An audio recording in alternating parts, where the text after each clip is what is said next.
Ladies and gentlemen, we are back here with our top 16 here at Duels of Runeterra.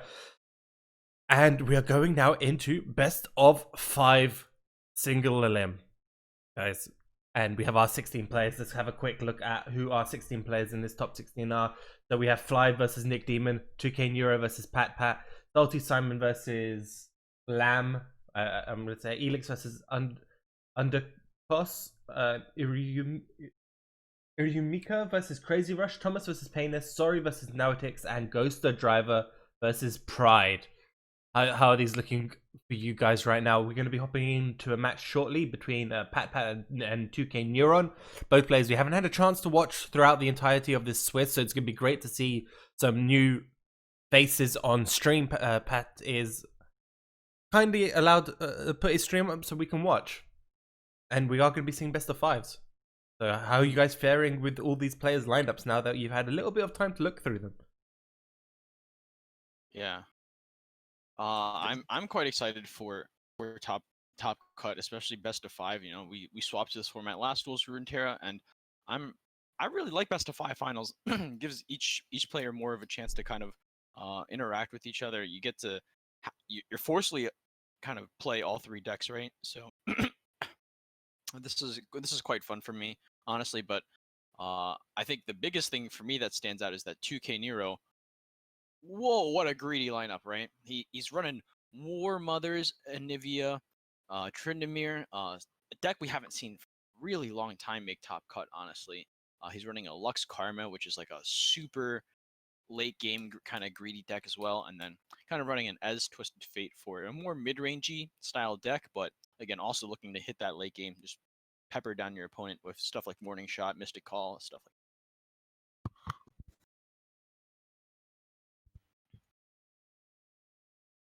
Yeah, I completely agree. I am just having a look here on these lists that you're mentioning. I mean, Pepe also has an Ash Fresh list. It's like a zombie Ash. He's got the Fiora Shen we haven't mentioned either. Yeah. So we're going to see a Fiora Shen and an Ez Draven. They're also a very different lineup here from what we've been seeing throughout the day here for both of these players. Yeah. So I'm happy. I'm super glad we get to see this in our top 16. See some brand new lists that we haven't had a chance to show on stream from both of these guys, and can be this is gonna be some spicy matches. Who do you reckon's favored in Draven Ez versus TF Ez?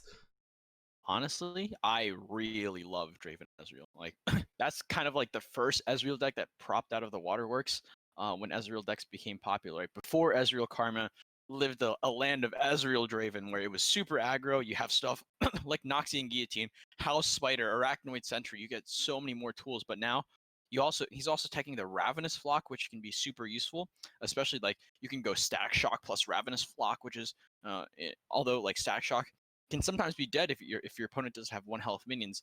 Ravenous Flock kind of makes up for that, right? It suddenly can become like a 5 health barrier for only 1 extra mana overall, and I think that Pat is bringing a really solid lineup, and he's actually going to be starting with this Draven Ezreal deck versus this War Mother's Call deck. So, Cosmic, going to shoot this question over to you. What do you think wins this matchup?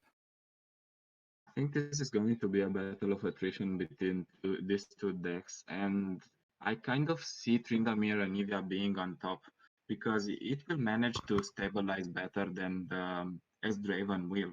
And let's not forget, he has heals and removal for those puny units that Ezreal Draven puts out just to defend. Yeah. And So that list has the advantage of ramping up as we have seen Catalyst of Eons. And that's going to be a huge deal. Definitely would have to agree with you. Pat is gonna be looking for these early game minions to drop down just because overall, you know, especially for 2K Nero, he sees this Ezreal deck and he's gonna be like, hey, I'm just not gonna play minions until I can play my War Mothers, right? And that's most likely gonna be his main goal overall. I'm actually surprised that Pat. I would actually prefer to see him drop this Ezreal early on, just so he is able to get those extra damage down into the Nexus. This Grasping and Dying now coming out to clear this Draven, super strong for 2K Nero. He's already stabilizing into turn 5 and he's gonna have 6 mana, and he's basically on track to drop a War Mothers on turn 9. I Looking don't think he really can good do here. something as an Ezreal Draven player. You just hope he doesn't kill you all your units that you drop. Mm-hmm. You are the aggressor, but you are, let's say, from all the lineups that we have seen, this is the most unbalanced. Mm-hmm. For sure. You have to be the aggressor, but like, what are you aggressing with, right? You have so few minions in the deck overall. You have the triple Draven, Ezreals that you don't really want to play. But outside of that, what you have, some Chump Wumps, some House Spiders. That's not really going to get you the amount of damage that you're going to need in order to seal this game. So, well, like I said earlier, Nero's just going to play slow and steady. He knows that his opponent doesn't have many minions to play out. I'm also a little surprised that he didn't play that Ezreal last turn. He passed. He passed on accident, he says on stream. Unfortunate. He lost a stabilizing unit. Mm-hmm. That Sun Spider would have been awesome, even for an Anivia hit. Mm-hmm. But most importantly, for a Tryndamere hit, or if he gets Dave Shift Wonders on board. He just forced to At now this start point, throwing burn at the Nexus. Mm-hmm. Even though we know, I think looking he at needs to just the lineup, there's still 3 more Withering Wells, two more Catalysts in the deck. There's so much healing still available, and we see that come out, right? So it's just a bit. That's War Mother's next turn, guys. What are you going to do against War Mothers? Even if you chip down the Nexus, he just heals with a Catalyst Theons, and he says, okay, next one. Mm-hmm. I think this is just a losing matchup for you as an Ezreal Raven player. To be honest, this is one of the worst matchups that you could have queued. And honestly, if I'm looking at his Pat's lineup, I think that this is probably one of the tougher decks to queue first. I completely agree. If this was something like an S Karma, you'd be in a much better position because you can just do like the 10 massive burst turns. Even the Fiora Shen is insane too, right? So he could have brought that, and it would have been an insane deck to bring into this Ezreal Karma, into this War Mothers deck, but doesn't have War Mothers. Doesn't have War Mothers. That's a pretty big point, right? Because 2K is just gonna stall until he hits that War Mothers at this point. Yeah, because he doesn't want to play units. He doesn't want to allow.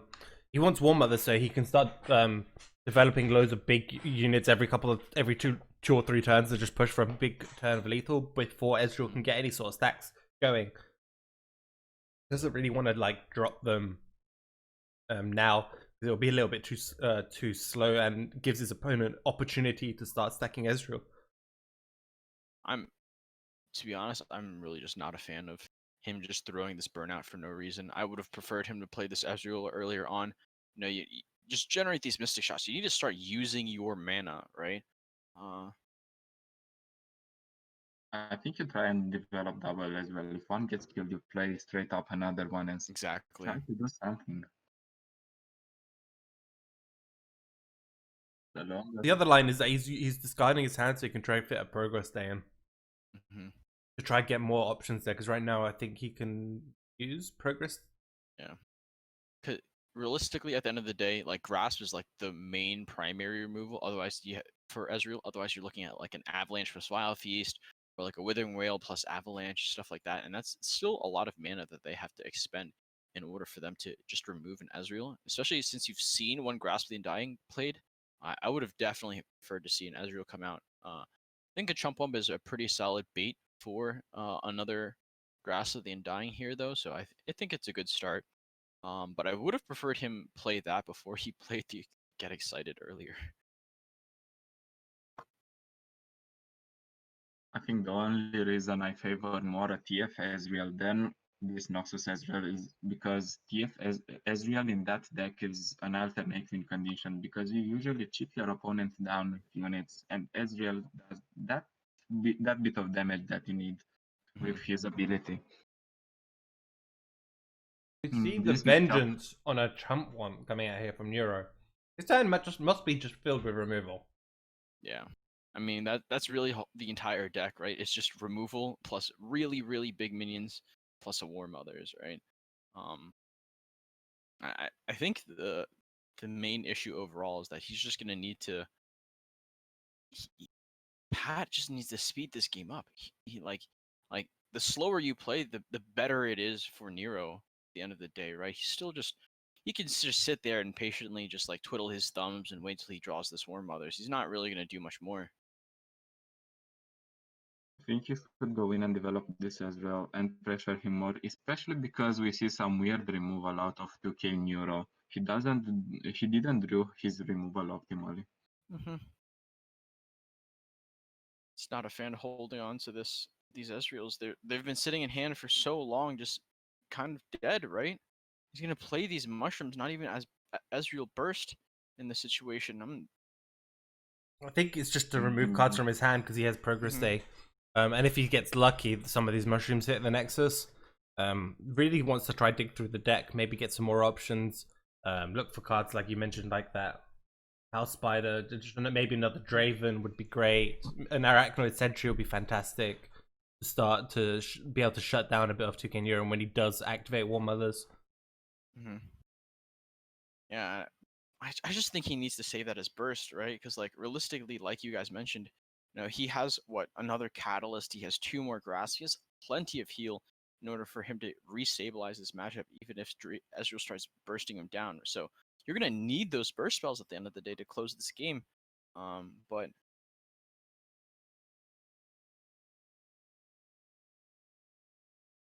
Arachnoid Sentry is a good start. I think just start. You need to develop minions. You need to start putting pressure on your opponent here. Ezreal is not going to level in this matchup, so you need to get at least that value, as you said, from the Hmm. Mystic shots.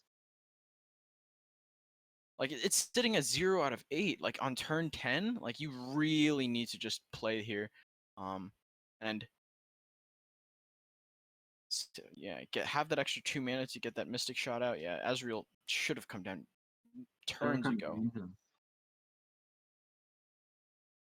That's the on those second mushrooms. Vengeance. How many more Vengeances are left now here in the deck? That's He one has more. just He's running one. 3. There's 3 Mhm. copies of it. But there's also the 3 Ruination sitting back there too, right? Yeah, that is also true. But we still haven't Which seen a is why single War Mothers either. I just think that he should have just been playing a lot of these cards a few turns ago, just so he can just, like. Is this War Mothers? No. I think in this matchup, Ruination and Vengeance are just equal value. It's just that Ruination costs 2 more, because Mhm. your opponent is not going to have a whiteboard.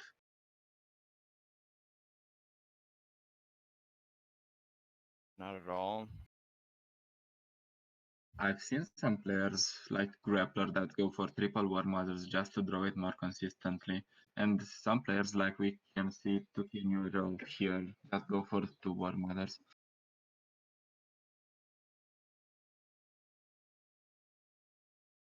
I mean, we haven't seen one yet, and there is a really high possibility that they're in the bottom half of his deck.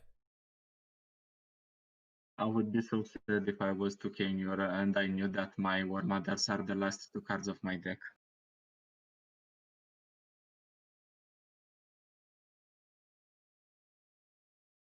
That is a very sad sentry right there from Pat.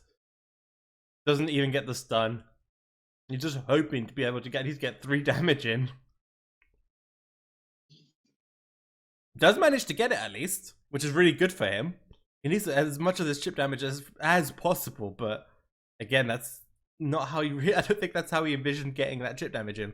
Is via sentry, tempo sentry, no removal, and hit for 3.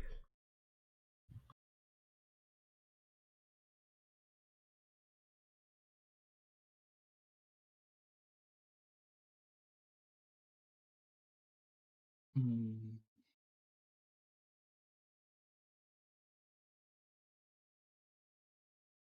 This is going to be a very long match by the looks of it. Both players Oh, for just sure. This is beating going for the long haul here from both players. I think though it will be decided when Euro does get that War Mothers. But it will speed up once we see more models because that has to react to that. and spend a lot of resources on that. But he threw double thermo beam.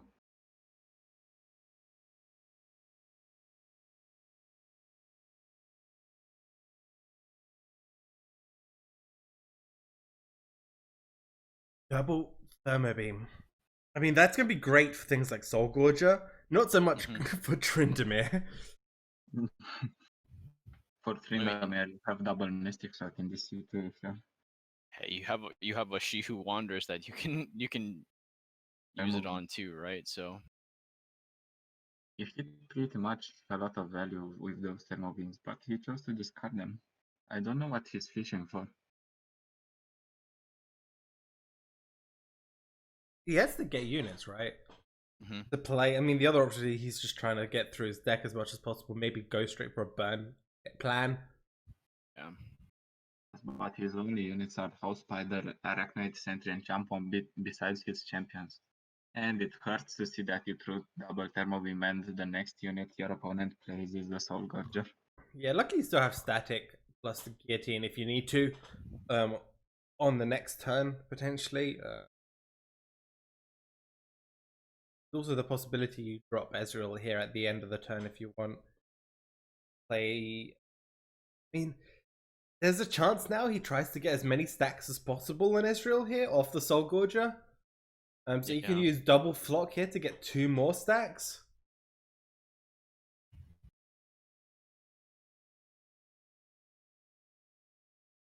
To be honest, to Pat's favor, I think now this Soul Gorger that can be milked for Ezreal stacks.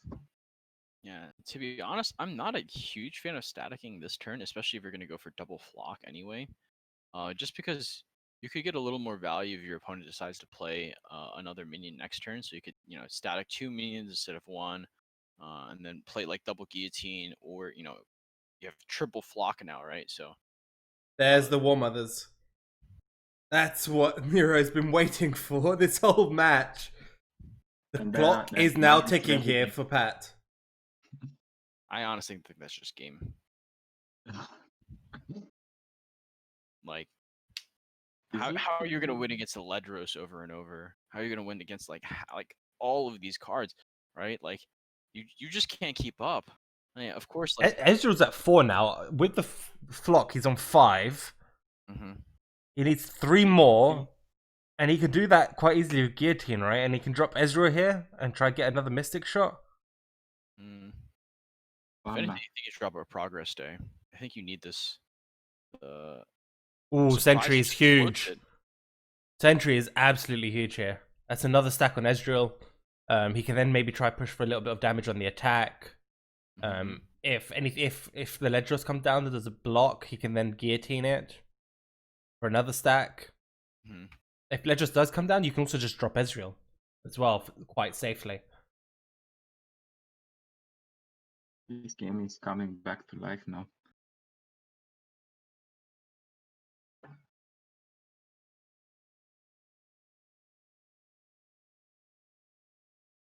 I like that Valve Feast a lot. I absolutely love that. He's still floating mana for Ruination, which means Pat now cannot play this Ezreal without risking falling straight into a Ruination. He might just have to go for the Progress Day. I feel like in this situation, this is where I would have loved to see him, Pat, just keep the Thermo Beams that he discarded earlier. 0 mana Thermo Beams means that he could have leveled up Ezreal like next turn, or even like this turn, right?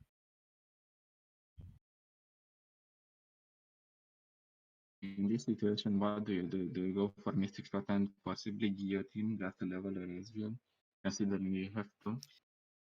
I definitely think you progress. Like, you need the spells.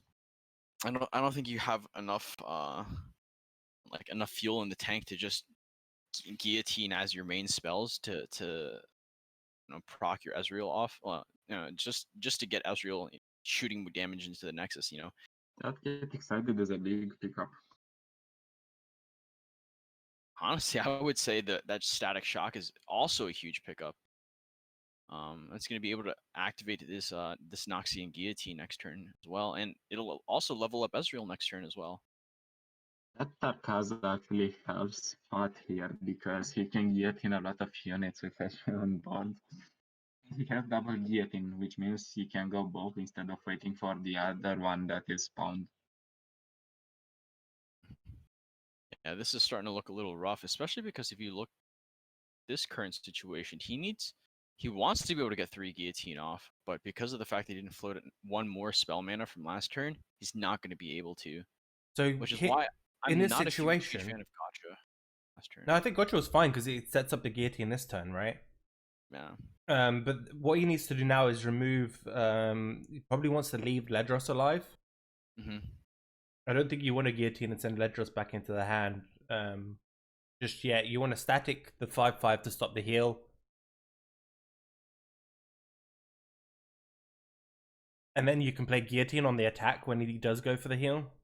Mm-hmm. And you're in a really good spot, I think. Pat now, from next turn, can potentially just have lethal straight off that. 12 damage is not something big that an Ezreal Draven cannot fall. Yeah, and Tarkaz is also going to be able to activate guillotine for next turn too onto this Ledros.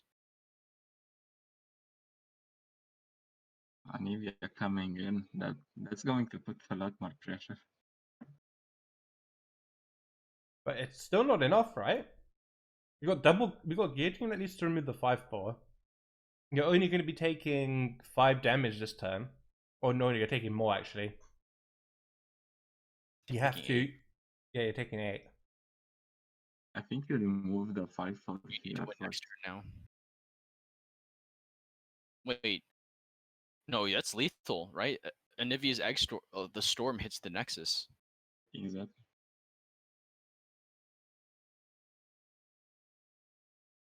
Yeah, he's dead. He has to drop. Can't drop Ezreal. Yeah.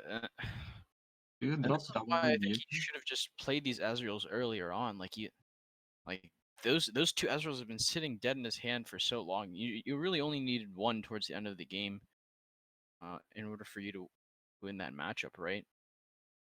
That's going to be game 1. And also to look back on that, I really also think the tossing away the thermo beams was also quite not the best play. Just so he would have gotten Ezreal a turn earlier as well.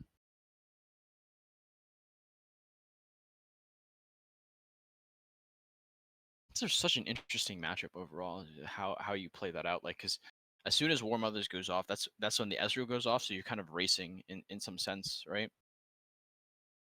Yeah, it's a race. It's how quickly can you get stacks before all these Wombats generate massive units over the next couple of turns that just kill you.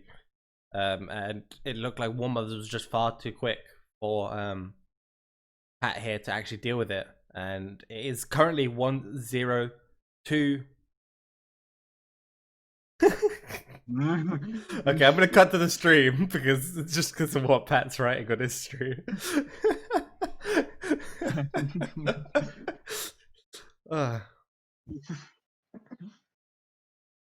It's fine. It's going to be an Ezreal showdown. I really want to see how these decks fare both against each other. All right, in this one, I'm gonna give it to the Ezreal Draven because for this Ezreal Twisted Fate lineup, you have what 24 minions in the deck other than the Ezreal. So if you count the Ezreal 27, right, that's so many minions to proc off these Ezreal, all of these spells that the Ezreal Draven is running, right? I mean, you're sitting instead of just sitting on this hand of spells over and over, turn after turn, you're gonna be able to use these static shocks, use these, get excited and all that. And even there's a lot of good units to use your get excited your static shocks on, right? Like the Zonite Urchins, the Black Market Merchants, and that's going to help so much in this matchup.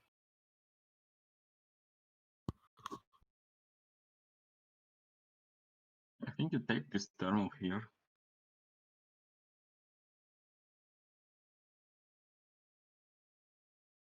Is there even a consideration to thermoing? I mean, I'm looking through the deck. What targets do you have here as Pat to use thermo on that's going to give you much more value Riptide. outside of Riptide? But that's you can still handle that. I mean, I don't like using Mystic Shots. I feel like Mystic Shots are your key way of winning in this matchup. Mm-hmm. I actually kind of disagree because in this matchup it's very important to make it hard for the Ezreal TF deck to plunder by attacking. As long as they are forced to spend something like warning shots, you are happy, but giving them plunder for free is not a good idea. Well, you wouldn't have given them Plunder if you used Thermo. Yeah. I think we should Thermo for the bigger units. It's Draven, I think, is super important. I think it was an amazing top deck after Pat.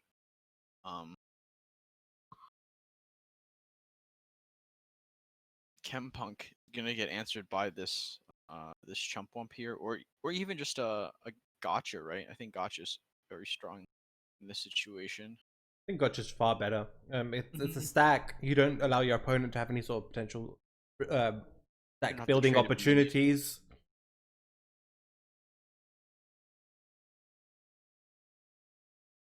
I don't know. I don't think you're not even in a rush to develop this jump bomb either.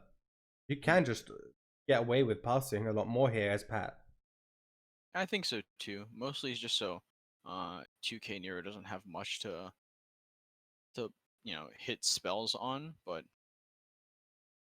both players opting to develop minions here.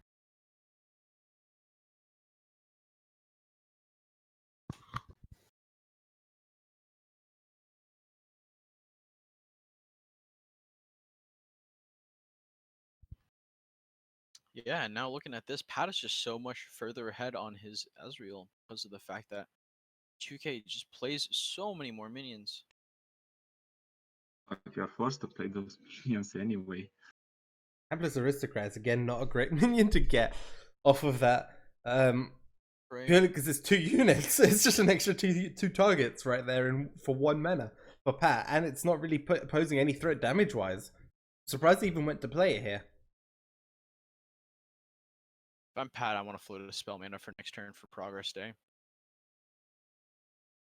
He has a really good number of removal in his hand, but he needs to start hitting his Ezreal because like he needs to close, like, even if Nero is a little slower, if Pat just doesn't have the Ezreal for like 1 or 2 turns, is gonna bite him in the butt a little bit. I think we can see another jump bomb development here. How many units can the other guy have? Bit worried about that keg sitting there though. And I'm quite happy to take this block. You remove your chump wump, stops spells being able to affect it. So again, another target missing. But again, Plunder is now activated for 2K Nero. Yeah, there's the Black Market Merchant. He does have 2 copies of Pilfered Goods in his deck as well. Yeah, those nabs are going to be so valuable in this situation.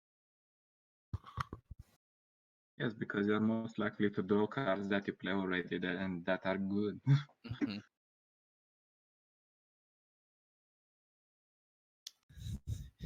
Imagine all 3 of those are like Noxian Guillotine. Maybe it could be. It could be.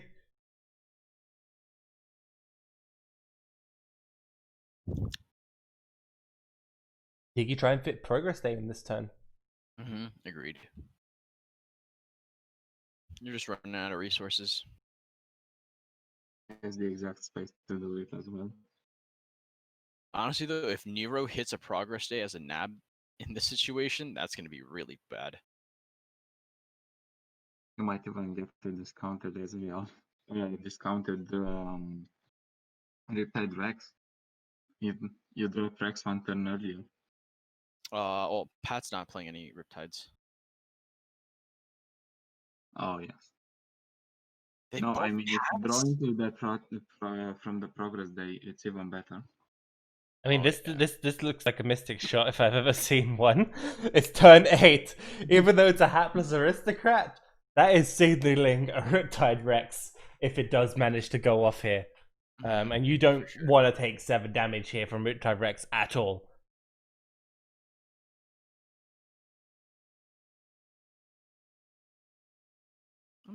I'm just super surprised that Pat just didn't go for that progress day last turn. He needs to hit this Ezreal.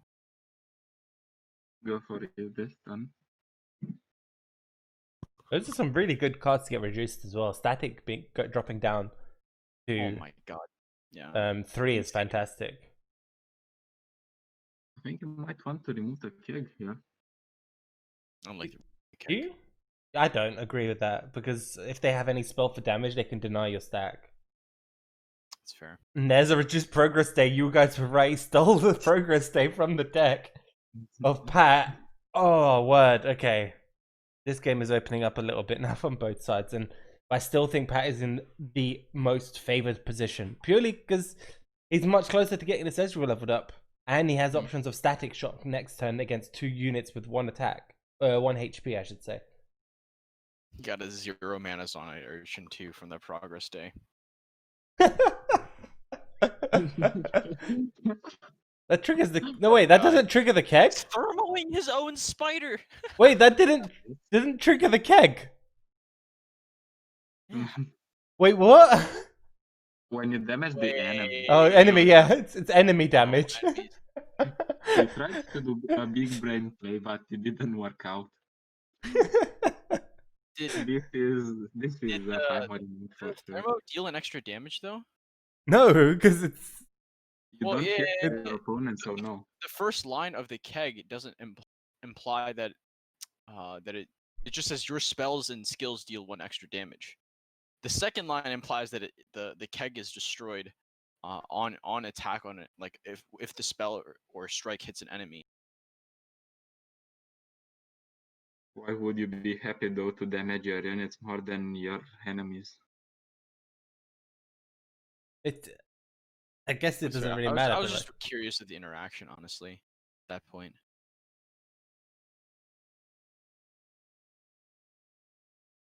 Draven's a solid pickup.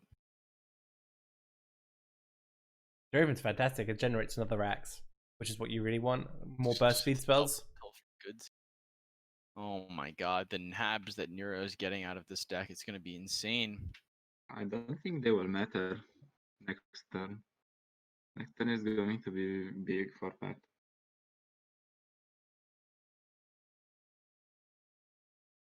Ezreal's, I believe, on 7. Is it 7? I think I it's think level. 6. No, 6. it's not level. It's 6. It's Yeah, it was going to hit 7 with the double static shock, and then the keg got removed.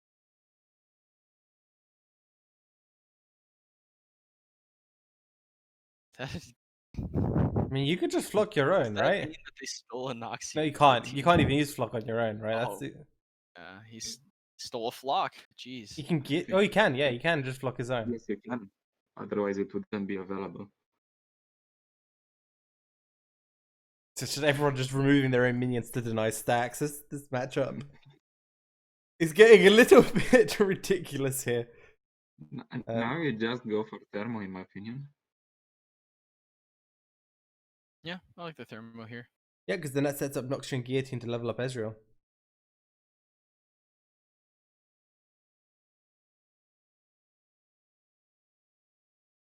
Or Flock, which might be even better, because then you can play Chump Wump next turn to get more mushrooms and set up this Ezreal.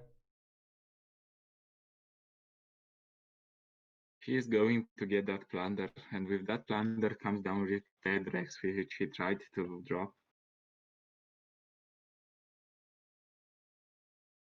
Ooh, No Arachnoid risk. guarantees it now. Well, there's no more Riptide this turn. Anyway, It didn't get the nab off. so if he didn't get the nab, that means he's going to be drawing. Let's have a look. Ezreal, Zonite, Kempunk 3. Or Mystic Shot, Thermo Beam. Sorry. Yeah, there's a lot of options in this card, so you don't really expect the Yord Grifter to always go he off. stole a stun back.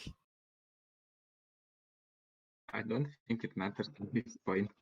Yeah, you have your leveled up Ezreal, right? You just drop your Chump Wump. Just start picking up your burst speed spells. And the King Neuro knows he's in big trouble next time. Hmm. I think you can even flock here. I love Yeah, the Flock. no. The Flock is You have to do it. The main okay. So what's great about the flock here, is that because Ezreal's now reduced to 2 mana, Nero might not be playing around a 2 mana Ezreal, and he might use the last of his 4 mana to maybe develop something else, which would allow Pat to develop Ezreal here at the end of the turn when there isn't any potential response. So that is a potential line here that could work out in a huge favor for Pat here. He just pass here every time, and then hope Nero maybe develops a bit more with the rest of his mana. Yeah, and now you can just drop Ezreal. 2 mana, you're fine. See, it's fantastic. This turns out being really good for him. Unless Get Excited was nabbed. But there isn't. Yes, but it doesn't work because Ezreal already has 4 HP. Yeah, and that's not even enough. Jesus. It'd have to be double Mystic was nabbed, but we've seen. Yeah, still there is. I don't think there's an answer.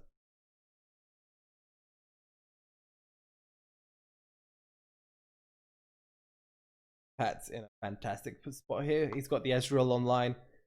He's got the open attack as well with the Ezreal, which is the main thing. By getting Ezreal down on that turn, he gets to set himself up for this open attack.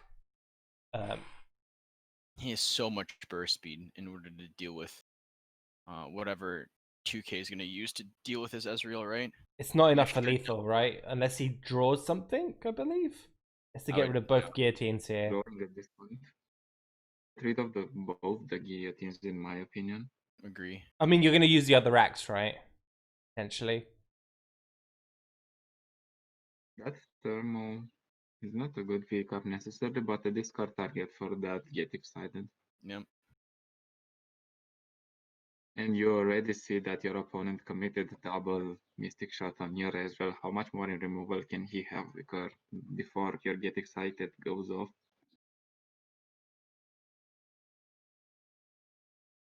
Do another 5 with Get Excited. Plus another 2 axe. 7. That is not enough. I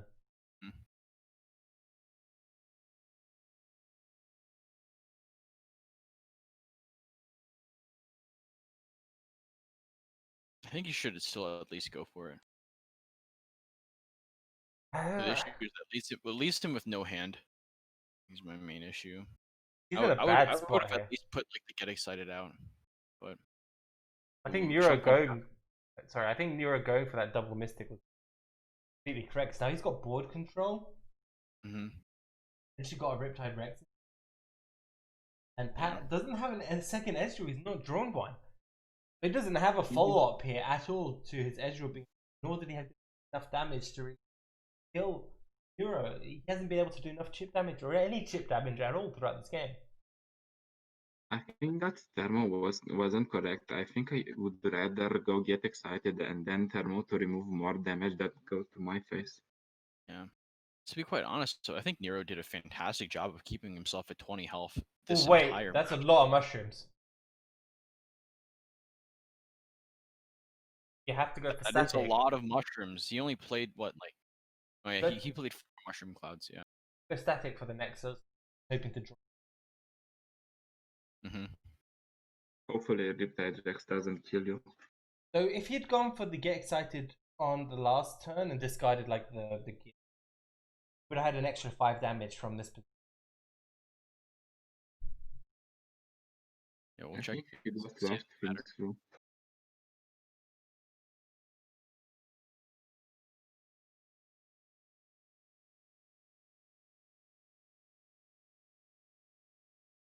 That screams Riptide to me. That's not I hope you draw another unit and survive this Riptide. I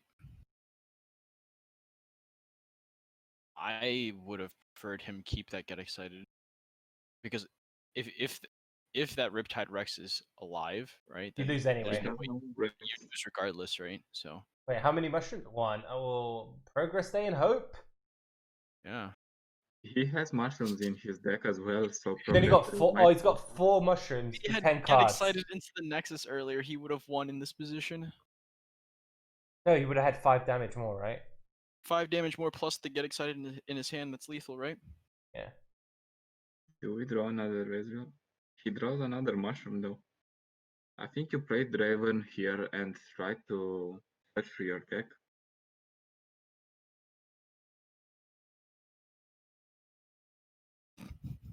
Do you I run think- the Draven plus the axe? No, you play Draven, right? So you get an axe. And Oh, then you discard it and draw more. 2 axes, yeah. Double Mystic Shot is not lethal here because we have seen doubles already. Cards left in the deck. Oh, the other option is if you play. The problem is if he plays Draven. Yeah, you play Draven and then rummage, or he's trying to think if he can rummage into an Ezreal. He's got only a couple cards left in his deck. Mm-hmm. The problem is he could just be dead this turn to a warning shot, press second, get excited. Yeah, this is looking really, really close. He's down to effectively 1 HP now, because Neuro does have that warning shot in hand. Honestly, If he has another warning shot in hand, it's lethal here, and he runs double warning shot in his deck. He's hoping to draw the mushrooms. He's going for the mushroom draw line. Well, I mean, Wait, oh, they both are. They both. Yeah, No, double warning shot was his last few cards. oh my god, that's game. If he had just played the Get Excited earlier, I'm telling you guys, man.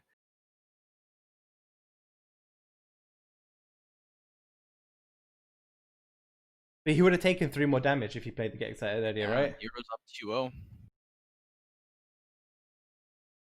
And now we're going to see some Karma Lux action out of 2K Neuro.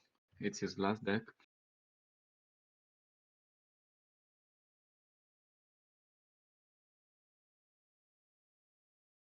What deck do you bring first versus Karma Lux? I have no idea, and I think they're both. I think all 3 of his decks are pretty susceptible to it as well. Mm-hmm. I think you'll go for Zombie Ash in my opinion because you have Stone Freeze there that can deal with Radiant Guardians. They all have to win at the end of the day here, no matter what. So it's his choice. He's gonna go for the Zombie Ash. I'm just looking over 2K Neuro's list and he doesn't play Unyielding. But he is playing a copy of Dawn and Dusk. That's interesting if he manages to pull that out on Karma. Or Mm-hmm. even Lux. The double spell. The double Dawn and Dusk onto a Karma plus, like, imagine. You could Dawn and Dusk back to back on the same turn, and get like 12 back to backs. Oh, back-to-backs would be insane.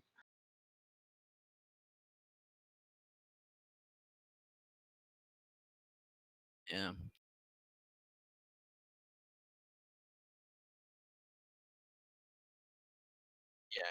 Yeah, Mika took it 3-0 versus Crazy Rush.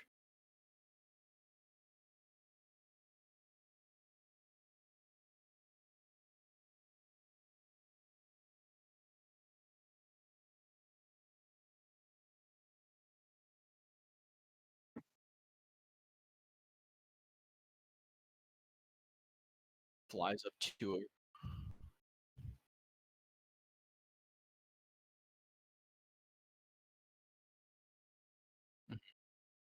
Okay, I'm muted. Great, I'm a boomer, guys. Sorry, I've been doing too much other stuff, and I'm really tired today. I apologize, and we are hopping into our next match. I was just going through our top 16 players for you guys wondering the scores. Can you cast Undrakos game? If he makes it through the next round, because I don't know if I can grab them. Are they streaming? If they're streaming, I can grab them straight away. If they're not, it's gonna be a little bit more difficult.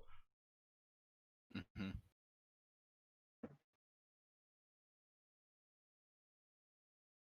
Yep, so it's gonna be Zombie Nivea versus this Karma Lux. So realistically, I think you're the aggressor against Karma Lux. You wanna be fast. You wanna make sure he doesn't hit Enlighten. I don't think I hate this hand. Maybe not the Vile Fist. Is there anything in the deck worth Vile Feasting? Like, not even running a Grizzled Ranger. I think not Mage even Seeker, Ranger or Berserker. Maze Seeker. It's a Radiant Guardian enabler.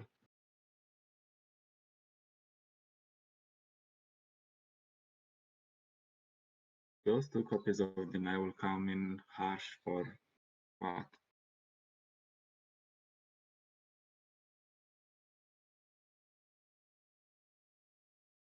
One two Shadow Assassin coming out here for Neuro. Honestly speaking, I don't think it is a bad card, even with the nerf. It accomplishes its purpose. You draw a card and you get a blocker. Surely you cannot clear some units, but it's still a valuable unit.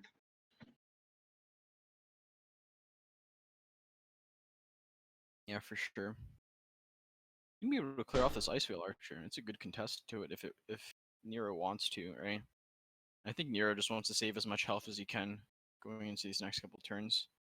Ash coming out though is gonna be really strong. Remembrance coming out here from Neuro. Gets the 5/5 tough. Not really going to matter too much here.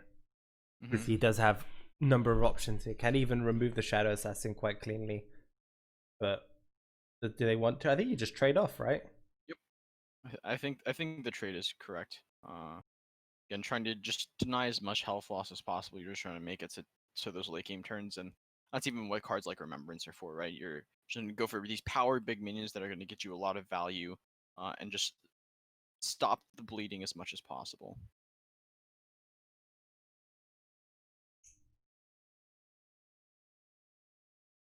Having that second Ash in hand and the option to freeze is pretty good against this 5/5 tough. You just prolong your suffering a little bit more.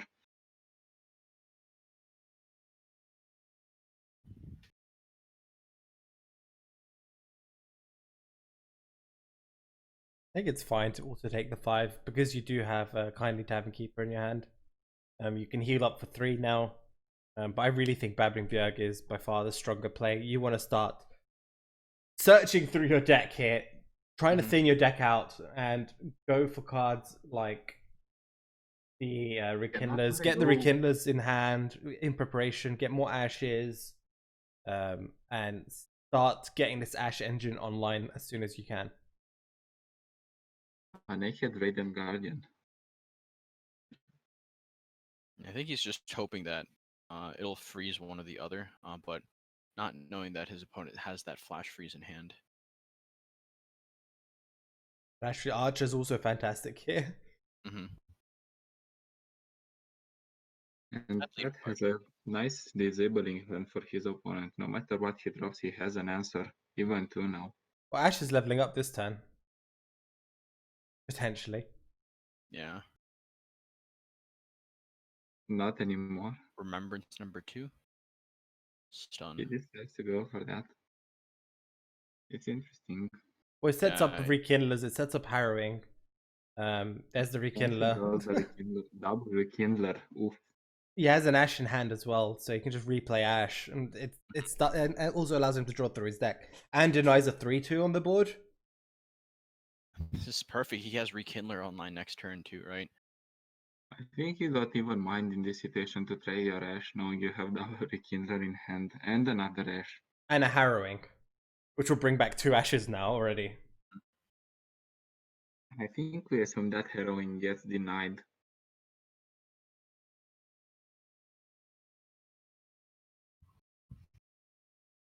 Interestingly enough, in Euro's list doesn't run any copy of Will of Ionian. No, but there are 2 denies, as you mentioned.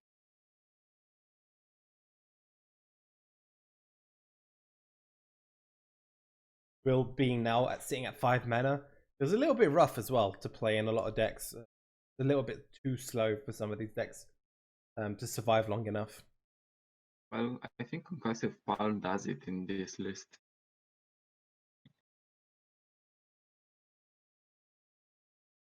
Yeah.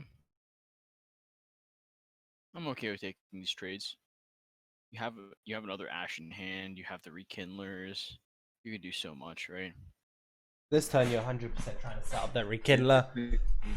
And then another Rekindler next turn. With double Rekindler, this Harrowing brings back what? 4 Ashes now, and if he drops the 3rd one, he will bring 5 Ashes. Both can be completely frozen. I'm not a big fan of dropping this Ash. Keeper too. I don't like it. I like having the Ash in the hand that becomes a flash freeze if you need it. as the util. I agree.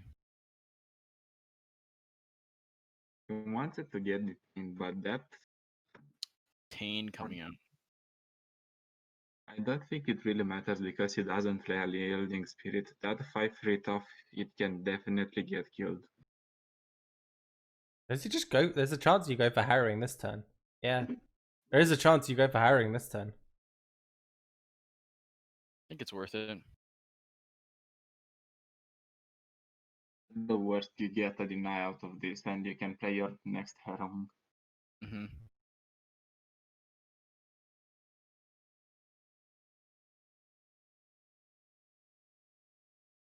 I like harrowing. Are you considering dropping Rekindler maybe? I don't think so. I think harrowing is more consistent and puts more pressure on your opponent in this situation. Mm-hmm. Yeah, the problem is if there is a deny, that's actually kind of bad for you. You end up wasting the entirety of your turn, not really developing anything, and they have still some mana left over. Maybe drop, like a Karma down. It's fair. This line allows him to automatically freeze this 5/3 too. So if 2K doesn't have any other minion, this is going to be pretty bad for him. He's going to have to take this damage or block. And I think in this situation where like you're going to be taking 11 damage, you kind of have to block. That also gives your opponent back another Ash, right? So I would have lined the previous line when you go for harrowing. I know it was greedier, but you get more ashes that get summoned from the next harrowing. Another Temper Radiant Guardian here. Right. Recognizing they doesn't really have many options in hand. They still have the concerted strike. Deal with maybe an additional unit if they want to, but this block is also not great.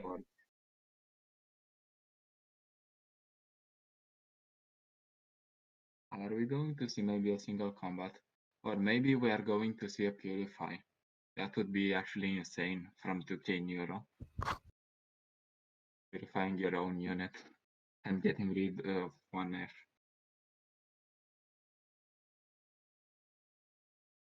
They just not have a Purify in hand.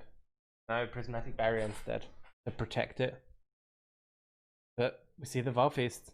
do you have a response? Purify maybe? Was this just a bait for Vilefist? I don't think so. I don't think so either. Probably more likely the single combat we see here. mm-hmm.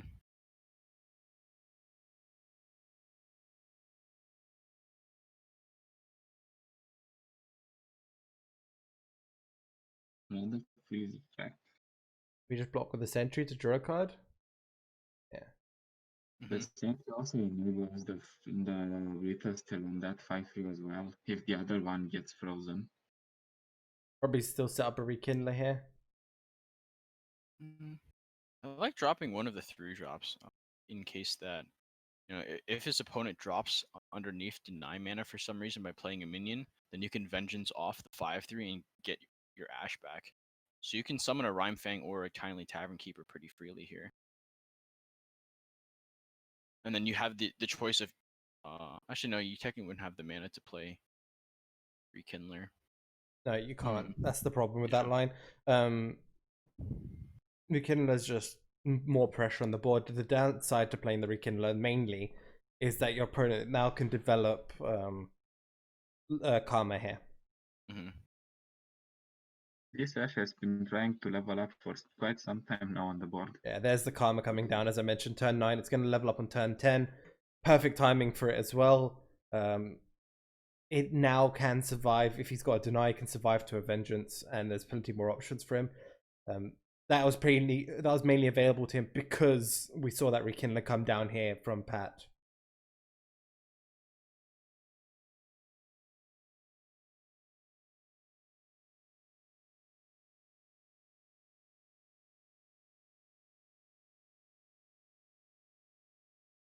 The answers here to survive is Concerted Strike with the 5/3 can keep him alive. Mm-hmm. another concussive palm, another single combat. That's or back to back would also do it. Back to back would be insane here with the karma. Doesn't have anything. Next game.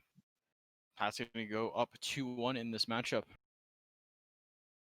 I cannot explain myself how you don't have anything with such a wide hand. I guess he was just unlucky. Yeah, could have been just a bit unlucky, and that means that's Pat being able to get their first win on the board here, right? So they still have they still have to get a reverse sweep. It could be the start of a reverse sweep against this Karma Lux that we're going to be coming across here. We don't know. We're still in just our first match of top 16 as well, guys. This match has been insane. I'm just looking. We have Nautix versus Ghost Driver as the first quarterfinalists that are ready and sitting there. Not actually. Those are only two games. It's the Ghosters up only at 2-1 in that situation. I'm actually alerting the admins right now because some of the matches are ending early because they're probably set to best of threes right now. Okay. No, no problem. Okay, I was just like, I looked at it straight away. I was like, ooh, Ghost Driver. Yeah, that's what I thought too. Until I was looking at the numbers. That's why like 2K Nero is already in quarterfinals right now, even though it's 2-1. No, Ghost Imagine Driver won. coming back to Ghost Driver won 3-1. 3-1. Okay. Yeah, he posted it already, so it's fine. Imagine Pat coming back from the bathroom and realizing that he's not in the game anymore. He'll be like, I go for 1 second to the bathroom and the next second I'm out of the tournament. What is this?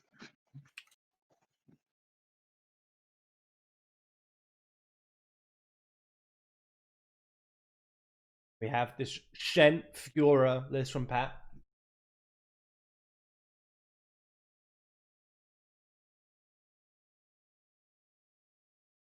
And it's pretty much, it's very close to being similar to like a Mono Demacia list. In the fact that it's got like Bright Steel, for the Bright Steel War Chef, Lauren Bannerman, and sort of the difference is mainly in the fact that he's got like Bright Steel, 3 copies of Bright Steel Formation, 3 copies of Shen instead of like a Garen and Green Glade Caretaker. No Cythrias, yeah, no Cythrias, a couple of Radiant Guardians in there. But if he gets the first good couple of turns here, it's still, I think he's still in a really good spot here because he should be getting much better favorable trades overall. Agreed. And honestly, I'm looking at this. The only barrier cards he has is that Riposte and the Shen, which is quite interesting to me. But I like this support here. This is going to be pretty strong couple turns coming up here for Pat because he has that Fiora, he has that Laurent protege. He has so much he can develop in this situation. I'm curious what sits in 2K Neuro's hand because looking from Pat's perspective, he has, as you said, a pretty sick lineup. I would honestly potentially think about developing the Laurent protege instead here, but he's going to go for the Fiora instead. Knows that this is basically a free trade. No matter which one you play, it doesn't matter too much. This will allow Fiora to get a stack. The reasoning is really like the only defensive options Nura have doesn't really affect it too much. I mean, you can get Laurent Protege to be 3-5 instead. It'll still trade here against the Mage Seeker Investigator, and things like Concerted Strike would still remove the Fiora after a trade. Prismatic Barrier will still have the same effect, that sort of thing. It doesn't really affect the trade too much either way around. I think we're going to see Prismatic Barrier here. Yeah.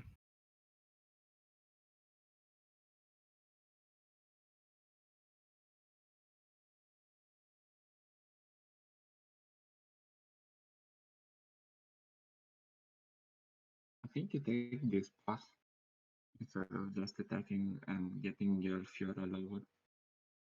Single combat.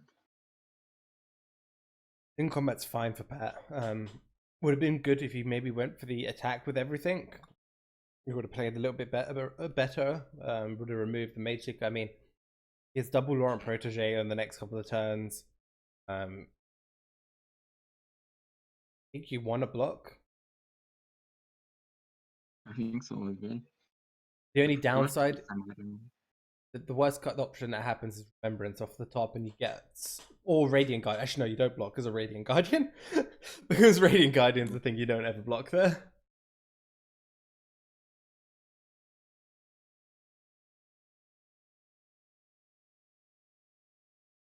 But as we have seen so far from 2K in Euro, he likes to play naked Radiant Guardian, so I don't think that would have been a problem. In this matchup, I think you hold off a little bit more. You do want that healing capability. You do value it a lot more compared to the prior matchup where you just wanted some sort of tempo. Is this a single combat? It's a concerted strike and he cannot deny it. Ooh, yeah, concerted strike. Fjord's off the board now. I'm loving chat right now. They're like, Pat is just low-key doing the challenger quest. Yeah, he is, really. Not that I realized, I swear. I finished that on day 2, by the way. I've already finished all my quests for the event. I'm not sure how far along you guys are. I went a little bit too heavy on the quests. I just made decks to complete every single individual quest. Yeah, Demacia is definitely one of those regions to knock out that challenger quest. You have so many good options, like the Fjord, Fleet Feather, Laurent Protege, Radiant Guardian not coming out. Quite unfortunate, but you do have these riposts to deal with it down the line. Quite like The single combat. In the event that this is another single combat, you just single combat yourself. Ooh, Purify. You get his second riposte, I guess. I think this is the first Purify we're seeing. Yeah, that's really good for Pat. And he has another Radiant Guardian. Now not so good anymore. He really needed that Radiant Guardian to be removed, but seeing that second one, I think you just have to go wide.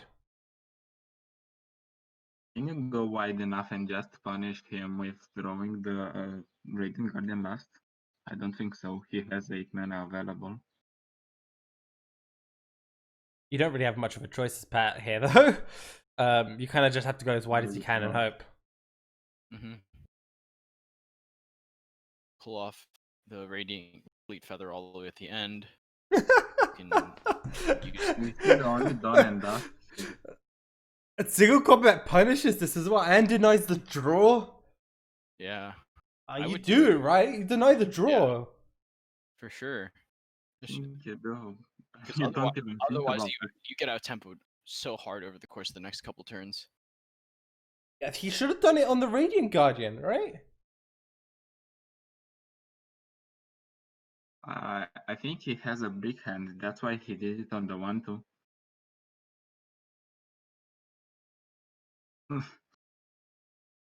This is worthy of a set photo emote. How much damage is that pushing through now?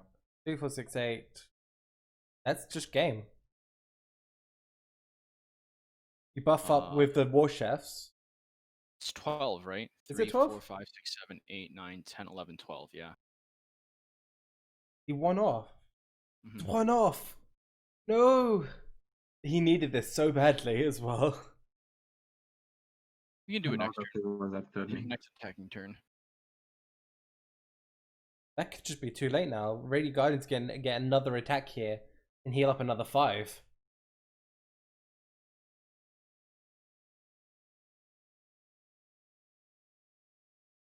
Really depends on what he gets on this following turn. Concerted strike might help him out. That doesn't do it. That doesn't remove it. Yeah, it's not enough. Yes, yes, it doesn't because They attack it's like individually. Tough, yeah. Not good enough at all, which is a bit painful. I mean, you can remove the karma, which is really what he wants to do, and that you use the 2 attack has to attack first, then the 3 attack second. Yeah, it might be a mistake if he lines this up now. There it is. He identifies his mistake. Make sure to play around any barriers.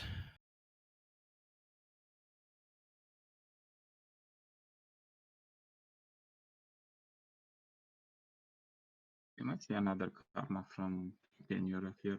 I wouldn't be surprised. No, that Shen's great. Ooh. Shen can deny the healing, and by doing that, you can win the game. I'm taking like a champion, yeah. But is it good enough? He's not going to push enough damage this turn either. We can see how much damage it pushes now. I don't think you do that. I think you barrier the Shen and then pull the... Yes. Oh, it's perfect. It's there. It's exact. Yep. If 2k Neuro doesn't have anything. Exact lethal.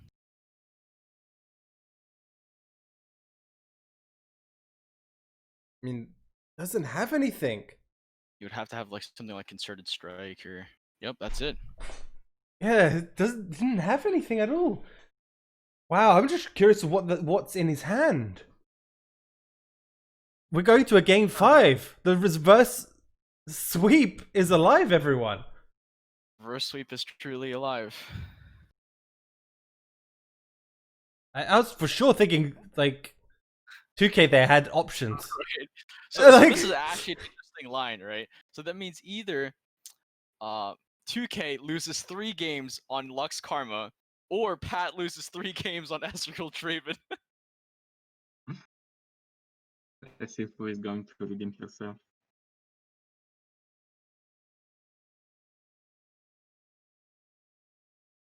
I think so far that Lux Karma let 2k Okay. Neuro down more than it But yeah, let Pat. this is the thing. I'm looking through their deck list. We both the Karma Lux deck has 3 copies of Concussive Palm in there, 2 Concerted Strikes back to back, which probably wasn't that useful at that second game, but the first game might have been. The one with the freeze, it would have been useful. It had single combats, purifies as well. There's a number of different combat tricks there. Purify would have took a -1 attack. That's impressive. That means he was holding either some really weird spells. I mean, prismatic, like you could in some form of like prismatic barrier, deny. Like I think denies were sitting in the hand for a while because there wasn't much to deny in that previous matchup. But we're going already like sprinting into this matchup overall, going into turn 3, and I was honestly just about to ask you guys. I really don't think playing Remembrance on turn 3 is really that strong, to be honest. I feel like it's just a really big, easy target for the Ezreal deck to sink their spells into. And just start stunning it here. I think it's a Yeah. great start for him. Get another Arachnoid Sentry down on the board, start leveling up your Ezreal here, and that's fine. But, you're lucky, you Yeah, get to and- push a little bit more damage. And pushing in that damage is quite important, right? Nero won a matchup earlier versus this Ezreal Draven with his own Ezreal deck because he was sitting at 20 health for basically the entire game, up until the endpoints where he was comboing off as Ezreal on Pat's side. So getting any extra damage off in this situation, putting your opponent at 14 means that you basically almost immediately kill your opponent in 1 turn if you hit that Ezreal level up condition.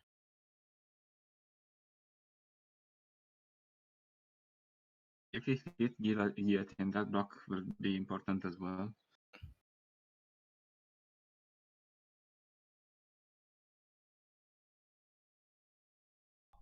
Do you remove your own chump wump here to play around I think- Radiant Guardian? This looks like he's setting up Radiant Guardian. This does look like he sets up Radiant Guardian.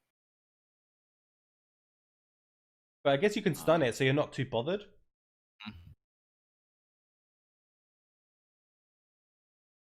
That's gonna be rough if he does have it. Yeah, he does. Even if he has it, you can, and he stuns the Radiant Guardian, there are still combat tricks that can proc her and proc the healing. The stun comes out. He can also just play Draven as well to fill up his mana curve for this turn. But if his opponent doesn't respond with another minion here, I think you just take another 6 damage for free.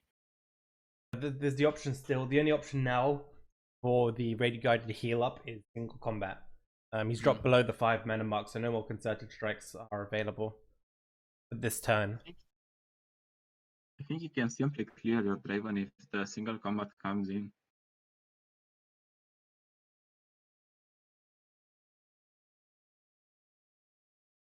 Mystic Shot pushes 3 damage. If you use Mystic Shot on the Shadow Assassin, you end up potentially pushing 3 damage.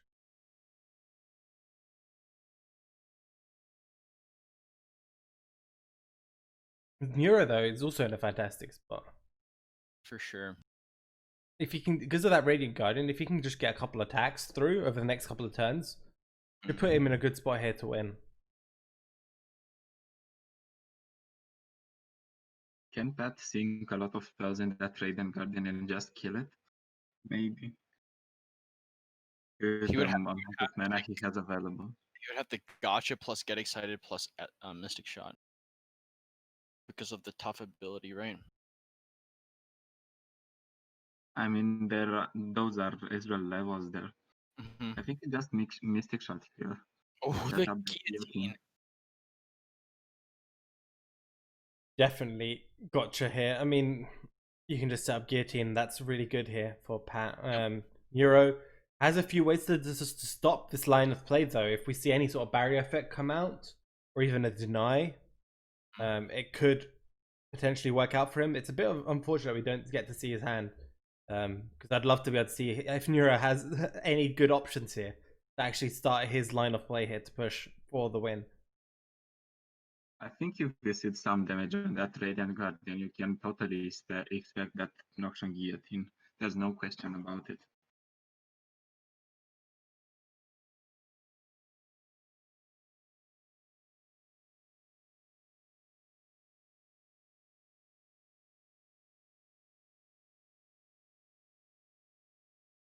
Maybe tries to force a single combat out of this. I'm surprised he goes for it on the Mage Seeker. But I guess this baits out any like barrier spells and stuff like that. He still has 9 mana available and barriers available. I think now you just drop like a Mystic Shot onto. Ooh, I'm not a big fan of that static. Me neither. I would have preferred to see like a Mystic Shot or even the get excited on Radiant Guardian. Yeah, I completely. I mean, it's still really tough. I mean, this will still allow him. There's the deny. He can. He just wanted to bait that deny. It didn't really matter. Because the healing will come out eventually. Yeah, if you can bait the deny, that means your opponent doesn't deny the guillotine, right? Yeah. Exactly. The problem is Neuro now is able to heal up for 5, which is very crucial in this matchup. Puts him back up to 16, which makes Pat's journey to try and get him down to 0 with burst spells ever so slightly difficult. Jump Bop is not the card he really wants to see here at all. We're going to probably see the axe coming out here just to remove the Radiant Guardian. Probably a barrier effect here. Yeah, I mean, you know that the axes exist, so Neuro must have a response. It doesn't even have a response. I think he has another Radiant Guardian in hand. That's why you skip block here. Yeah, you're... He has it. Otherwise it would have been awkward. How do you deal with this third Radiant Guardian? Is this the third? It's the second for this match, right? Second. Oh, it's the second. I've seen 2K Neuro drop so many Guardians, I've got used to him dropping them all. Ezreal, I believe, was on what, 4? 3? Not enough.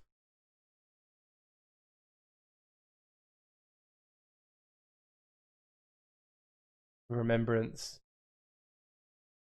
I mean, that's potentially good for Pat. It gives him an extra static shot unit. Hmm. 5 out of 8, yeah. Thank you.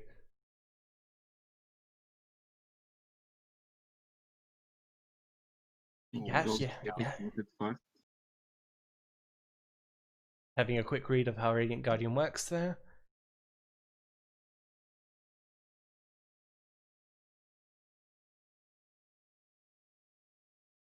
Are you really fun with your opponent hitting with Radiant Guardian? Yeah, you have to be able to hit an Oxy and Guillotine here. I think he just wants to try and bait that Radiant Guardian hit, so he does it as sneaky as possible and doesn't tell his opponent, hey, look, I have Nox and Guillotine, watch out.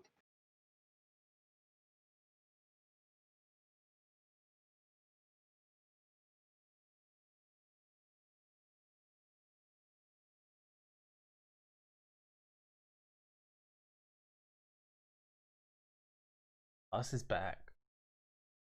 This is a smart pass, I like it from 2K Neuro. You have to use static. I mean, I know you don't want to use static on Radiant, but you have to use static on Radiant just for the level up on Ezreal. I think that 1 damage is pretty inconsequential, essentially because Radiant will most likely heal up for another 5. I kind of get what Pat is trying to do here. He tries to go for as many stacks on Ezreal as possible, so that get excited on Radiant Guardian doesn't look desperate for an auction guillotine, but rather for an Ezreal level up. I mean, static doesn't. I mean, you always static, right? On the Radiant Guardian, regardless. That 1 damage, because it goes down. You have to think of it this way: the life threshold for Radiant Guardian is in terms of 5s. Dropping Nero down to 15 is kind of irrelevant if they just attack with Radiant Guardian, because then it'll heal back up to 20.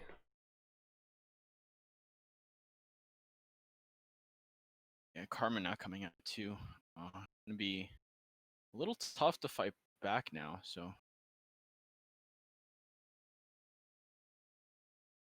I kind of think Pat playing into 2K Neuro's awkward past game wasn't that correct.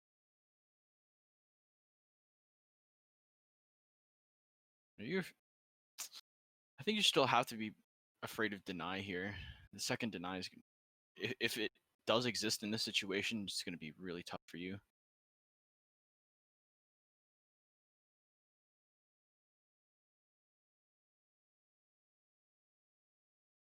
Oh, it doesn't. Needs to draw the next Ezreal and he's fine. With the amount of burst speed that he has in his hand, I think it's going to be a little fast speed, burst speed. Mm-hmm.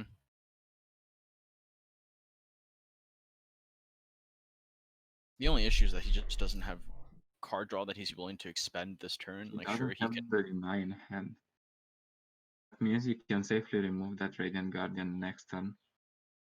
Maybe. If you draw another Noxian Guillotine. All the rummages. So many rummages. No Ezreals. This is honestly really brutal for Pat. He just needs any Ezreal here with his hand. Yeah, he's almost drawn halfway through his deck with no Ezreals. That's really rough. I don't think 20 HP is as important now that he has so much burst damage. Yeah. Honestly, I wasn't a huge fan of Pat throwing away his guillotine there, because if he had held There it it would is. have been. There's the It would have been a really Ezreal. big threat for his opponent to not attack with his Radiant Guardian. But yeah, Ezreal coming out now, but is that 6, I think you drop it. 7, Yeah, because you 12? can rummage. That's lethal. Technically, over 2 turns. Oh, 2 Except at turns. 4, 5, 6. You can rummage for more Yeah. Ezreals anyway. Mm-hmm. And he gets the Mystic Shot from the Ezreal as well. I think you only hit with Ezreal here. no reason to put yourself in an awkward position and hit with Draven as well. I think you're afraid of concerted strike, though, for sure.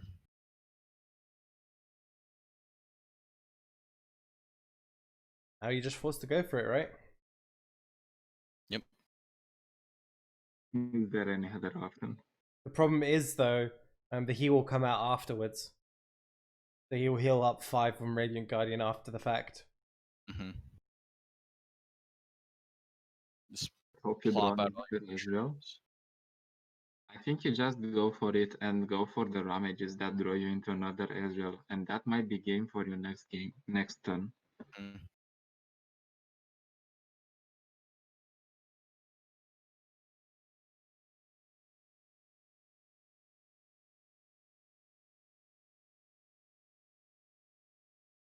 Rummage first to see if you draw anything. Don't get excited. Get rid of get excited. No. Really? Apparently he does. Jeez. I do not understand this line. I think you ramage here. That Noxian Guillotine is not hitting value, so you can ramage that. It does get some value, right? Because you can guillotine after to remove this Radiant Guardian. Problem with this is he only dealt 5 damage. It's just he literally only dealt 5 damage with this line. I'm not a fan. He's very ineffective. He might have been even better off just letting Ezreal die. Imagine the Kenuro here drew his deny in the meantime. It would be just brutal. And then you rummage one more time with the. That there was ready to surrender at that point. Yeah, you have to get rid of.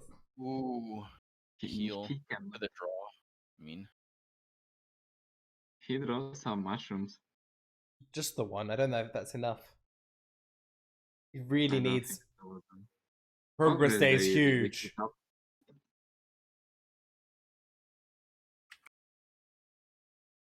Nero here is fishing for his next karma. 2 more mushrooms as well. Okay, the mushrooms are starting to add up. Where is Timo to say 1, 2, 3, 4 here? Reporting for duty. I remember what else he said. Yeah.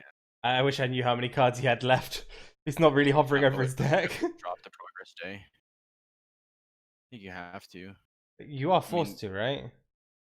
Yeah. I mean, you could go for like a thermo beam play here to kill Karma, but I don't think you're too worried about him duplicating spells in his deck. Like, what do you like? Dawn and Dusk is gone. He's played 2 out of his 3 remembrances. Like, the only one you're really super scared about is like him duplicating like back to back. But like, you can block and you're fine. Mhm. You're still at 20 Exactly. HP.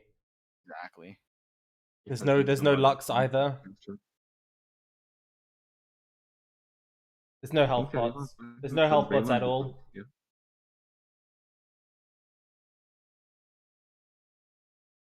Yeah, this screams back to back for me. Yep. It isn't that scary though. He just stepped out of any possible answer and now he can safely progress the. Mm-hmm. Yeah, now you progress day every time. Hope to draw into an Ezreal.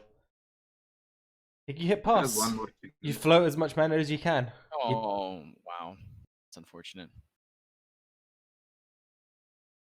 Do you want to kill this karma here? No, and you just now? need spells for Ezreal, right? That's your win con. Yeah. Well, once you're committed to this play, it's not like you can lift that karma to HP and pass. Yeah, agreed. And like I mentioned before, like you're really not too worried about the spells that are remaining in 2K's deck that he can double. Oh, right? that is not looking great. House Spider into House He's Spider. on his early game now.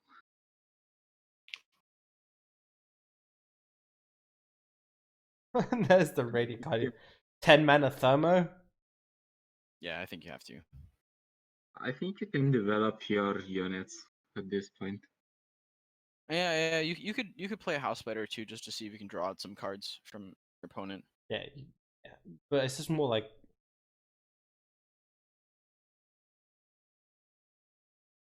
Yeah, not really baiting anything out of this. He just takes this. But this is the last Radiant Guardian, if I'm not mistaken. I yeah. think So it that's is. no more healing unless we get something out of Karma with Karma Mhm. spell. But we've already seen 2 Karmas now, so that's out as well. This Mage Three, Seeker might 4 look more good. mushrooms. Okay, that is huge. This is a mushroom fest, ladies and gentlemen. I think mushrooms is the lethal. Yeah.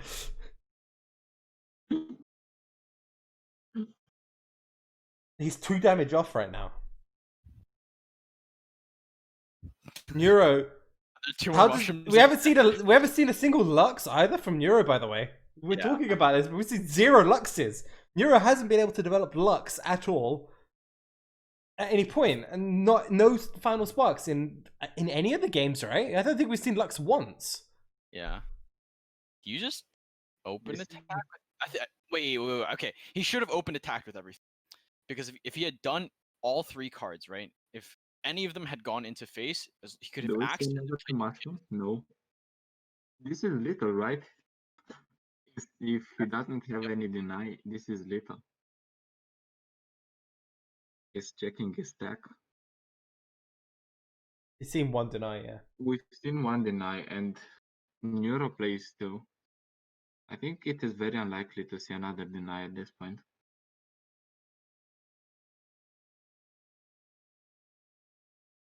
Still the possibility of another deny. Yeah, I like the pass. He doesn't have to play around deny at all. Get the Ezreal. Oh, the Ezreal top deck. I mean, it's about time. He's been missing them this entire day. I mean, to be fair, like just like you said, like what the heck? Like Nero's seen, like what, like he's seen 2 Draven, 2 Ezreal, right? Whereas Nero's seen what, only two Karma out of his 6 champions.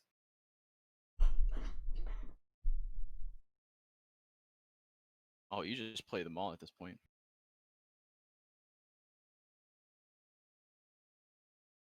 Yeah, that should be. Just safer play, just to not overcommit. Mhm. 1 deny, that's the last one, and this should be game for Pat. Yep.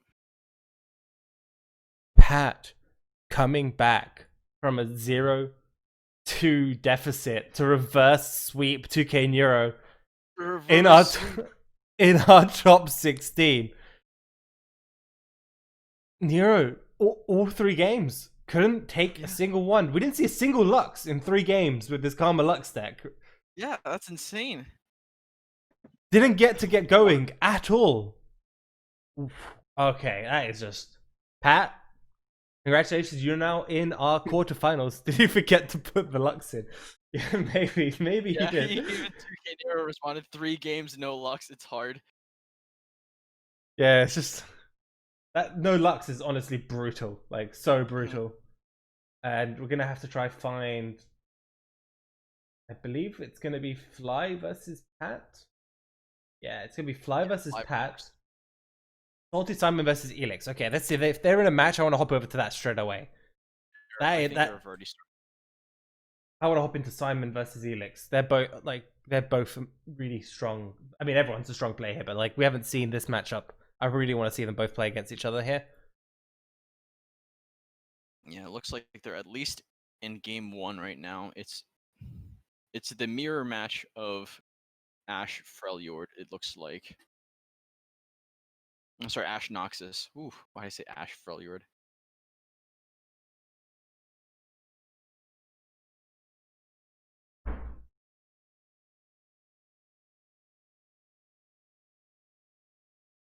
Simon looks like he's in a great spot. He's got way more resources available to him. He's got the Sejuani, he's got the Assessor. Over the next turn, he's still got double Reckoning here, which is, I mean, not fantastic, but he has options available to him in the next couple of turns. He can draw a couple of cards. He's probably looking to try to develop the Sejuani at some point this turn as well.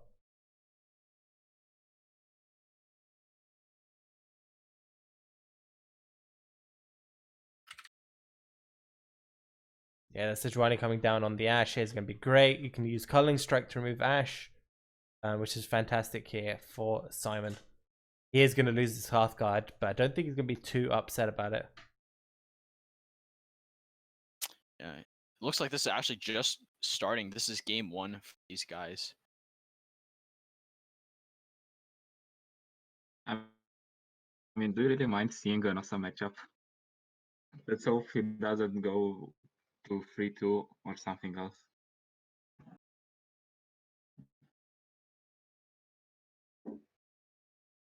Yeah, Simon's deck. 3 card draw off of Assessor 2 into the second Sejuani. His opponent's going to answer with an Assessor of his own, but that's not enough. He only got 1 card draw.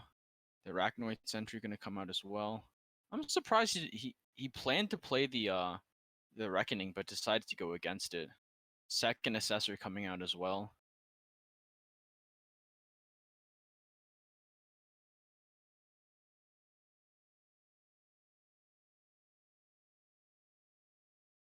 Their list, I'm just looking at it, are slightly different. Felix is playing the Reckless Trifarian list version with Kato, whereas Simon's not playing Kato at all. He's playing the Hearthguard, the slower version. They're both playing triple Hearthguard here, right? Are they? I'm looking at they're both playing triple Hearthguard. But there's no Kato or Trifarian, Reckless Trifarian. Trying to figure out I think the difference is that Elix is playing Reckless Trifarian while Simon is playing Arachnoid Sentry. Oh, Arachnoid Sentry, yeah. He's also playing double Elixir of Iron and Elix. I'm trying to figure out. Am I missing some other cards here? Am I blind? And Flash Freeze. The Trapper. Actually, no, they are both playing Trapper. Yeah, why? Oh, you don't drop Trapper in this deck. Avaros and Sentry. Avaros and Sentry is also. So Simon's going for a little more card draw. Simon takes this match. You could see him popping off just a little bit there against Elix. This is looking to be a great match between these two players. Both very, very strong players who've done really well in tournaments, both of them. Throughout tournaments, Simon's consistently made, I think, top 16 a lot of the time. I don't think he's yet to see his win. I believe he's come awfully close a lot of the time, but not made it. So this is looking to be great for him. Let's see if he can make it into the top 4 into our semifinals. This is our first quarterfinal of the day. Yep. So now looking at the rest of Simon's lineup, we've seen Simon a lot today so far, or in the past day and today so far. So he has a mono Demacia left. He's the player teching the Ionia a little bit there with the Mina Swiftfoot and the Concussive Palm, and Ezreal Twisted Fate left in his lineup as well. Versus Elix, we just saw that Ash Noxus lineup of his, but he is bringing Ezreal, Karma, and a Deep. So he's another player that we've seen that to bring Deep so far. So especially with the Deep deck left over, I would actually prefer to see Simon most likely bring the Demacia list, since it's kind of the faster of the decks overall. Well, that is true. Any Mina Swiftfoot on the board. I'm just curious if we'll ever see one, or if it will benefit Simon. I mean, I feel like this game will not. If it does get to like the turn 9, it means both players have just kind of been trading the whole time. So I feel like Mina in this matchup is not, even if it's drawn, it's not going to have too much of an impact unless both players are like being very conservative with their blocks and stuff. But when you're getting to turn 9, Elix is just going to be playing units that are just massive all the time, and Demacia is not really going to have a great answer, even with Genevieve. Even Genevieve won't be good enough because everything at base will be like 5/5s coming out here from Elix. Let's see if he manages to close the game until turn 9 then.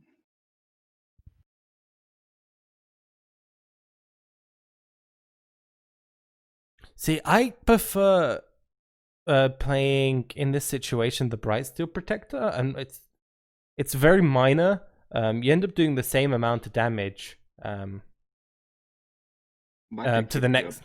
Yeah, but you keep your Fleet Feather Tracker alive. That's the only difference, and you might have stopped the Glory Seeker coming down.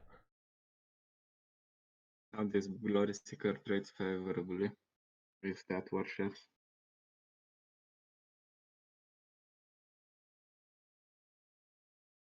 plays the Trapper here, so he's going to be able to play the Sprite Steel Protector to protect his War Chefs, which is going to be really good value over the course of the upcoming turn.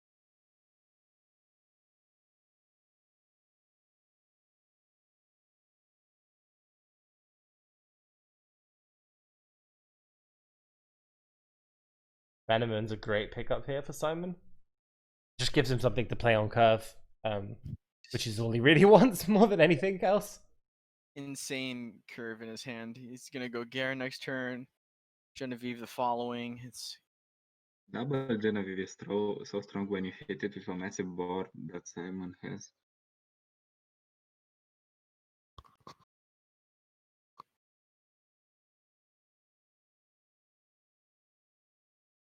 Yeah, apologies And if to be honest, apologies if the audio is bothering. I mean, we have Simon's channel on mute, so there's no like ambient noise. I guess you can't tell when us casters just kind of stop talking. It is pure silence.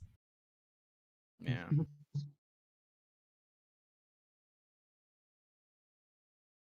This is also why I can't wait for spectator mode, so we can have like the background LOR music that actually plays, because that music is still pretty fantastic, honestly.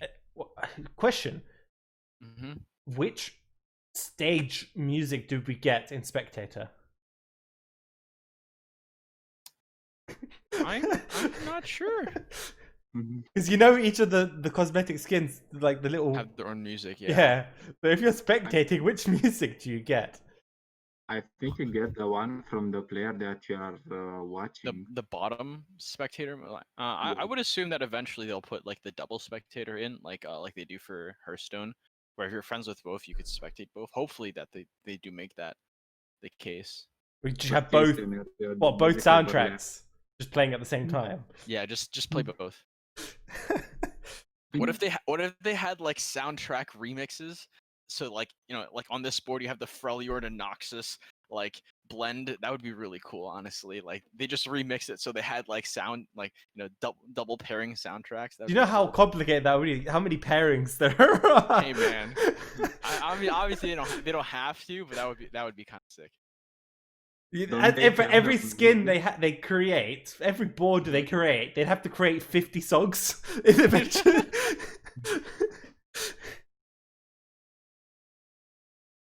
I mean, Riot definitely has the money and can put the effort to do that.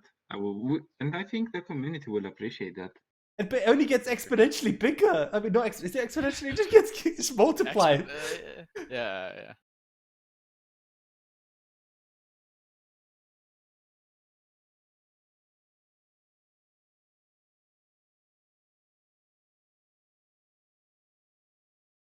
Gonna use that scout attack on Genevieve to get that free 1/1 here. May as well. Realistically, then it's gonna be a free Trifarian Assessor coming out. Gonna draw 3 cards here. One of the best cards in the whole deck.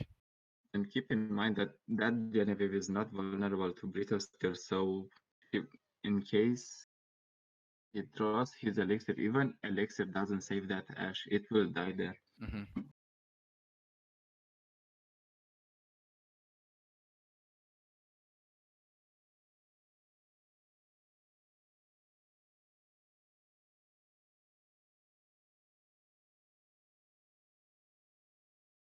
Simon kind of weighing his options in either killing the 4/3 or the 1/1. I think. I think you kill the 1/1 just because the other trade favorably, and you kill another one no matter what. Mm-hmm. I'm not a fan of this swap here because of the fact that the elixirs of irons do exist. Yeah, just do it this way.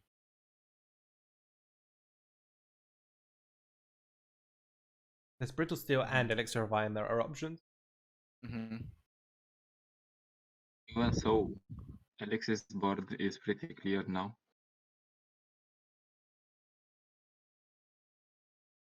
Removing the threat of the ash is really big.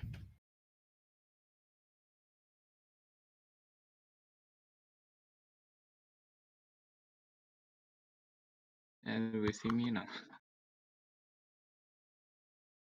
Oh my, that Mina top deck is gonna be so useful for him.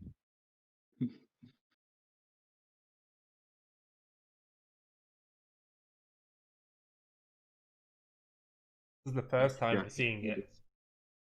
The first time we're seeing Mina Swiftfoot. Swift for all day. We saw him yesterday, a couple of matches, didn't see him draw it a single time. Mm-hmm. I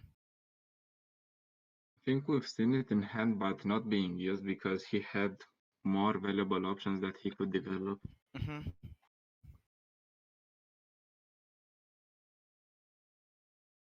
Can't really develop Garen here if he wants to use Concussive Palm. That's fair. So he basically can only play one card out of his hand this turn.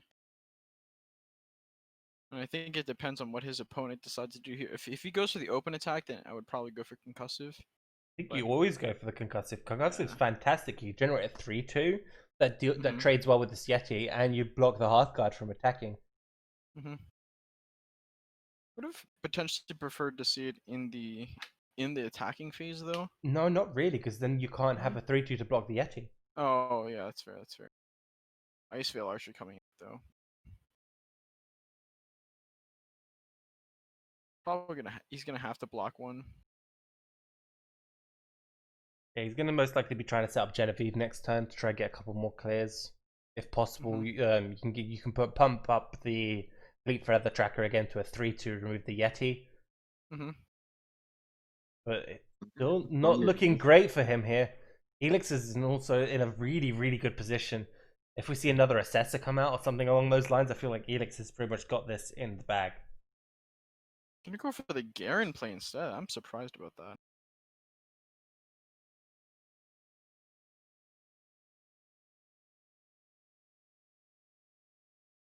So Joani coming out now. He might have to play the Mina defensively next turn.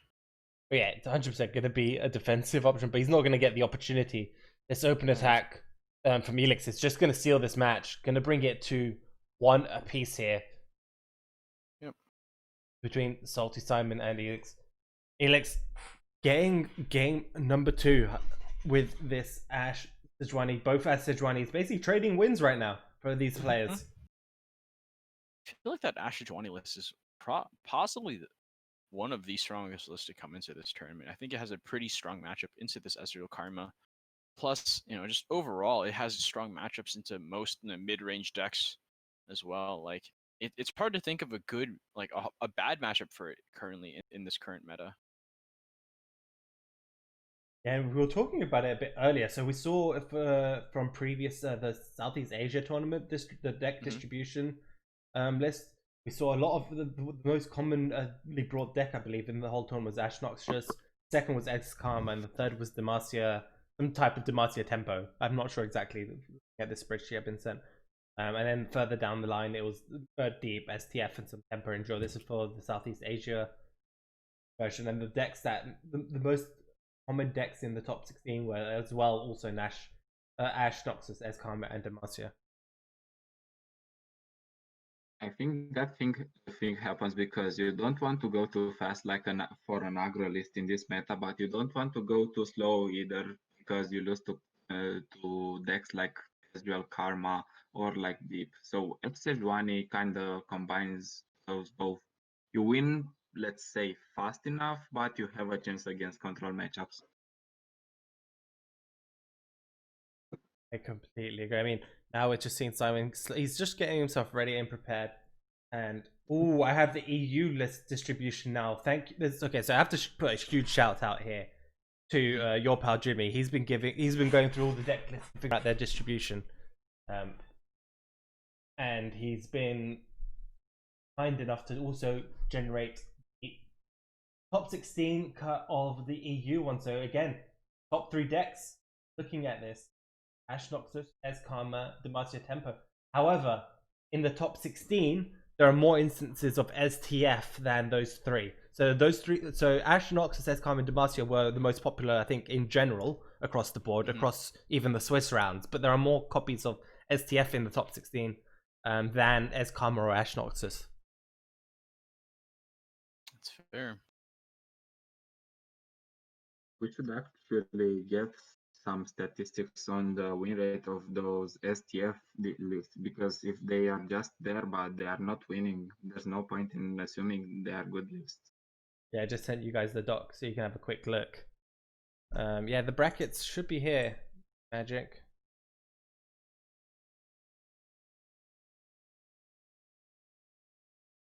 We are hopping into our game number 3 here between Salty Simon and Elix. We see the Ezreal Twisted Fate from Simon against, I believe that's Deep from, yeah, that's the Deep list from Elix here.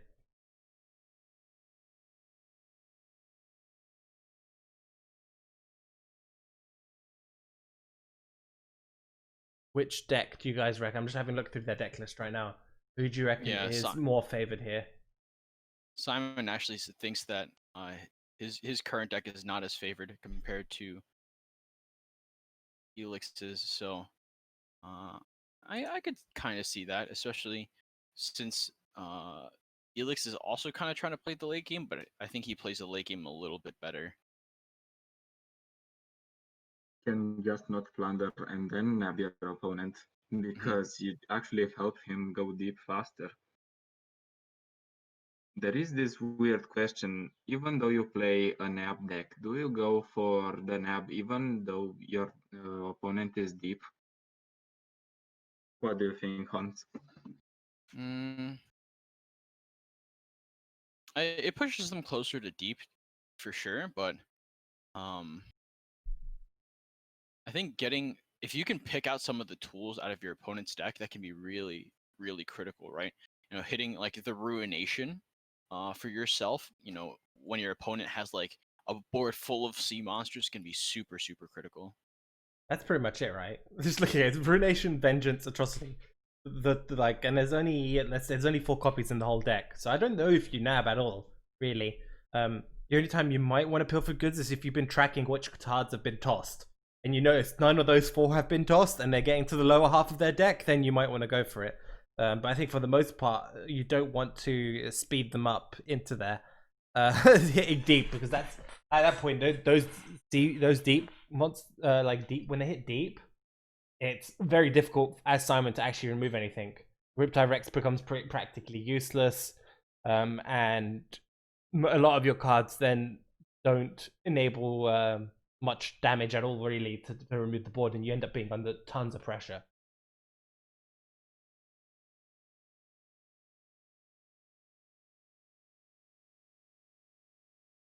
For sure. I think this is going to be the slowest matchup of all we have seen out of Simon and Elix. Decks are pretty slow and going to the late game pretty often.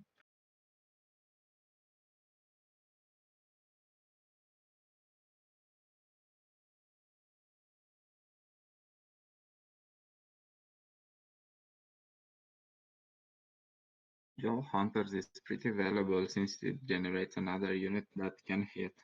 Maybe generate another elusive just to counter this one.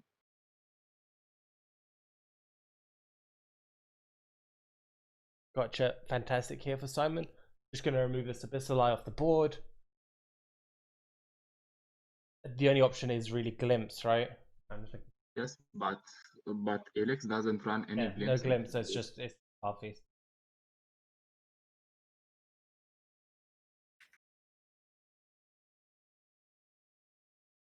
What do you guys think about not running glimpse though in that deep list? I think it's fine. Most of them don't run it, right? I don't know what to say. In the early game, it helps you a lot. You just draw into your cards more consistently, in my opinion. I think I would prefer Jettison, honestly, over Glimpse. I think I would just prefer Glimpse because you can go over and Mist Call after and generate more draw from your deck. Yeah, but this list isn't even running Mist Call. It's pretty heavy on like the monster route. I think it's open attack pretty good here for Salty Simon.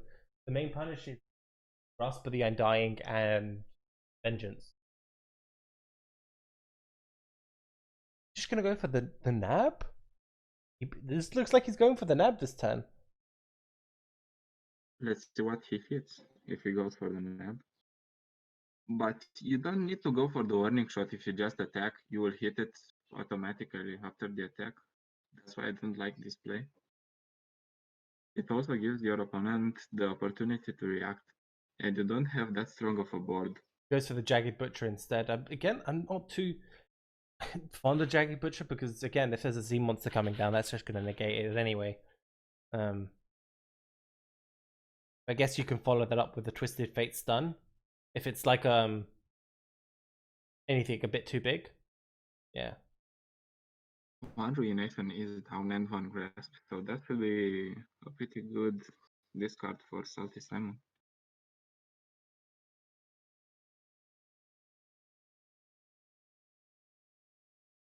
I think in this situation you play the nab first and then go for Twisted Fate, just because you make your opponent spend more resources and have less opportunities to deal with that.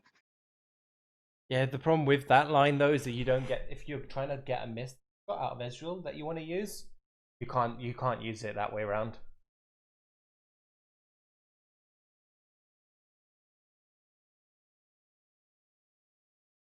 I mean, are you really sad not using that Mystic Shot? Because you still push 2 damage with the Black Market Merchant.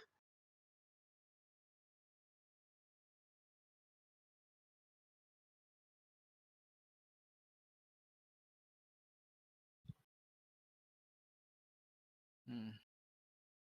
What event? Potentially? I think it's 7. I think it is a Vengeance. No, it's just the Yeah. Darkbeast.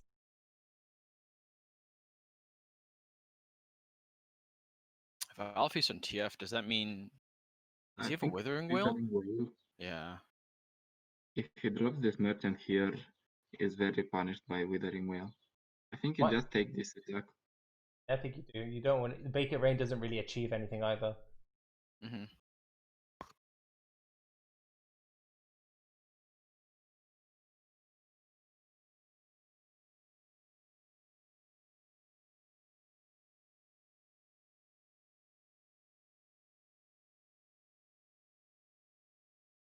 That's the Yeah, well. Withering Will. Mm-hmm. Does generate himself a Mystic Shot. He's going to push another 2 damage to the Nexus, which is really what he wants. Is to start putting that damage down however he can. The only downside is he hasn't played this Yodel Grifter this turn, which means he doesn't have the warning shot capability for Riptide Rex now. I think he's just fine blundering for another turn, hitting that Make It Rain and then going for nab.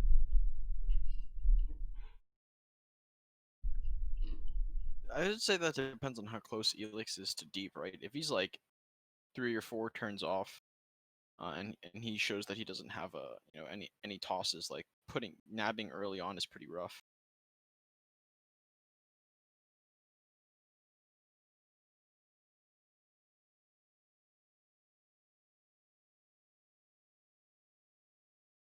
Yeah, Elix is in a tough position here because he hasn't hit deep yet. He's 2 away. So what he really wants to be doing is drop. Ideally, what you'd want to be doing as a deep deck here is being able to drop Nautilus plus then a sea monster that's been reduced. But since he hasn't hit deep yet, he's a little bit slow hitting this turn 8 now. Means everything's going to cost way too much, and developing a Nautilus here would be really, really punishing. He'd have to have like a Jettison to go along with it. However, as we can see in Simon's hand right now, he has a few ways to potentially deal with the Maokai, or the sapling at least. If there is a sapling on this turn to keep his Ezreal alive, I think he's just going to hit end turn here very happily. And then set up Riptide on the opener turn. Yep.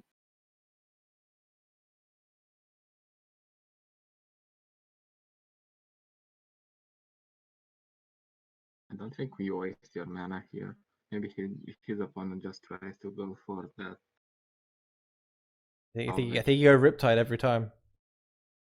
Agreed.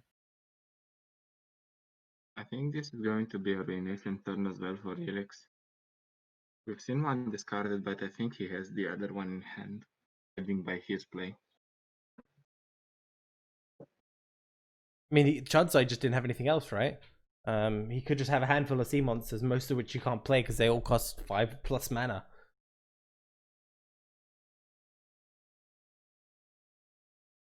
That's only going to give Ezreal 3 stacks, I believe? Or 2 stacks? 2 stacks, yeah.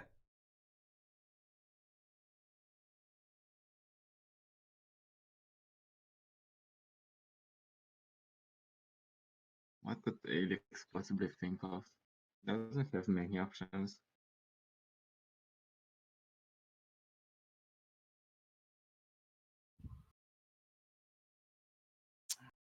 I just feel like that first effective Riptide Rex going to the second one is so slow, but the other ones together are all so fast.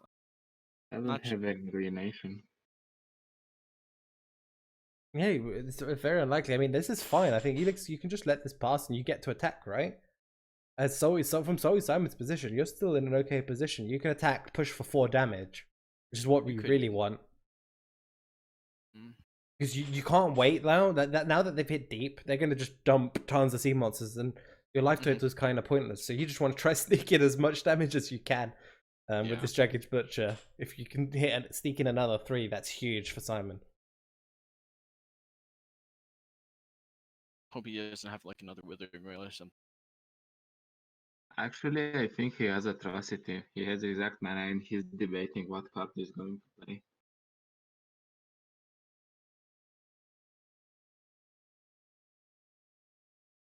I don't think you ever play Atrocity in this matchup, right? Atrocity is your win condition. Because you wait for the Ezreal to try and do some burst spell or some spells on the stack, and then you respond with an Atrocity. So yeah, there's the Vile Feast coming in.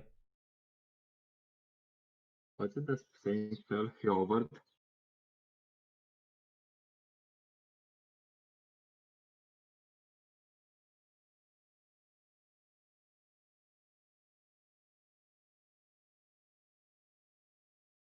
That puts Ezreal at what, 7 out of 8, I believe. I think when he hovered there quickly, he was at 6. So 1 spell off.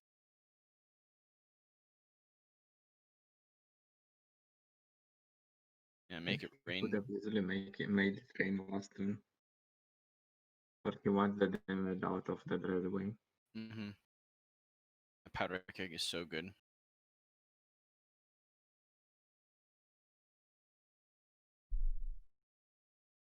I think you don't even need to block with Ezreal in this position. No, you do block the 7/2 with the Dreadway. Yeah, you can't afford to take 13 at all, especially when you know there is at least a single copy of Atrocity available. And I like the keg pull this way around. Taking 6 either, because if he somehow manages to find a notice, Atrocity is little and he cannot stop this. I think you take the block with Ezreal here, weirdly enough. Fine, right? Yeah, if he make it rains and hits the 7/2, he'll be alive easily. Yes, but he The will best be 3 alive hits. with 14. And if Nautilus comes in hot, you cannot deal with an Atrocity on your Nexus. Nautilus isn't coming down at all. Yeah, but this make it rain here levels up the Ezreal. Yeah, Simon has it this turn. I think Simon's fine. You know, he doesn't. Elix doesn't have the mana to jam an Atrocity here, and doesn't even really achieve anything either. The Atrocity. I think Simon's in a fantastic spot. Because this turn he can play the Yordle Grifter plus Static. Yep. The Sea Monster. I think Yordle plus Static was better. Generate the Static shot and then do an extra damage and draw a card, and the next turn. Fine. I think you play Yordle Grifter now. I think so too. You may as well get the. Ooh, he's going for the. That warning shot represents 3 damage. That's why I'm not a huge fan of the toss, honestly, too. I think he's going for the Pilfered Goods. I do not understand that line. I do not understand why he played the Sea Monster instead of going for face. Now he's going to lose the Ezreal, and he doesn't have another 3 here. His line was very awkward. Yeah, he has the second Ezreal in hand, though. He should be fine.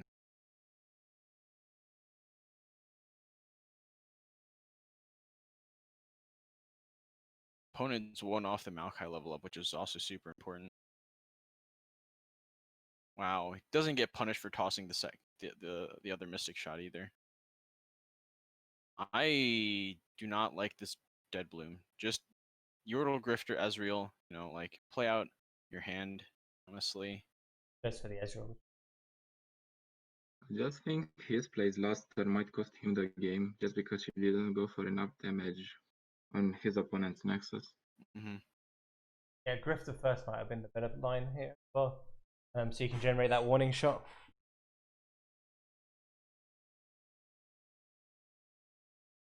Probably gonna have to go for a static shock, no If this matter is what the this turn, I think. elimination, it will be pretty rough for Salty Simon to come back.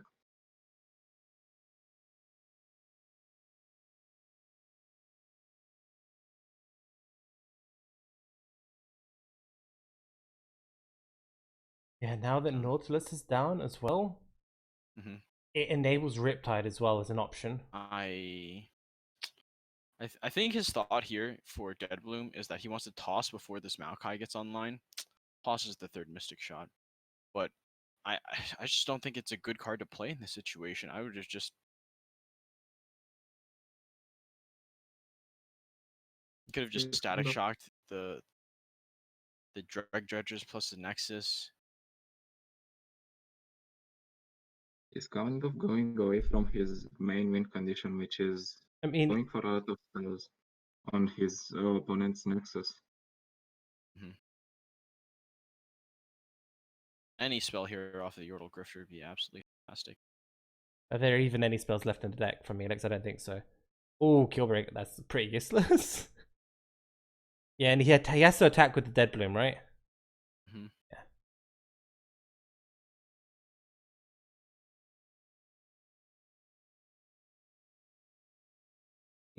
I think you should. You can push 2 damage this way. I think he only attacks with Dead Bloom. I think.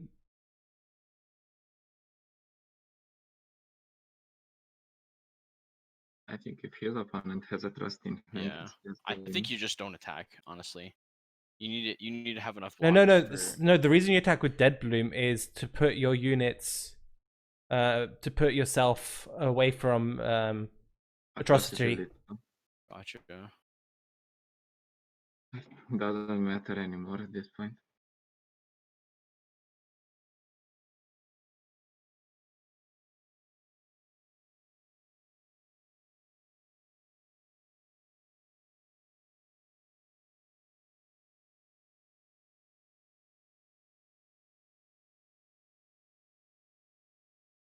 So he has 4 plus 3. That's not enough. Even with a keg, that's not enough. But he doesn't even have space on the board to develop a keg. I mean, he has it. Technically, he had 1 more mana and played the Keel Breaker, right?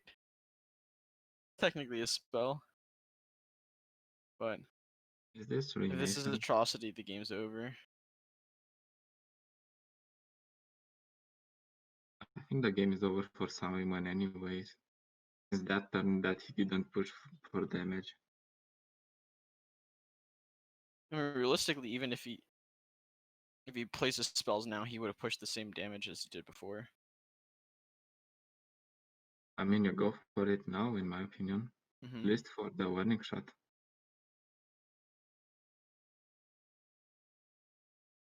Yep.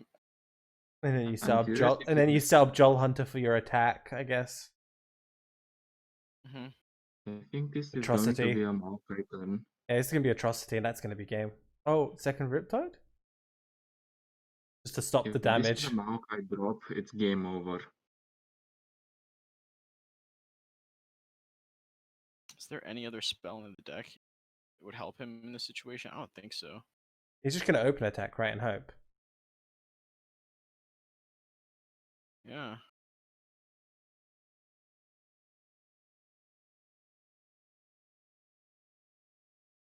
Put him out. Yep. Put him His last. opponent has any form of healing. I mean, we Next don't. attack is gonna He's hit got his pretty turn. much any champions left in his deck, right? I'm trying to Mhm. remember. Or maybe In- not. in He's probably top got a few. This is Has a to get the bad top pick. deck Atrocity probably. Whale. That was the Either middle one, card. but- Well, yeah. Heelbreaker keeps him alive.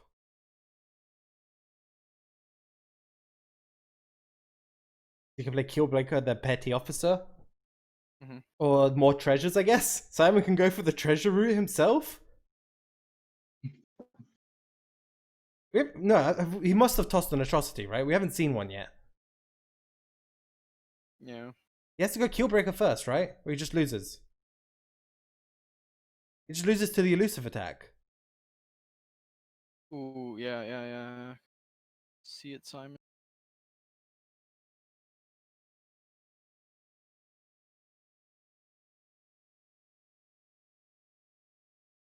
You can't play around atrocity anymore. I can't. Have you seen one toss? That's the question. I don't recall seeing one tossed. Regardless, you shouldn't be playing around atrocity anymore.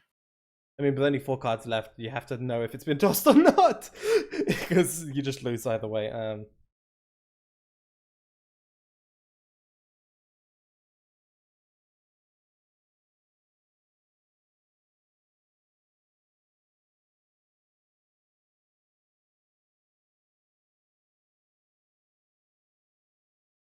We'll find out now, basically. Still no atrocity. Doesn't need to commit the atrocity yet, to be fair. He does have it. Yeah, his opponent's had several opportunities, yeah, so he probably has just started it. It's only a single copy, by the way, in the deck. Oh, that's great. Pool Shark's fantastic.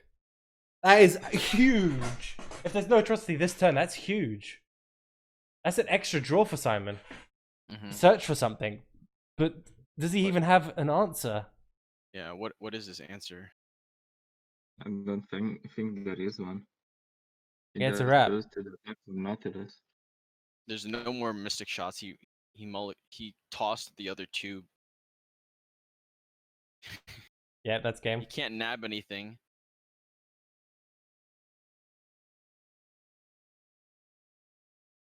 He has to block.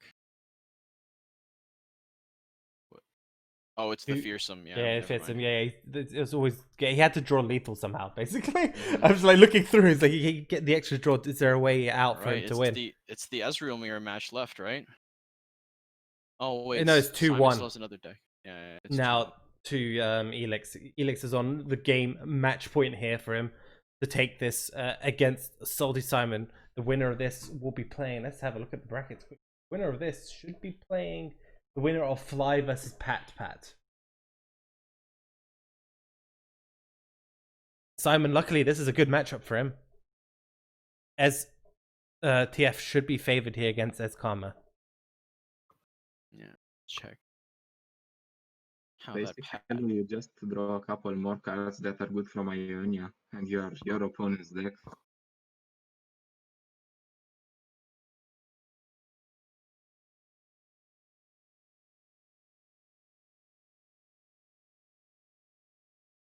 Ooh, this is looking great. I mean, this is a good start for Simon. To make it rain, I like throwing that away. Just draw. It's not too useful in this matchup at all. There aren't many units. You're never going to get more than maybe a single proc off of it anyway. And you do want to keep Riptide and Black Market, but you basically want to keep the rest of it. A thing to note here that while I'm looking at this deck, Elix is actually playing a copy of Yone Windchaser. Again, Yone in this matchup is not that great. Yone's more fantastic in the sort of you're playing way more board heavy, so like the Marcia matchups and the old like Darius harrowing we've seen actually once today. Who was playing? That was Thomas, right? Yeah, it was Thomas. But it'll be good versus if Simon ends up winning this game, going into the next one, it'll be good versus the Mono Demacia deck that Simon has left over.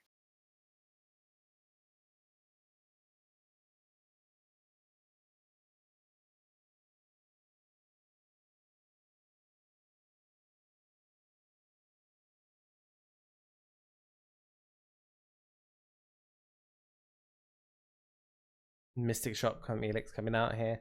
Just trying to sort of slow down the damage output here from Salty Simon. He's going to start pinging for... Ooh, okay, with Petty Officer, do you go for the one cost? Yeah, you go for the one cost unit here. You should go as wide as possible. Not the best one drop, but it's a 1/2. Plays around static, which is what you really want more than anything else. Is Helix even running static? Let's have a look. Yeah, he's got 2 copies of static.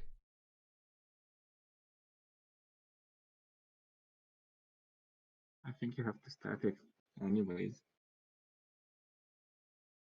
Yep, insane static shock value here.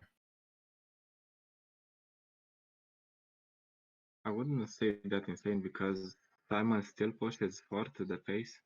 Yeah, that's all that adds up. I'm looking. There's 2 health pots in this Karma-Ez deck, and that's it for healing. And Eye of the Dragons, obviously, and Eye of the Dragons, but we haven't seen a single one played yet. Manages to hit the Allegiance on the Yordle Grifter, gets himself a Will of Ionia, which can be very good to negate sort of the Karma turns later on when you drop Karma sort of near the end of a turn, delays Elix's combos later on, and gets a Bark Beast again. Not the best one drop because it does fall prey to static shot. But it does mean Elix has to be careful about his ordering a little bit with the spells. Has to remove Bark Beast first. Mm-hmm.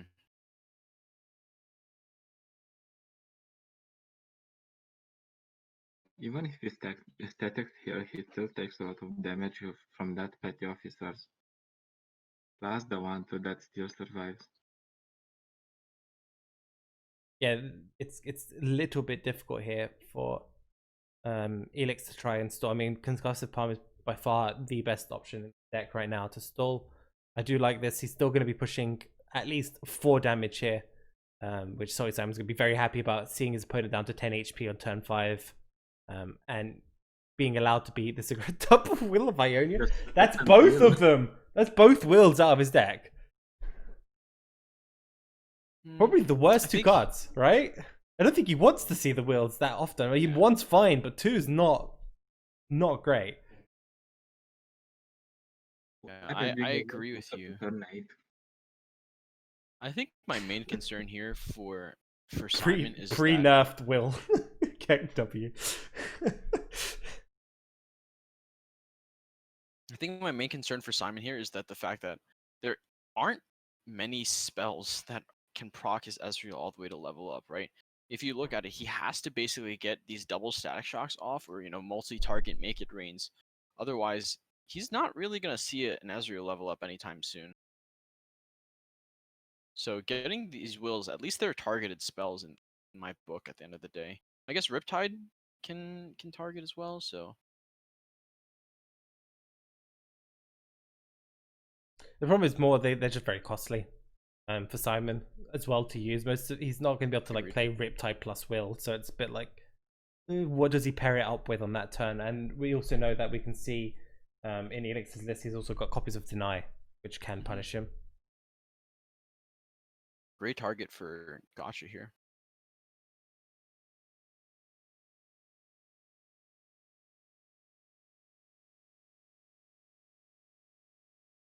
Ezreal now can hit the board. Oh, he has not enough mana. Yeah, he could still push through 1 damage potentially. Oh, no, he can't. Yes, he can go for that and then make it rain, in my opinion, which he does. Yeah, but Elix has already got Ezreal leveled up. Just as a heads up, Ezreal on Elixir's side is leveled up here. There's just so many more spells on the Ezreal Karma side of the board. I fully expected Elix to get the level up first, but Elix needs the Karma Enlighten in order for him to close this game out, in my opinion, because Simon's still sitting at the 20 health value. I mean, warning shot. He just dies, right? Warning shot. Rex just Simon wins this turn. He might even be not anymore. He might have been forced to negate one of the shots from Riptide Rex. I mean, you still go for it, right? Because the next turn you open attack, and then if you get even like a little bit through, you win. Yeah, 2 damage with. So you can open attack, and then you have Rex or Mystic shot. I think Simon's got this in the bag.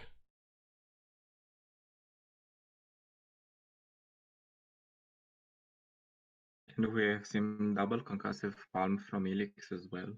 So he cannot really stop this attack. He doesn't have his wills in his deck. Going to be pretty rough. Yeah, no more wills either.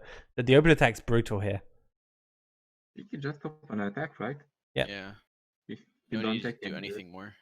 Yeah, there's no Will of Ionias and 1 concussive palm left. I do not like that Ezreal development. You have Mystic Shot afterwards as well. Just go for the attack.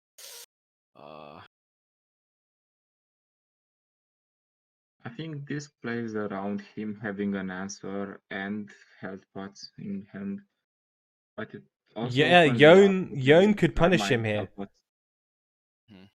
Yeah, there's Yone. But he can he just plays yeah, he can will here and then he still has mana for Mystic, still wins. Doesn't really matter either way, even with Yone coming down. Double health pot still saves Elix. Yeah, double health pot Not as well would having have done it, yeah. That's game 2. Are we gonna watch more reverse? Actually, no, that's not a reverse sweep. Technically, 2-2. Ezreal Karma versus Bannerman. I think Bannerman is favored here, just because it's a faster deck and it can go wider. And Ezreal Karma always had a hard time dealing with that kind of board.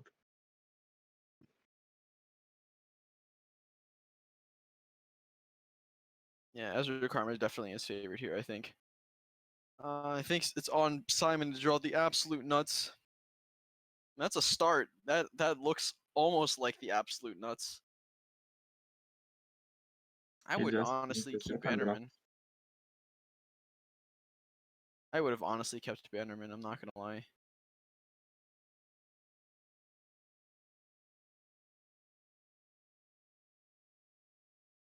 He needs to kind of get that snowball going, and Bannerman definitely assists in doing that. Yeah, Demacia is great, but this is a much slower list, guys. So if this is not a scouts list at all. He's running 3 copies of Concussive Palm, a copy of Deny, and a copy of Mina Swift in his list. Which in this matchup, I mean, the Concussive Palms aren't going to be too valuable here at all. Maybe stopping some healing with that concussive palm, otherwise I don't see much value. Or maybe a yawn from hitting face. Yeah, it's a much slower Demacia list compared to even like the more Quinn-based scout lists. It's a Fiora Garen based, so there's no misfortune pushing extra damage. He's very much reliant on getting like a great curve, getting off that Bannerman, and then trying to push. So I think he's still favored, but not as much as like a more aggressive scouts version. Honestly, surprised he doesn't go for the Lauren Protege. Yeah, I would prefer Lauren Protege play here. You know, even if Elix has Static Shock, he's gonna play it during the combat phase. So actually, He won't give up the yeah. 2-1. I think you attack here. Do you? I think Laura Perez is. Oh, you want to keep up single combat just in case? Yeah. It's to also play on Static Shock in case these just Static Shocks the Fleet Feather. This case, he can pull in the Eye of the Dragon and then still live the Static Shock here. Well, you can live the Static Shock and kill the Eye of the Dragon at the same time. So the punishes are what Concussive Palm coming back here from Elix, a gotcha, but if he doesn't have any of those, yeah, Palm would be the biggest punish.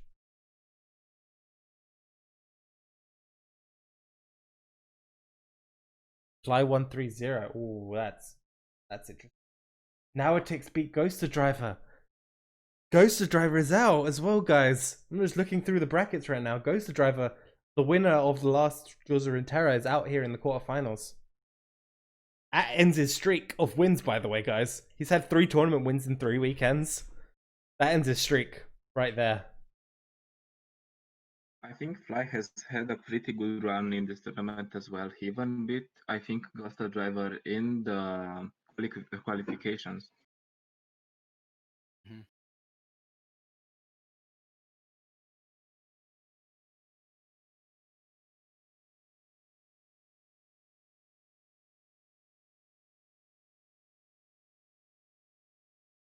Don't think you are pressured to attack here as the Ezreal Karma player. Agreed. I feel like this can only result in like pretty poor trades for you. So, guys, for you guys tuning in, this is 2-2. This is the final match. I think you just single combat off here, right? Yeah. Give it one less unit to Static Shock.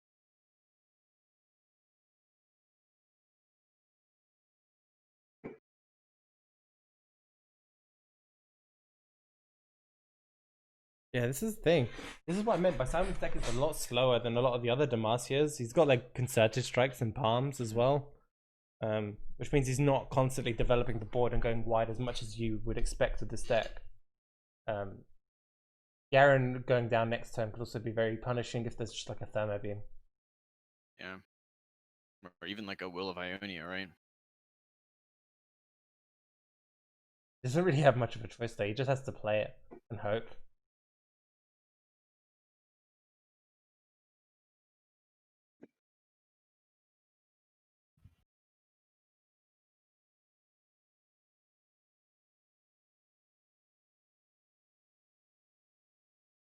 Still, Will of Ionia renders his opponent unable to defend himself.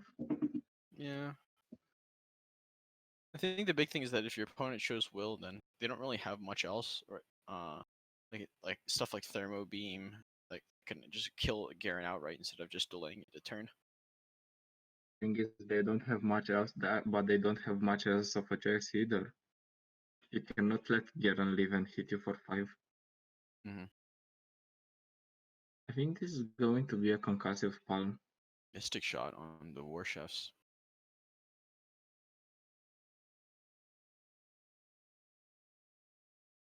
Simon, just putting your stretches in. Like, gotta get the Yeah. stretches in.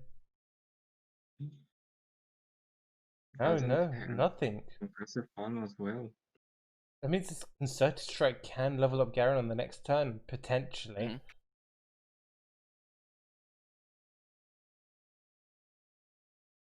You could even play like Concerted Strike, Bright Steel as well. Ooh. Azrael coming out too means that Concerted Strike is super likely to get played here. I do Okay, like think concussive about palm this. more though, because you have a Yeah. second concussive palm if there's a deny.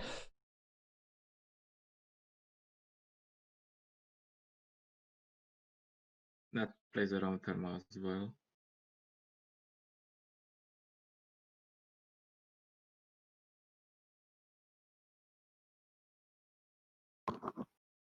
Helix has to try and start removing some of these units off the board. Hasn't actually been able to generate a Dragon Link either, which puts him in a very bad spot. He needs to get some healing going. He's already down to 9 HP, and he's not in a fantastic spot because Simon's been able to protect Garen this turn.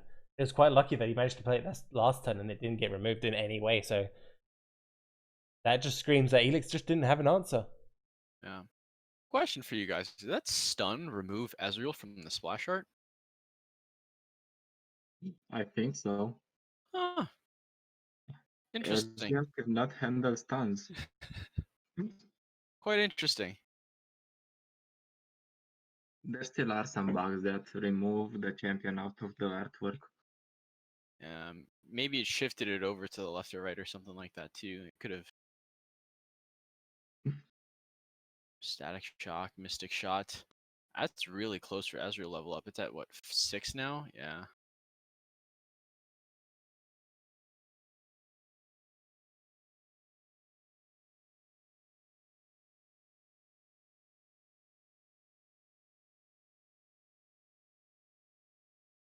I like this palm. He needs to generate more units on his board. Mm-hmm. Denies Like the his healing palm as well. Yeah. Allows him to play strike or riposte afterwards if he wants to. Let's see if we are going to see a deny first.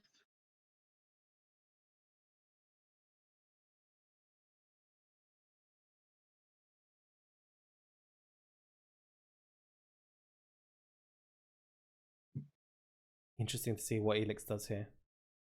Does he have an answer? Doesn't. Yone might be an answer here.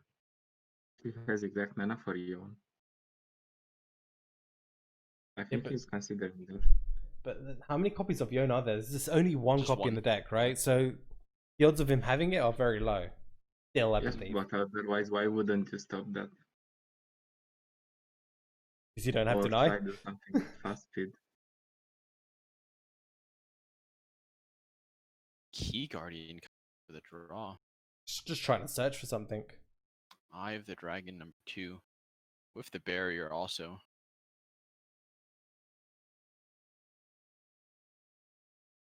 I think you can safely remove a unit that's a blocker at this point.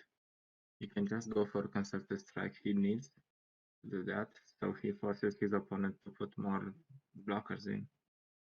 I mean, also since I would assume that my opponent wouldn't want to block with the Ezreal, right? This riposte is technically lethal. Obviously, that's if Elix doesn't have a response to it. Yeah, so we can. I like this attack more because he doesn't have to commit the concerted strike yet. He can wait to see what Elix does here, if anything.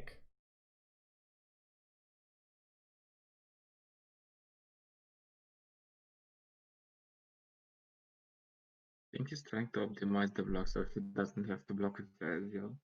But if Ezreal doesn't block, this might be lethal. Yeah. His only outs would be either the health potion or the deny. I mean, another concerted strike would also work. He's just going for it. I like this. It's a bit riskier, but you force your opponent to have. How many concerted strikes have we seen so far? I mean, a concussive palm. Sorry. We've seen. I think just one.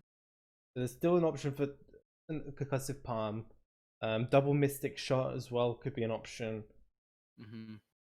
That He doesn't even need double mystic shot. He needs just one, on yeah. the free throw. Even just a single mystic shot. Or a gacha. He has the will. Yeah. Garen, though, levels up, which is also huge because now he can start attacking every single turn. And we've already seen a will gone. It wouldn't surprise me if we now see Simon just throwing out these concerted strikes to try to remove the Ezreal this turn. Back is a nice pickup. It's not that great. He just wants more units, right? He wants to go wide. His board is just not allowing him to do that. He's pretty much forced to play. He's drawn, I think that's his third concussive palm. Is that his third concussive palm, Simons? I forgot. He's drawn all the spells in his deck. I think that's literally all the spells in his deck, except for the deny. At this point, he is the Ezreal Karma player. I think concerted strike here and then stun the 2-1.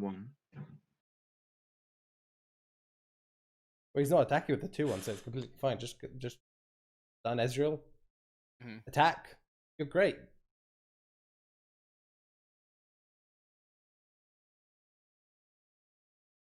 I think you always attack with Garen, right? You attack with. If you want to attack with everything, you need to remove that 2-1. That is potential healing.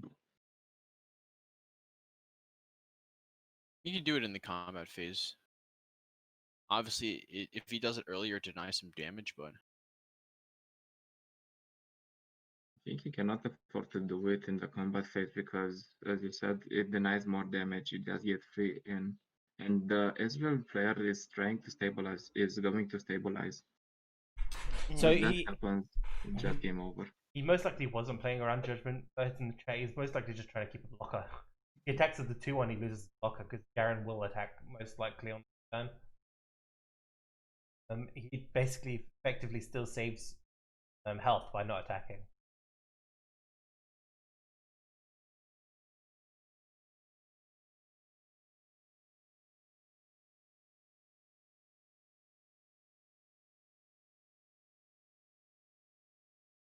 That's Garen gone.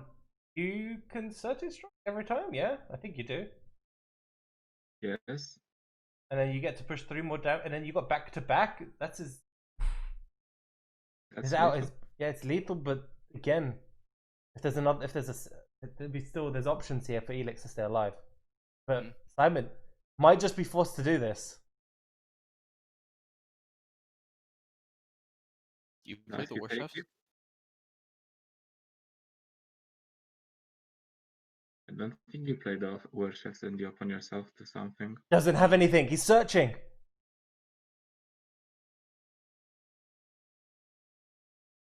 It's gonna be Elix or Simon.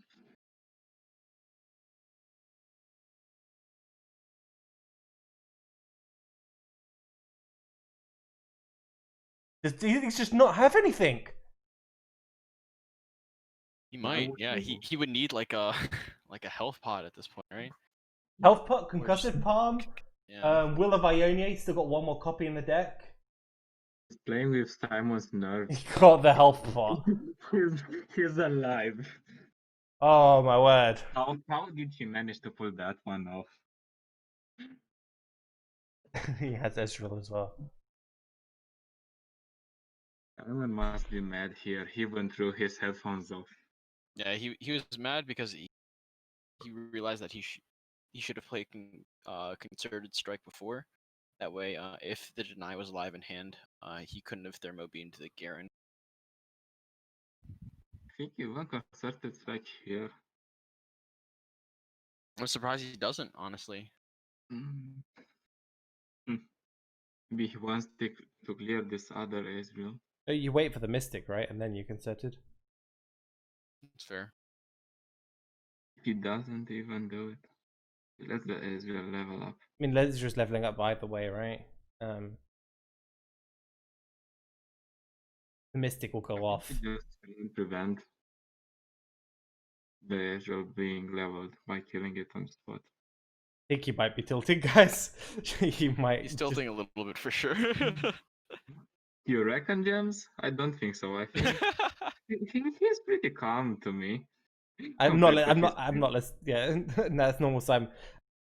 his- I'm not listening to it, but I do watch Simon a lot. But He is slamming his desk a little bit, I will say. that just sounds like normal Simon to that way. That's fair. He could I get a think that's concerted strike something. off here, and I think he should, honestly, before going into the next turn. I think he's just trying to see if his opponent will play off some of his cards. In the position Elix is in, I don't think he needs to play anything, just hand around.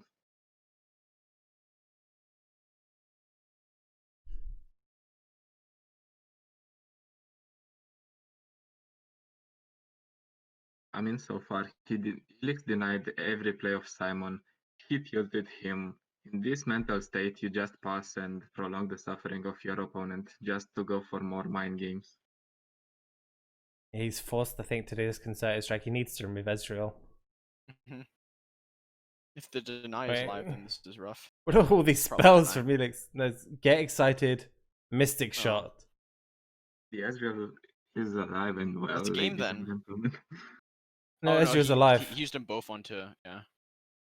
Yo, sit through the cloud field? Oh.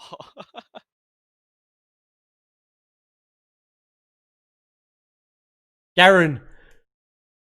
Ooh, he just needs. Helix just needs no answer, right? To a unit. Yeah. Simon's still in this. If Helix draws like a health pot's not enough, but he's still. He needs like thermo beam. If he just draws like Mystic, it's not enough. No, why is the stream freezing? Why is the stream freezing? No! Most No. important moment. Let's see. You top deck Will! Ah, it's Will as well! It was Will, yeah. Jesus. He has the Mina. Mina Swiftfoot!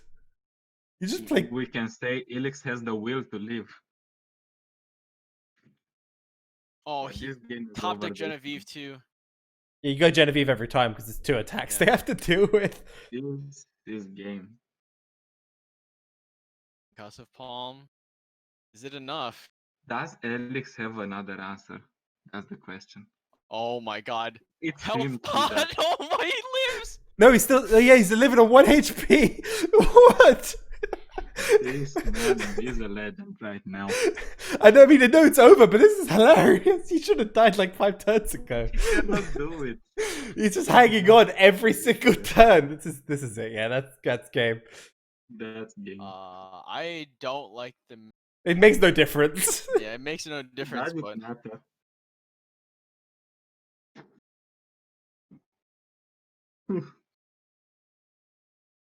Helix held on for so long, jeez. so long against So, Mr. Marcia, and Simon ends up taking it 3-2, yeah.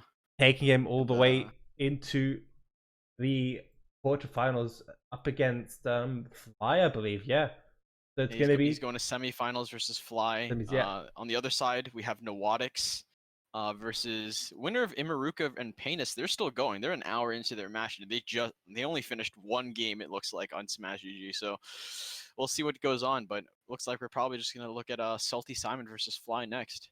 Played for the headphones. Thank you. Sorry, apologize for the shouting. But it's just like that was insane. I mean, that was nearly as insane as Nick Demon's match yesterday, guys. Mm-hmm. So we had. I'm going back through all the insane moments we've had this weekend. It's been fantastic. We've had some insane matches. I think we had yesterday. We saw, I believe, Nick Demon lose while having 3 unyielding, spirited Radiant Guardians on the field. Yeah, another Radiant Guardian activated on the board. I'm thinking about this, man. Like, looking back at that last match too, his opponent, what, did he even get a karma at the in that last No. game? Like, No jeez, karma. we're really just like, honestly, we're caster cursing some of these opponents too. Like, not drawing luxes, not drawing karmas. Like, that's tough. That is true, and I believe we have both streams in the next match. However, I think Fly has a delay, so Fly's delay is gonna make it rough. Yeah. it's going to make it a little tricky to be able to see both hands. Come on, people, show some love for our headphones. What headphones? I mean, I could start screaming. Do you want me to scream and see who has like great headphones at home? Simon's headphones. Yeah, Simon throwing his headphones across. And we're looking at gonna take a look at Fly's decks here, since it's probably gonna be the next game that we watch. Fly rocking the Ash Sejuani like most players are in the top 16, but he has that Ezreal Twisted Fate as well, so they're kind of matching 2 decks for 2 here in this match. But the last deck for Fly is actually a Thresh and Lux deck, so kind of a deck just to pull out Lux, get a bunch of Luxes on. He has triple Rekindler, an Unyielding Spirit, just playing around this Lux fully. Checklist.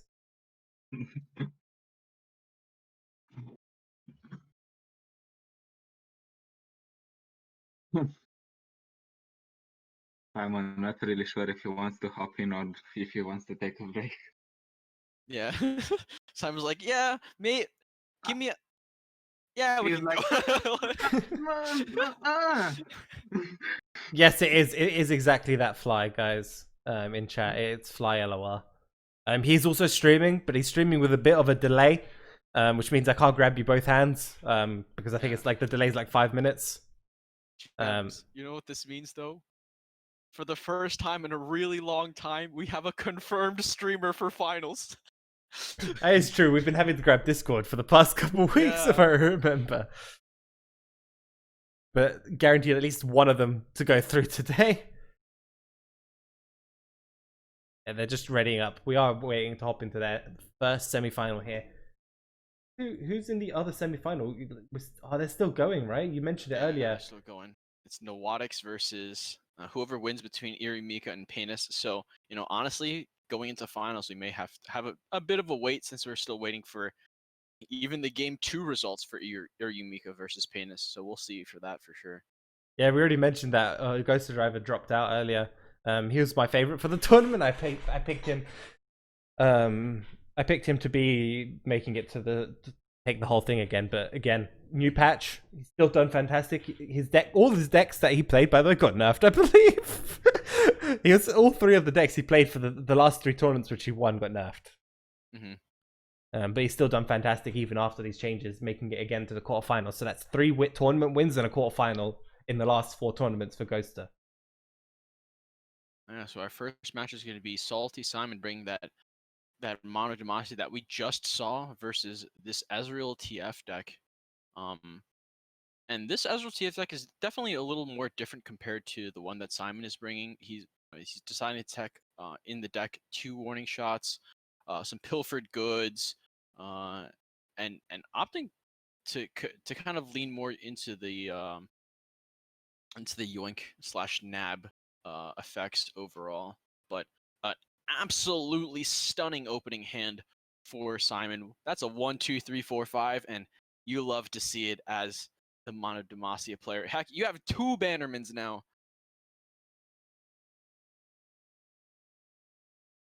Yeah, however, Fleet Feather Tracker gonna get removed here, which means Simon's only gonna be able to push 2 damage here with the War Chefs.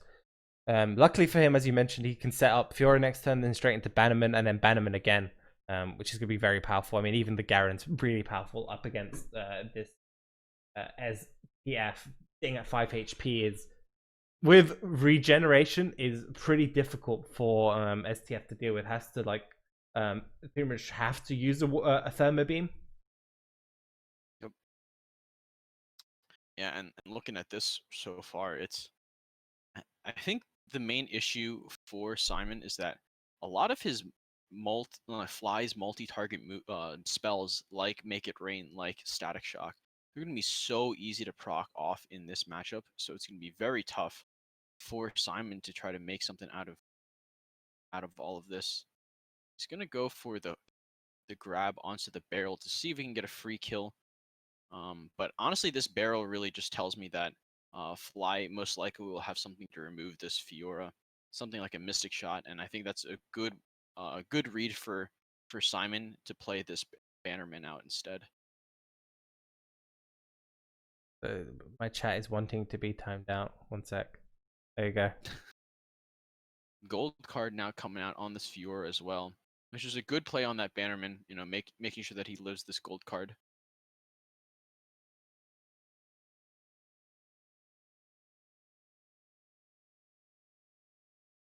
Annie, can I trust you in chat to time people out when they want to time themselves out, please? Since you're chilling here, because I'm just not gonna pay attention to that. Too much show. Okay, yeah.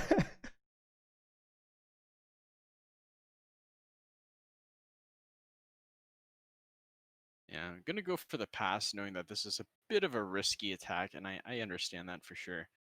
He's going to be able to set up a Garen if he wants to here. He could also go for like a Bright Steel Protector plus Laurent Protege play to keep his Fiora alive and make it so that he has an insane Bannerman for next turn. I'm surprised he goes for this TF attack.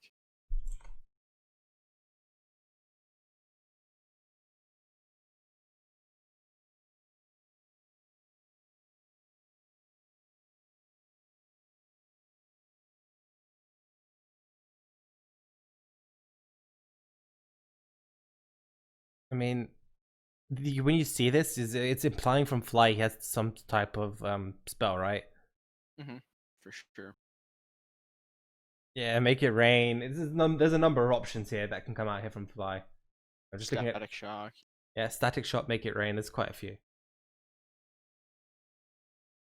This block kind of denies like the multi-target hits, like the Make It Rain, the Static Shock. And there's also the chance to Make It Rain just doesn't land as well. That's definitely a possibility. So 1 in 4.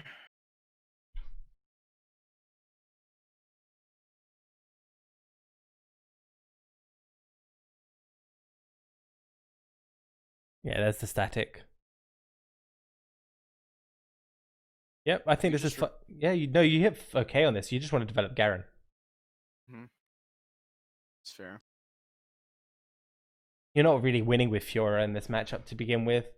You'd rather develop Garen because that's much more difficult to deal with, and then you can develop Bannerman plus Bright Steel Protect. So you can go Bright Steel into Bannerman this turn, and there aren't many options for Garen at all to be removed now. I believe the only option, I'm just looking through the list, that pretty much it. There's nothing, right? You'd have to use some type of burn plus thermo, but that's it. He doesn't have the mana for that.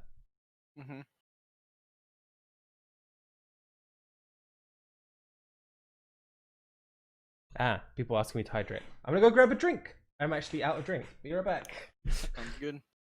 People want me to drink. Yeah, but for now, it looks like this is a pretty solid board state. Part of me wanted to see the barrier effect here onto the War Chefs, but this also allows Simon to go pretty wide and play this Bannerman also, right? So I think this is a pretty solid play depending on what Fly decides to respond with here. This also kind of denies any possibility of stuff like Thermogenic Beam, any of the larger removals. Petty Officer now going to come down. Going to opt for the Lornt Protege instead. And I quite like that as well. Can challenge in this Twisted Fate, make sure that some of these larger minions don't. You can get the more valuable trades here. For sure. Oh, wow. What a good Make It Rain. I think that's probably one of the best ones you could have gotten. I'm back with the drink. Perfect. What have I missed? The question is, do you hit with that 3-1 knowing that it will die anyways? Yeah. I don't think so. You can conserve it, especially since you have the Bannerman in hand as well. 1 mana deal 2? Oh. Oh my god, a nabbed single combat. Jeez. This is especially good because Simon doesn't run any Rangers Resolve. He does draw the Genevieve Tilting a this little. turn, though. Genevieve is really strong. This turn he's got 8 mana, so he can set up Bannerman plus Concussive Palm if he wants. He can even riposte, but I don't, if he wants to keep his War Chefs alive. But again, I think he's fine just setting up this. You go Concussive Palm first? He whiffs as well. Oh my god. That's... He only has 3 cards, or 4 cards in his deck that he could whiff, right? Yeah, the 1 mana, 2 concussive, 1 deny.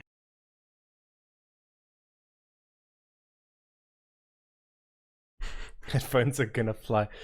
Yeah, maybe. I mean, this is looking really rough. That whiff, he really needed that to land. His entire chat is filled with Keck W's now. It's great.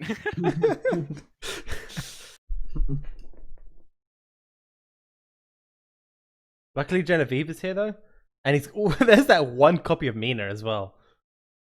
The only thing is, if Fly just has Riptide this turn, warning Riptide.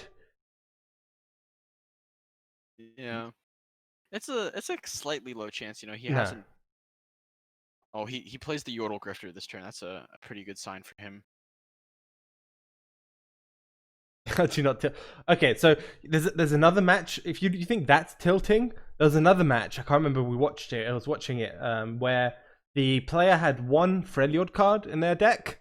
1 Freljord card. I think it was like 1 Elixir in their Demacia list, and they still whiffed. And they still whiffed. Jeez. the Mina here being the one that. Okay, at least it was the Mina instead of something like a Deny or a Concussive Palm setting. Like Concussive Palm number 2 wouldn't have done too much. The Deny wouldn't have done too much. At least he knows that he got a pretty good card out of the situation. Yeah. Oh, it was Omen Hawk. Yeah, you're right. It was Omen Hawk. It wasn't Elixir. It was just a single Omen Hawk in the deck.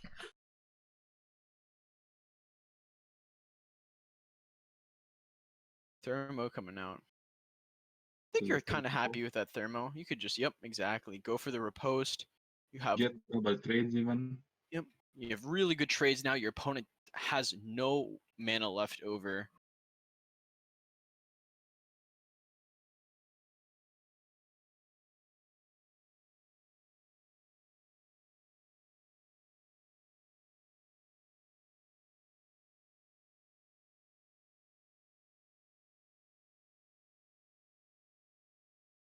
Any difference to blocking with Jagged Butcher over Yordle Grift? I don't think it matters, right? If Mina puts if Mina puts one of the 2 back into his hand, he'd prefer the Grifter.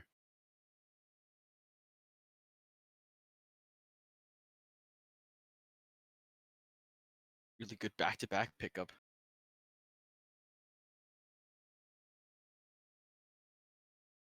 Ooh. Back-to-back. It heals them up as well, which is fantastic for him. He's not able to use them on the attack, but still really, really strong here for Simon. We'll shut out the attack as well from Fly. It also means he's got a strong read that there's no Riptide. Because I feel like if there was a Riptide, that was the turn it was going to come out. And there's the Swift-Winged Lancer. Hey, man, I read this as, guess what? I'm playing Mina to open my turn next turn. Oh, yeah, that's insane. A Mina on the next opening turn is absolutely insane here for Simon. This is probably the best usage we're going to be seeing of this all day long. Yeah, he could even just start with this attack. Yep. Get this fleet attack in, or scout attack in, I mean. This will be rough if Fly has something to respond with, but he's still pretty happy. A Riptide would be horrible. Mm-hmm. We haven't seen one yet. Goodbye, all 3 of your minions. Basically removing 2 blockers off the board. Might be redirect stats incoming next turn. Next turn, I mean this turn. He has the proc. Ruination?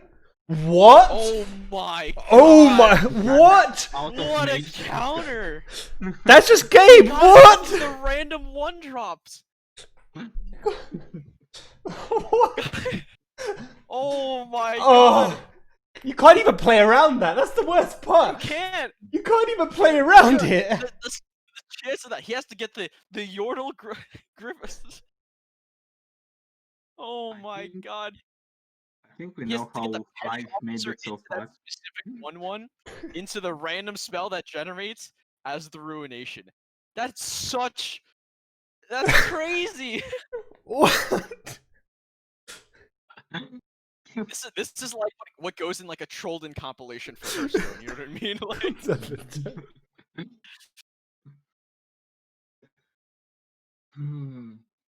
Oh my word. guys, if if Simon wasn't tilted after that last series, that game definitely tilts you, right? Like you're sitting there. How do you expect a Ruination? Like out of all the possible cards that could have generated, Jesus, You just can't play. You literally can't play can't. around it. You can't. You play all your units like a decent Demacia player, doing your stuff, and suddenly a Ruination comes out of nowhere. What do you do? I just lost for words right now. I honestly just lost for words right now. I wasn't paying the attention, but did he throw those headphones? Oh yeah, he immediately just got up and left. The mic drop. I like his hand now, though. Honestly, if he kept that Bannerman, this hand would be insane. Let's talk about the sequence of plays that happened that they even get there, right? How did he even get the Conservator in general? He gets it off of the petty officer. Yeah. So it's a petty officer into that very specific 1-drop into a very specific spell, right? Into a very specific Simon reaction.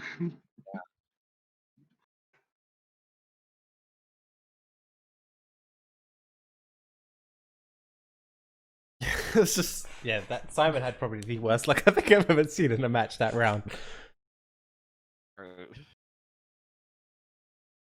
It's like there's nothing you can do, right? And You really can't. Especially like that's even like the perfect counter to Minna with 3 units on board. Like, Jesus. Like imagine if you're Fly, you're just sitting there chuckling like, he has a Minna. I know it. I'm just gonna wait.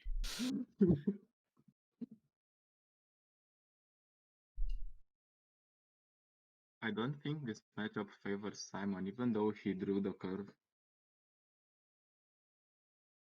think you pull in the Icefield Archer here, right? yeah, because that keeps So War it is- Chefs alive. You'd rather keep War Chefs alive than Fleet Feather? I think so.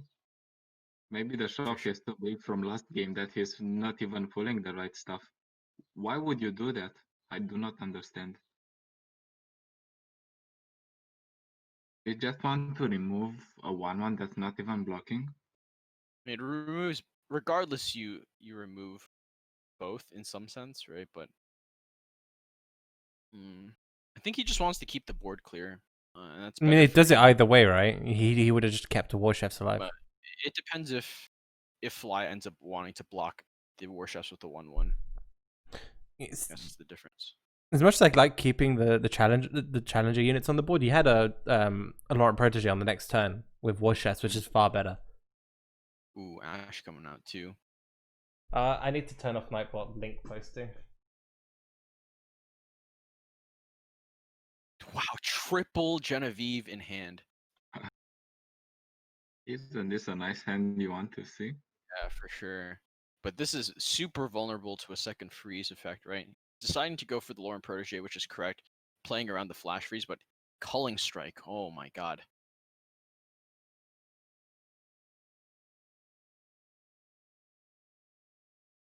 He even gets Bannerman. Next turn is going to be big for him. It's all right. I mean, you're just gonna play out Genevieve 1, 2, and 3 in a row, in my opinion. Sedge comes out, but yeah, just use one of these Fleet Feathers, kill off this Ash, force out another freeze effect. And this Ash is one more hit from leveling. This line also. Basically, he can freeze the board and just attack. Try it again, level up. I'm just gonna see. I'm just like putting a whitelist, but it should be fine. Hoping now. No. I'll untime him out. Don't worry. It'll be Bannerman allows him to play back to back here as well, so I think this is a correct line. Harsh winds. Yep. Ooh.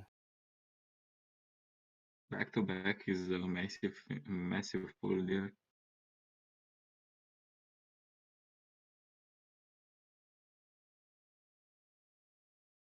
Ash just says frozen units can't attack, right? Or is this a attack units with 0 attack can't? You're with 0 attack, so you can buff him up. Okay. Yeah, he can. Oh, he doesn't go for. I don't think that was correct in the slightest.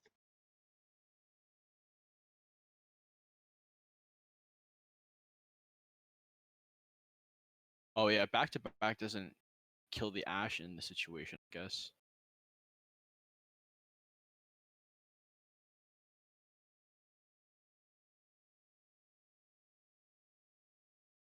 Can only attack one unit with 2 units. I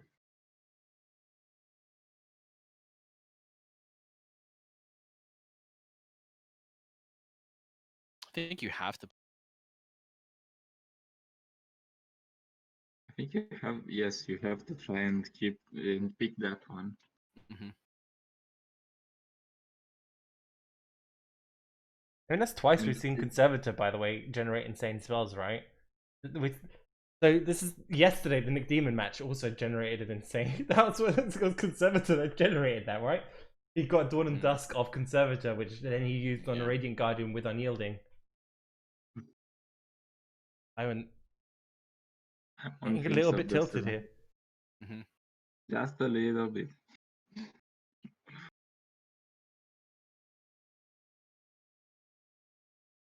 Dadino is not going to do anything here.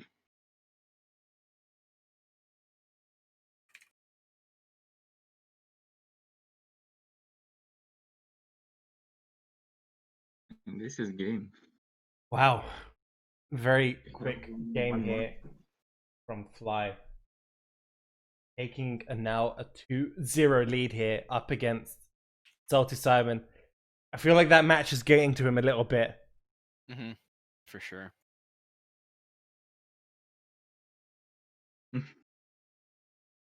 Does he not want to play the game anymore? I'm not sure. I think he just exited to reset the lobby for whatever reason. Fine. I think you have to do it if you click on the wrong deck and ready up or something. You have to do it or something. I think that you can't. It says exit lobby now. Yeah. Yeah. I hope they fix that in the near patches. That leaves Fly with Lux, Thresh. Yeah. Are we going to see a sick comeback from Simon again?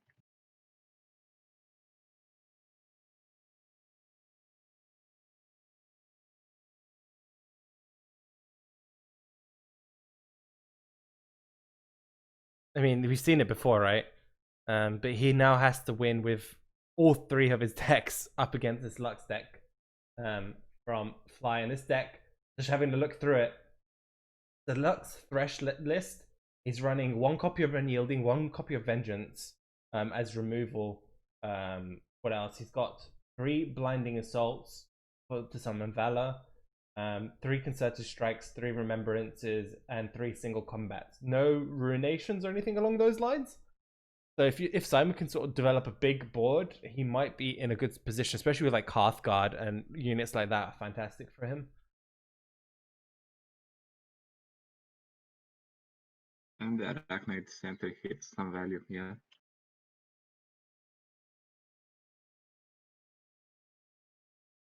It's like the actual maths, by the way, in chat. Did someone actually go and do the maths?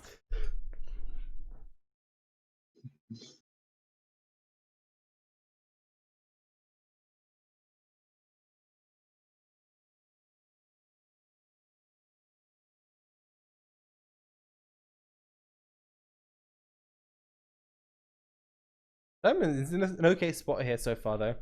Coming into the 3rd game of the day. It's actually going to be really good for him, hopefully. Luckily, he's got like this Fury of the North if he wants to keep his Ash alive. And then after that, he can start developing the Hearthguard if possible. I think this is victory goes to 3C1. So this can lose to Concerted Strike still. And not single combat, just Concerted Strike. The only answer.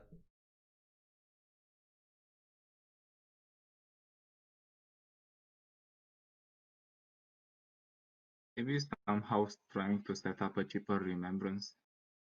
Oh, he develops the Radiant Guardian. Radiant Guardian needs to stay frozen.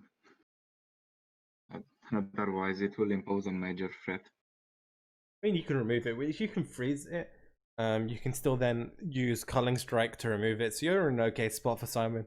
It's not the worst situation for this Radiant Guardian to be on the board. He can now still go for this attack here. Aristocrat's going to be 0 as well. It's not that just because Fly doesn't run anything that buffs his units. No, there is nothing. There's just Vile Feast and single combats and concerted strikes. There's no buffs.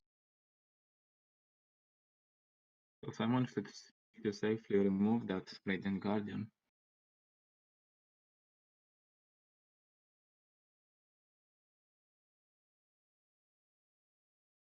That is a good Gleam target now. Yeah, it's fantastic. I mean, Fly does need to start drawing through his deck. Really wants to try get these Luxes down onto the board. It's pretty much the only way.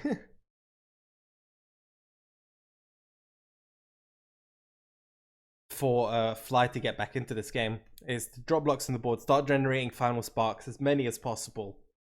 And it's even okay if Lux dies because your whole deck is surrounded by Rekindlers and trying to generate multiple Luxes on the board. Mm-hmm. How close is this Ash to leveling up? It's leveling up right now. Oh, Jesus. Right as you ask, it levels up. Yeah, of course. I'm still trying to debate if playing Binding Assault in Demacia lists, and especially in Lux lists, is good. On one hand, you get the spell mana for Lux, but on the other hand, you lose tempo on that.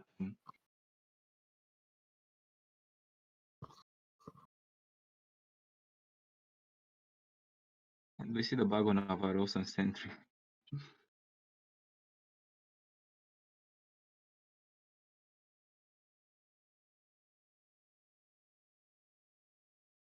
Thresh coming down for Flies again. Not fantastic for him. He really wants the Lux. Start getting this Lux generation, this Lux generator going. It's pretty desperate to do it because in this matchup, because we already see Simon's got another Ash in hand. He's in a pretty good spot. I mean, there was an option where you can just froze the Thresh there as well to just keep the Ash alive. Yeah, sure. Simon has the advantage for now, but Fly has the wider hand, and the wider the hand, the wider the options he has. Yeah. I think in this case, letting the Thresh die is pretty important, just so it doesn't get the level up as easily. Obviously, he could have done it with the Flash Freeze, but in this case, he gets another. I mean, I guess in both cases pretty fine. So He's gonna play this for Demacia. he's playing it because he knows Simon has Crystal Arrow in hand. Yeah. And it Exactly. implies that he doesn't have any good way of stopping this Crystal Arrow at all. You'll draw, right? Yeah, you still go for it because it's you're still going to end up freezing 2 units when you attack with Ash. Might even draw into another freeze effect. I don't know. You can draw in through an Icewell Archer, I think. Got a glimpse to deny it? Maybe single combat on the Ash. That would be brutal. Part of me just wanted him to not use this Crystal Arrow and just wait a few turns. I think it's fine. You can push for lethal still this turn if he gets any freeze off of it. Mm-hmm.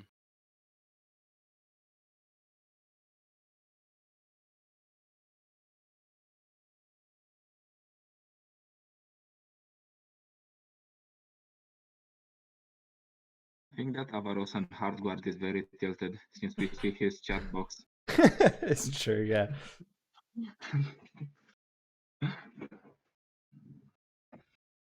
Not a great turn from Simon overall, because of that, especially because that single combat that came out. Luckily, he's got Reckoning now, and Reckoning is fantastic. Reckoning removes the entirety of what Fly really wants to do in their deck. So it removes Lux, it removes Rekindlers. I think the only unit it doesn't move in the entirety of the deck is Radiant Guardian. Yeah. I think he tries to set up Radiant Guardian with this Ranger attack. You could even wait a turn and wait for Harsh Winds plus Reckoning for if he has the Radiant Guardian play here, right?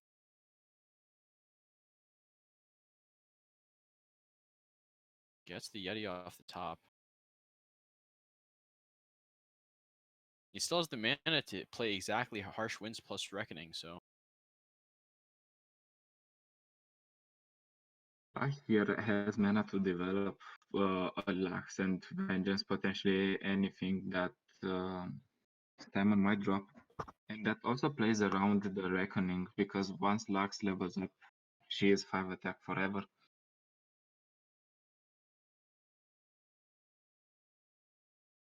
Yeah, the thing is though, if we see a Lux being developed here, that's going to be pretty tough here for Fly. Yeah, we see Concerted Strike, which means, just throw Harsh Winds out. Yeah, I would too. Save your units.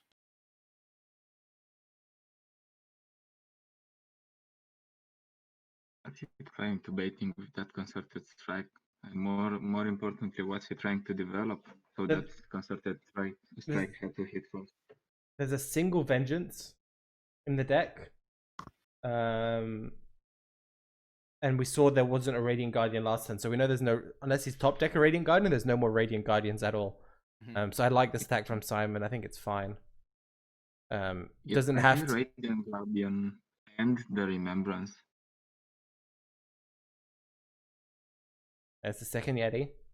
This is looking pretty good for Simon. He wants as many 5/5 units on the board as possible, because he's probably just going to block with like the 3/2 and the Trapper, the Arachno Sentry and the Trapper, because he has the Reckoning in hand, so it doesn't really matter.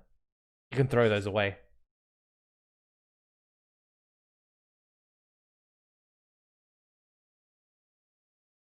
I think Fly might be looking for a safe turn to drop Lux in his position. He has those beefy units, he considered the Reckoning.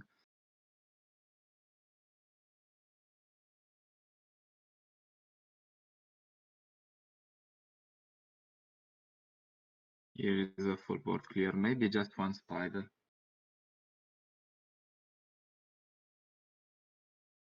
Single combat or glimpse? He has double spells. What could that be? Single combat, glimpse, yeah. Yeah. And he's going to be super disappointed when he sees the Yeti come down here from Simon. Sure. The only answer, I believe, to the opener. Oh no, he's going to have a 1/1 spider still. Yeah, but Spiders versus Yetis, round 1. And another spider. Simon's just the 1/1 spiders just completely block this attack here for him. Fly still holding on in this match quite a bit. I mean, Sentry's an okay draw here for Simon. I think he does want to develop it. Mhm. He just needs any draw as possible, and there's another glimpse here from Fly. Jesus. It's fantastic for him. He needs to start getting through his deck. We haven't seen a single. Yeah, we haven't He seen. needs the assessors. Yeah, Sessa is what Simon is looking for right now. There's the Lux. Lux number one here from Fly. We finally see a Lux deck that actually manages to pull a Lux. Sessa is what he really needs, not an Omen Hawk. Oh my. I mean, Sejuani would have been great. Hearthguard would have been great. There's so many cards that would have been fantastic here. Wait, is he just... He's just quit. Wow. I don't He think is... you need to quit there. Wow. He was so pissed. Yeah, he's... After his last game, I think this one just made him lose it. I mean, he had he had so much bad luck going on this.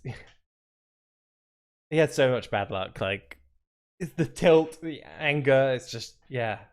Yeah. I feel really bad, but like, he played the nuts. I mean, he played so well up until this point, and it's just, oh my word, I don't even know what to say really. Yeah.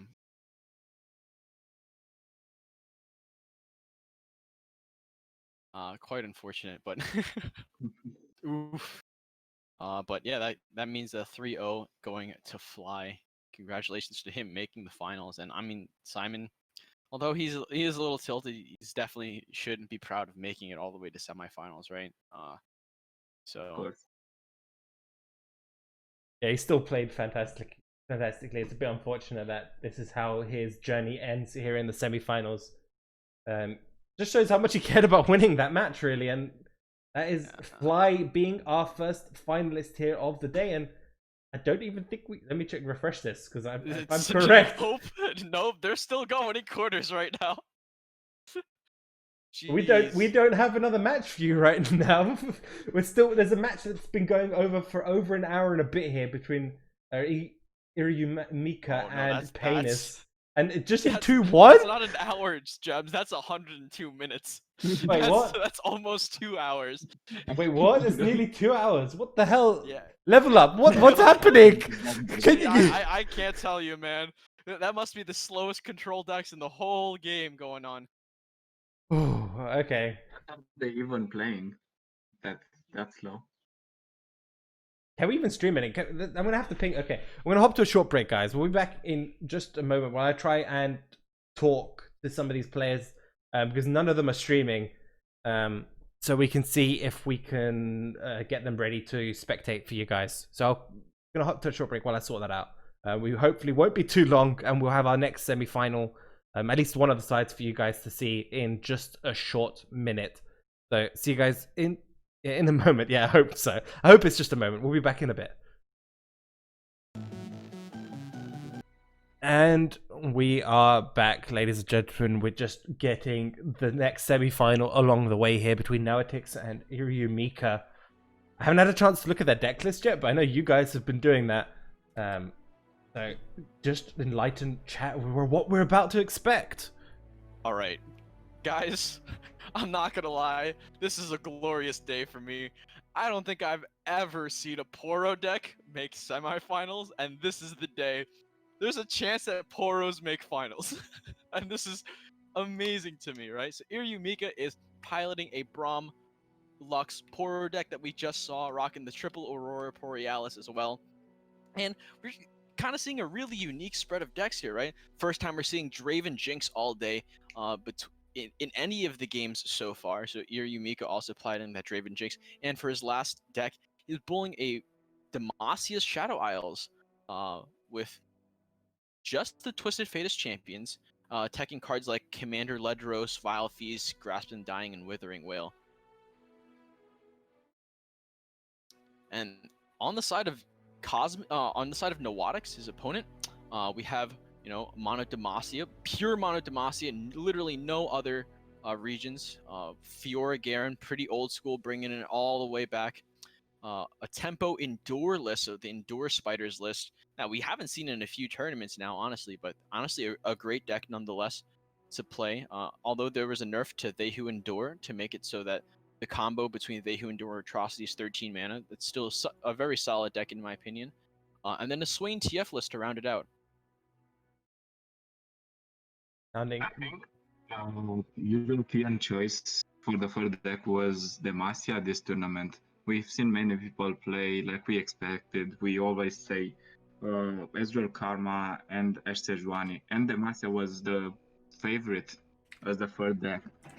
But I'm more excited about Iryu Mika's lineup, and especially about that Poro deck that you were talking about. I'm really curious what's the powerhouse that's powering that deck and keeps it just winning.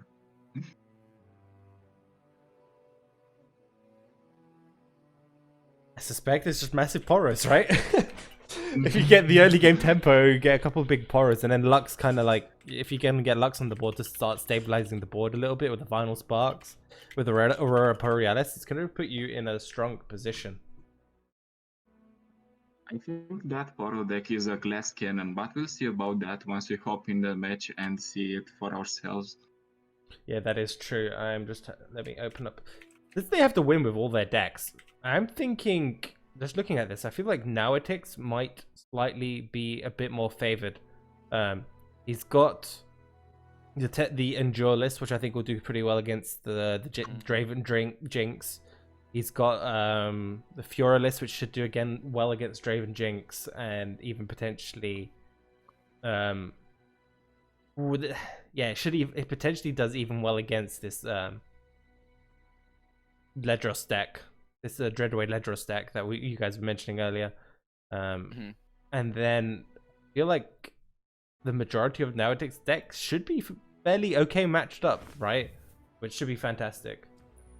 And it should be fantastic for him, I should say. All right. Is that because you're biased against Poros? Or No, it's because I think the other two. I think the other two decks might be weaker against the entirety of Nauatix's lineup. That's fair. That's fair. But also shout out to both these guys, Nawatix and Iryu Mika, for streaming in Discord for us, making sure that we can catch all the action live for you guys. Both these guys leading with their Twisted Fate decks. It's going to be a Twisted Fate showdown, it seems. Which deck do you think it's favored? The Mono Twisted Fate or the Twisted Fate Swain? I think that's hard to say. I don't think I've really ever seen this this Mono Twisted Fate variation. I like how, the spread of minions though. It seems like a very mid-range control deck, and it's a card that we don't really get to see too often. Smooth Soloist, a 7-mana 3/4 elusive that reduces the cost of your allies in your deck and hand by 2. So that can really tempo out a lot of cards inside of Iryu Mika's deck, right? So this is such a very unique deck list. I think overall, if he can get a Smooth Soloist off on curve, 7-mana Ledroses, 7-mana Dreadway, that's super impactful. And I'm also quite interested. He's playing a Dreadway and no Gangplanks. So he's literally only playing it for the double all damage dealt by allies effect. I get what Iryu Mika is trying to do here. He is trying to bring a meme lineup, and somehow it worked for him. And it might get him to the finals. So props to him. Yeah, props to him for sure. I now wonder after this tournament if Iryu Mika makes to the finals, if we are going to see a lot of Poro decks on the ladder. I would be surprised. I mean, there was a period where there were Poro decks on the ladder, right? Yeah, there was a Poro list that was ran also similarly in the Korean tournament, I believe. The Right Korea tournament. There was a Poro list there. I can't remember how well it did, but there was one in that tournament. I think it did pretty okay. Yes, but as I talked to you earlier, that Poro list wasn't powered entirely by Poros, but the Radiant Guardian hitting turn 5 and just killing your Poros was most consistent for that list instead. This is a full Poro list, though, that we are going to see from Iryu Mika, hopefully. Now, for the first time ever in chat, I mean, for you guys, well, first time in a long time, you guys should be able to hear both the ambient noises of the game because we're getting it through Discord. Quite a nice addition. It's honestly, I miss this music every so often, especially for our long streams. But Nowadix, Nowadix and Irumika, I think, are trading pretty back and forth, pretty consistently. But overall, I think this kind of favors Irumika in some sense, right? Especially like I mentioned, that smooth soloist. If he's able to play that out, that can be pretty crazy. But if Nowadix, also for him, if he can get a a Leviathan Swain combo, that can just end games overall. So it really depends on who draws those late game combo pieces first.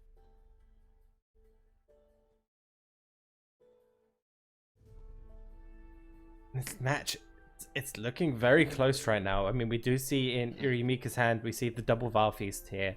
That can actually just deal with pretty much anything Nowadix is going to play here.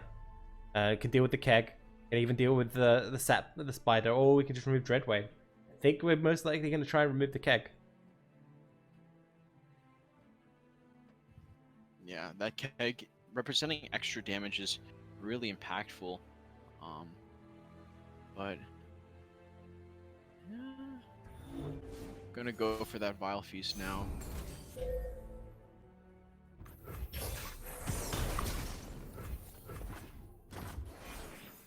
What's great is in this matchup, if Ledros does decide to, come down a little bit earlier, there's the option from the Swain TF control to just keep it stunned. That it just doesn't ever go back to the hand. So I think Swain TF pretty much has to try and win before we see the Dreadway come down. Because I'm trying to look through the deck list, and they don't have a great way of actually dealing with Dreadway at all. Just looking through it, Noxian Guillotine is probably their best answer. But to do that, they have to set up something. They have to set it up, I guess. Safety will cost. Drawing Leviathan is pretty tricky most of the time. Some games you get to and you cannot use them. Some games you need them desperately and you draw none.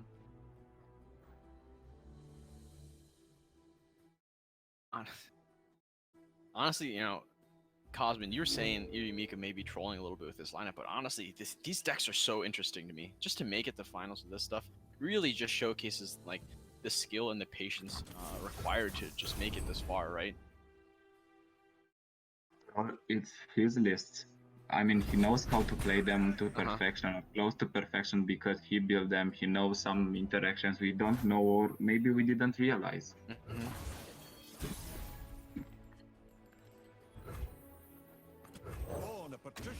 There's Swain coming here from Nowadix. There isn't a great answer for Swain either from Irumika's hand. Just looking at it right now, I mean, can block it by playing... No, can't even block it. I'm just trying to think. Swain's just going to do 6 damage this turn, right? If he plays the petty, the 3/2 can block, yeah. Yeah. How come I couldn't see the petty in hand? It was... He was just hovering it. Oh, okay. To play, yeah. So... No, it's because I'm Petty looking. plus I've got like Noxian 5 Fervor screen. can- I've got like 5 screens right now, and I'm just looking at the combined screen, and so I don't see. I'm missing parts. For sure. Yeah, he definitely can remove that Swain now. Like I said, he has that Noxian Fervor in hand, plus the block with the Petty Officer. That combined can definitely help a lot, but he's most likely gonna either have to sacrifice his whole board here, or have to take some chip damage on this turn.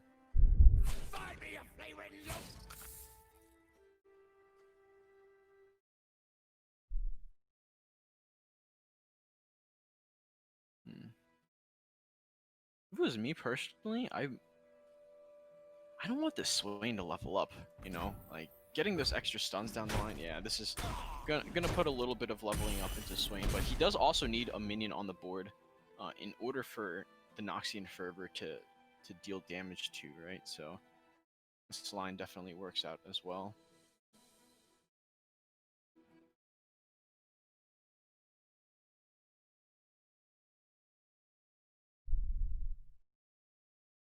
probably gonna see the Valvies coming out here on Dreadway. Really? I feel like if my opponent has less mana, I would prefer to just Noxian Fervor here, just to kill off the Swain, right? What will be his response? I think it's going to be either Culling Strike, Catalyst Threat 1, or a Death's Hand. I mean, you're not in a hurry to remove the Swain yet, right? Mm-hmm. Yeah. I guess there aren't really good answers to Noxian Fervor regardless, so it makes sense. Make It Rain, such a good card to have in this situation.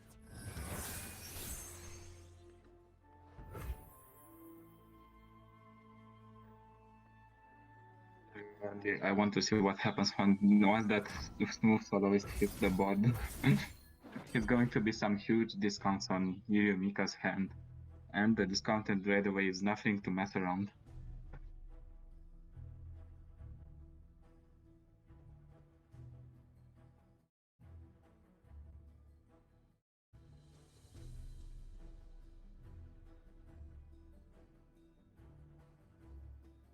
Yeah, nothing to mess around with indeed. And Make It Rain coming out. This is one of the worst Make It Rains possible. Hitting the Zap and hitting the Nexus means that this Crackshot Corsair is alive, but he's going to respond with a Make It Rain of his own.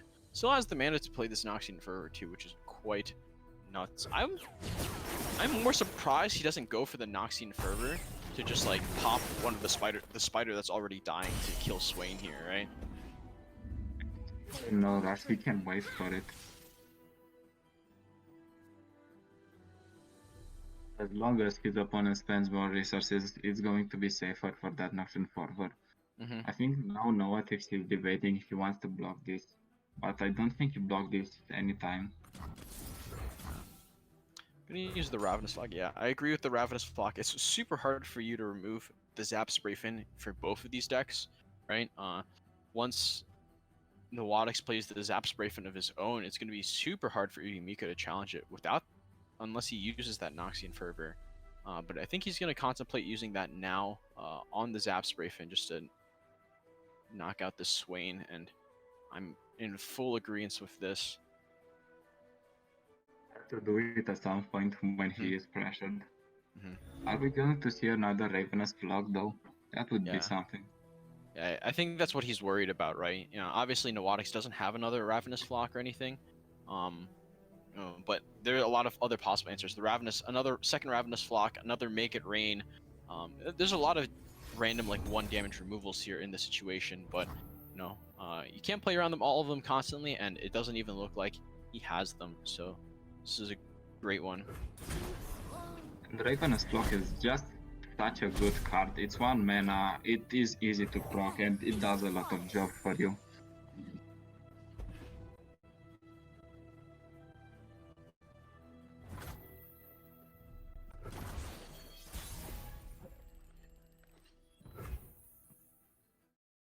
But in this matchup, just like considering, I feel like Novatix has to be the aggressor, because the closer it gets to turn 9 with this Dreadway, because this is the thing, Novatix only basically needs 1 turn to win. I mean, Yuremika basically needs 1 turn to win the game. Just needs a turn where Dreadway can stick, and that's it. Yeah, and now this petty officer is going to come down. I think this is a great time to drop your smooth soloist. It's a good answer to the Zap Spray Fin. You want to get those little procs on early, and you need the plunder effect obviously to proc it. So go for the warning shot plus smooth soloist. This is a great way to start the turn.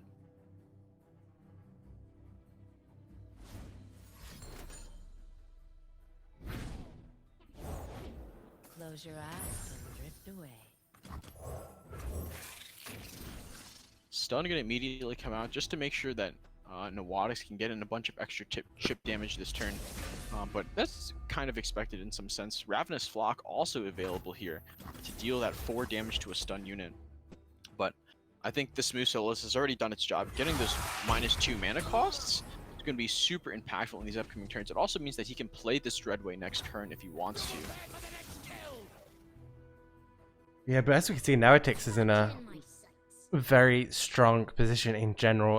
It's going to be pushing a lot of damage through. I don't know if Dreadway is going to be down early enough. Unless we see like a top deck Ledros. Basically, Ledros is also going to be 7 cost now. So it'll be Dreadway into Ledros the next turn is already available as a 2-turn combination play for Urumika. Yeah. And Dreadway plus Ledros is that's just lethal, isn't it? Wait, did No he matter draw it? what? No, he hasn't drawn Oh, he it. got a TF, yeah. But ooh, if he had one more mana, right, he could have went for Dreadway plus TF. That combo here would be absolutely insane to tear through this board. I mean, he could still kind of do it with TF plus Make It Rain. Yeah. And then I think he can still do Make It Rain next turn anyway. If he plays Dreadway, so I think it's fine. You can just play the Dreadway here. The only downside, so he has to be worried about Noxian Guillotine. He has to be worried about the open attack as well, too, right? Not too much because you can play Make It Rain, right? That's fair. I like leading with the Yordle Grifter here. It makes it so that, you know, if his opponent decides to play another card, TF can do more. But Leviathan coming out, it's going to absorb a lot of stuff coming out of your Yumika. There's And a just like you said, Riptide Rex as well that he yoinked. That Riptide is huge. He manages to keep both the Dreadway and the Riptide Rex on the board. That is going to be truly huge. yeah. I think overall, just like how Nawatix is going to have a hard time dealing with Dreadway, Yumika's also going to have a hard time dealing with this Leviathan. Leviathan soaking up a Make It Rain hit there. It's also super impactful. Makes it so that this 3-1 stays alive on board.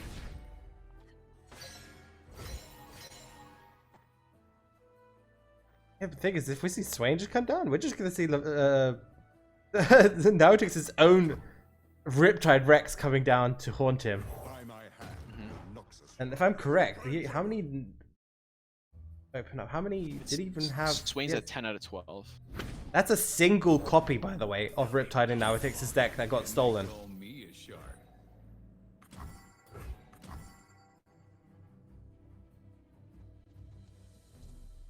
Yes, it is the only copy.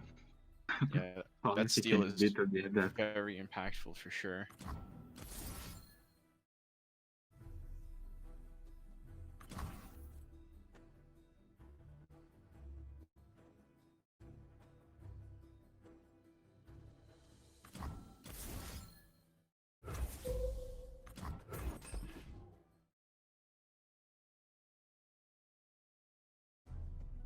Dash hand coming out as well means that it's 1 off for Nawatix to level up this Swain, and that TF can do it on its own.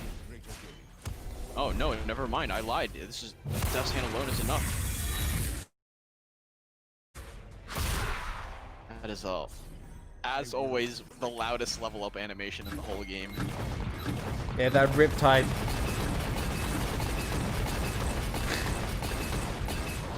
That Riptide had to hit.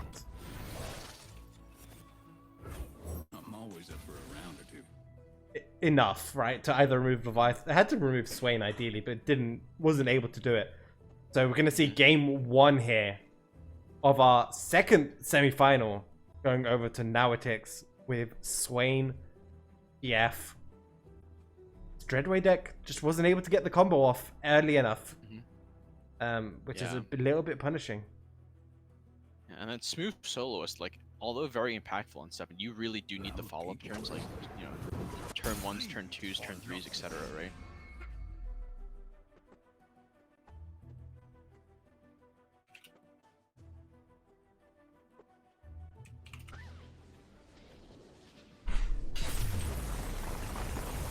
Yeah, game 1, Nautix. That My conflicts end only one way. means that is the Swain control deck gone from the options here from Nautix. Leaves him only with the Elise, Callista, Endure list and a mono Demacia Bannerman. Eerie Mika still has to win with this Ledros Dreadway deck, and I'm struggling to see how it will do against the likes of an Endure list in general. Mm-hmm. I feel like the Endure list is going to be very favored. Oh, yeah, for sure. And I'm curious to see like which is the best possible answer. I definitely think that he's gonna queue up this Jinx Draven, and that aggressive deck is probably going to be better off against both of these options. Is it? I mean, Endure has so much healing available to it. Yeah.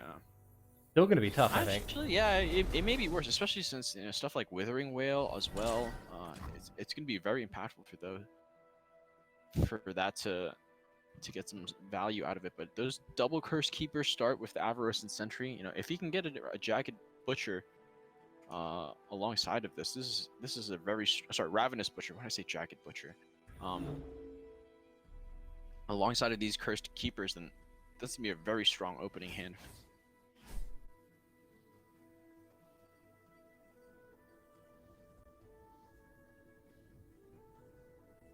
On the other side with this Jinx Draven, Yuri Miko is actually able to open both champions. He's considering what he's gonna mulligan. And I like the thought of holding onto the Draven and the Jinx. I think Jinx is too slow. Yeah. You think so as well? Yeah, we can see in hand he's got the Jury Rig, the new improved jump one. I can't remember what it's called. The strap. Sump Dredger. Yeah, that's the Sump Dredger. 3 mana 4/3, discard 1, draw 1. Yeah, those the buff to Zonai Urchin and Sump Dredger have been pretty impactful to see them in play, especially in these aggro decks, right? You used to not have a lot of great discard fuel, or sorry, discard engine, but now with those present in the deck, you're super happy to play these Flame Chompers, the Jury Rigs, and Yuri Mika tempted to play out this Rummage. Yeah, because you can use Rummage on the Jury Rig and the little mech and get those out on the board at burst speed, which is fantastic. Gonna just opt to pass and play this Draven on. Absolutely super strong card, this Draven. Gonna be able to get a quick attack in, and most likely onto this Avarice and Sentry. Nowadix is gonna not block. Actually, I'm surprised. I would have wanted that. I think he would have wanted that card draw.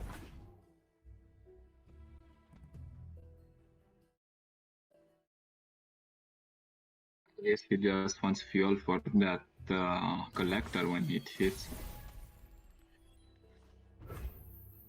That's a fantastic draw there from Nautix with that Callista. Mm-hmm. However, as we know that there's cards like Thermo Beam in Yuri Mika's deck, that can end up getting slightly punished here.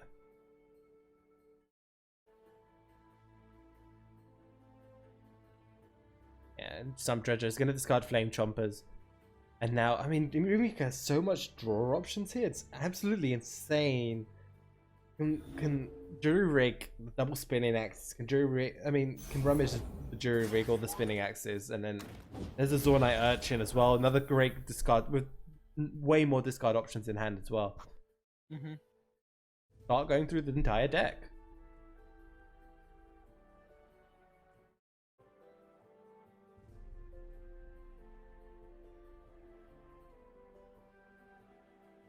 I think the biggest thing to note here going over the course of the next couple turns is that these double Vile Feasts sitting in hand, right?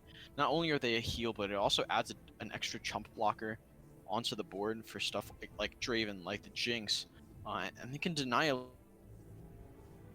this. And Gems, you said this deck has a lot of healing. This deck has also a ton of chump blockers because of the fact that you have these Brood Awakenings, these Vile Feasts, the Elise to summon a bunch of 1/1s. It has so much tools in order to just negate the flow of damage. And the more I look at this matchup, I definitely think Nowadix is favored, especially with this Neverglade Collector sitting in hand. He's gonna use that to heal up a lot of health. There's no Brood Awakenings anymore. No one. I don't think I've seen a Brood Awakening in forever. but I'm just looking through the deck. There is a Haunted Relic, a single Oh, copy of yeah. that. And there's a single copy of the Ancient Crocolith as well, which is going to be good here if we can get draw. I mean, right now, what Nauatix really needs is a good option, a good way of dropping this Neverglade Collector without it just getting removed to a Thermobeam. Also needs a Butcher for this Cursed Keeper to start the Callista train rolling with your own units dying. Agreed. And I see Callista remove this turn, most likely with this Thermobeam coming out from Irimika. 100% I'd like to see that. There's no fix that it is safe for me to drop that collector. So Cosmo, I actually have a question for you. How does Irimika even get back into this game? I feel like looking at this board state more and more, this is so Noatics favored. Is there a chance for Irimika to come back? Like, what does he need out of his deck here? Honestly speaking, I don't think he needs anything. He just needs to go wider, and that hand helps him. He has a lot of axes, and I think he just needs to do another jumpers. That's the only thing that he misses here. I played this deck quite often in this meta, and if you manage to go with that jumpers and get a big unit that will normally block your attackers off, that's usually GG. I see him actually playing Captain Ferron, and that's an interesting card to play. I think that Captain Ferron might do it for him in the fact that he survives those double collectors. Yeah, that second Neverglade Collector is looking worse and worse for the side of Irimika.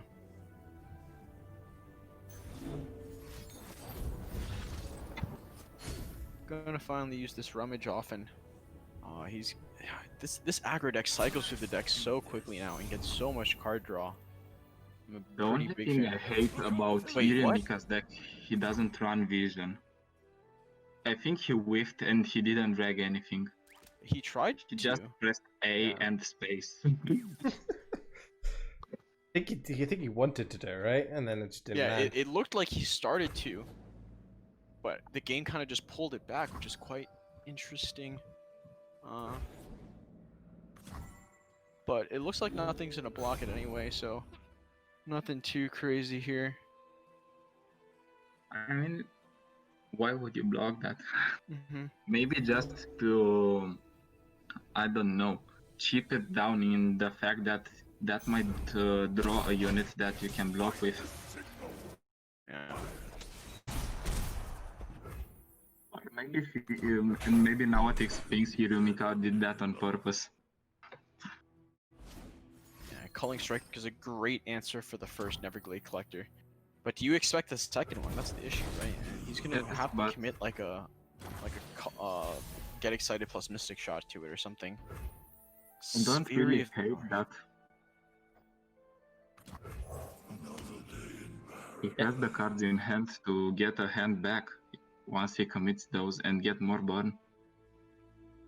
I think it's completely fine. I think the way you lose is with the heal coming through and you not being able to push through enough damage.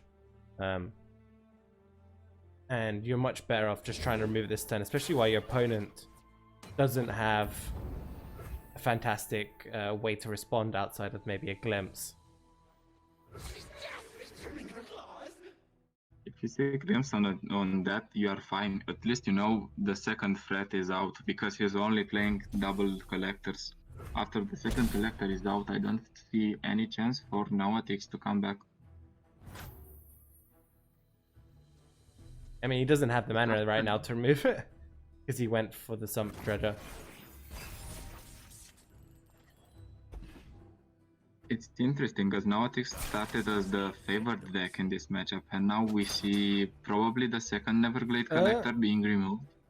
With that draw right now coming in from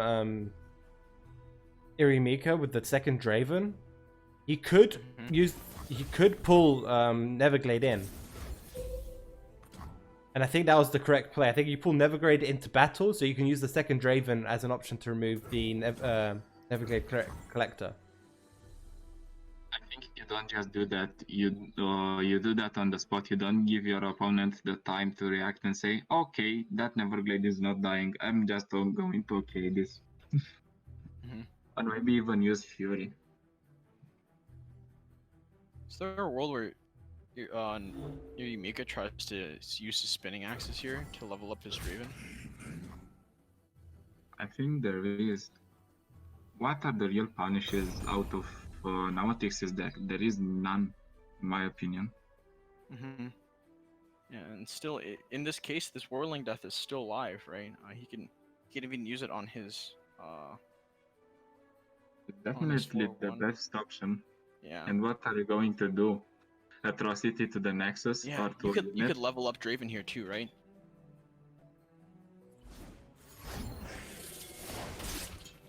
One attack into the Nexus, one attack into Neverglade, levels it up. He might go for double axes so he gets more damage. And more damage from the Draven actually.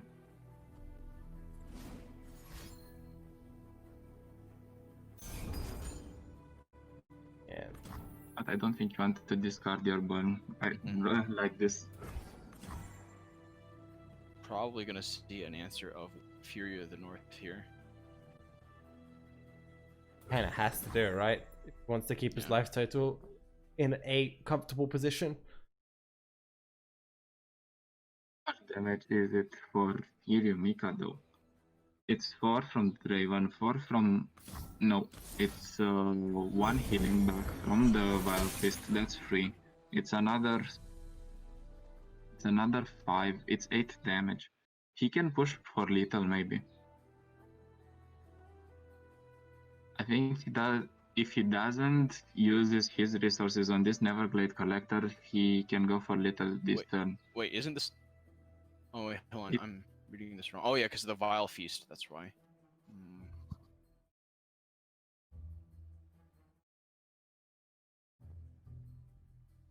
We have 8 left over.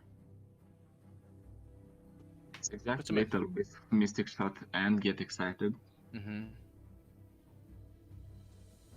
If you Mystic Shot plus get excited, it means that your Captain Farron will start setting up lethal here. But he's gonna opt for... But it is little already. Even with that Vile Fist going off. Oh no, the Vile Feast kills the 4/1, so that 4/1 doesn't do damage. Yes, but even with that, he has the damage. He just needs to get excited and Mystic Shot. Gotcha, yeah. What's my name? This leveled up Draven too is gonna be really good. I think this means little on spot if you get excited. You get a bunch of X's you can discard. True. If there is a spot where you want to go for this, I think this is the one. That's not enough. It's not a burst speed. And that's game.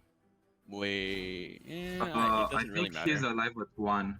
He is alive just at 1. No, he has the He's still Mystic dead. Shot. Now it's Yeah. dead. And game number 2 going to Mika. Yep. Navigated this matchup incredibly well, honestly. It was looking very close up until that turn, right? I mean, the Neverglade Collector was the key for Nautic's to get back into this match, but was unable to do so. Maybe playing triple Neverglade collectors in the tournaments. Sorry. In the tournaments to come would be a thing. That brings our score now to 1 apiece here in our second semi-finals, and we're hopping into our third game. And Nautic's sticking with the Endure list up against the Dreadwade list now, back again here from Mika. They didn't have a great showing in the first game with this list, wasn't unable to get the combo with Dreadwade plus Ledros. However, could have a much longer... For Nautic's. I mean, both players' hands look pretty good. Yeah. I think for Mika, he's definitely gonna try to mulligan at least 1 or 2 of these cards. He needs to look for his Twisted Fate, in my opinion, or just to make it rain. Just kind of anything that helps him remove like these random spiders.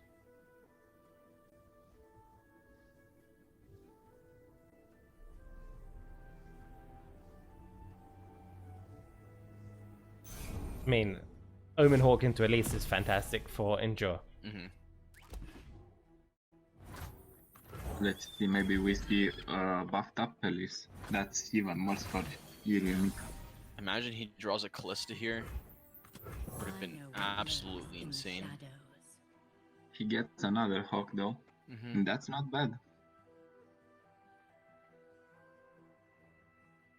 I'm still trying to debate what's the better way to do it. Do you want buffs from both Omen Hawks to stick to one unit, or do you want to spread your buffs so you can get a beefier, wider board in general? I'm surprised he actually summons this Dreadway. Just, I guess it does block the Spider off, but you're losing your powder tag value for free.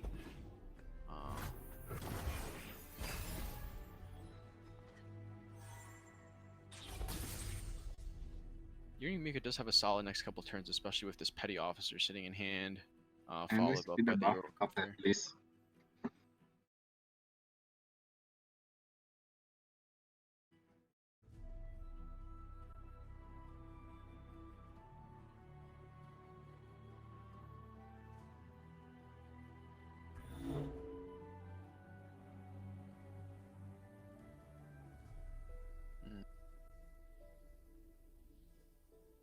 Surprised he's taking so long on this turn.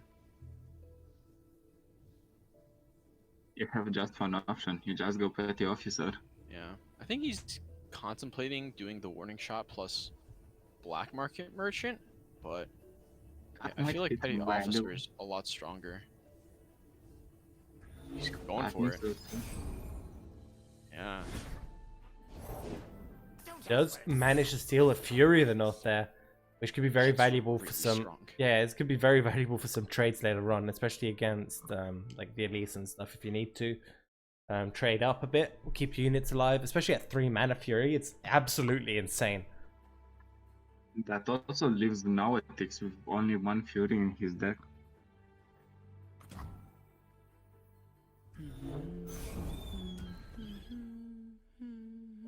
There's Second Omen Hawk gonna come down.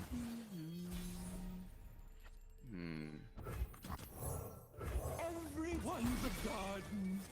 Things look like right now, I think Nauetix has the upper hand. For sure. Especially with these challenger units that he's pulling off with the Blighted Caretaker. Now, this Yordle Grifter is going to be able to stop this Elise from attacking, but this is going to be really brutal. He's going to start taking a lot of damage over the course of the next few turns. Mika is, because of the fact that these Blighted Caretakers are going to be able to control the board so well, honestly. yeah, and there's even the potential for Elise to level up this turn. Out from the darkness. Yeah. With that crawling sensation. Oh, and If he's you gonna. are Unique, what do you do here? Do you block the Spider or do you block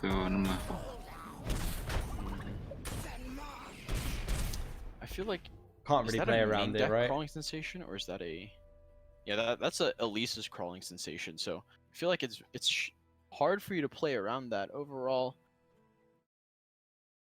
Also, I don't think it's bad for Nautex because it is a buffed Elise as well. I think you want that in the matter that your own Elise on board dies.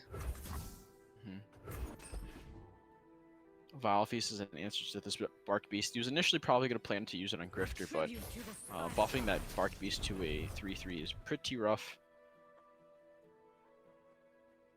It is still a target that you need to deal with, and it is a target that it's not in your main deck. Yeah. I'm surprised he doesn't go for the crawling sensation there to level up this Elise. Maybe just waiting for it to do it this turn, so he has it on the attacking turn. I think he wants that Elise to die, just because that is the buffed Elise.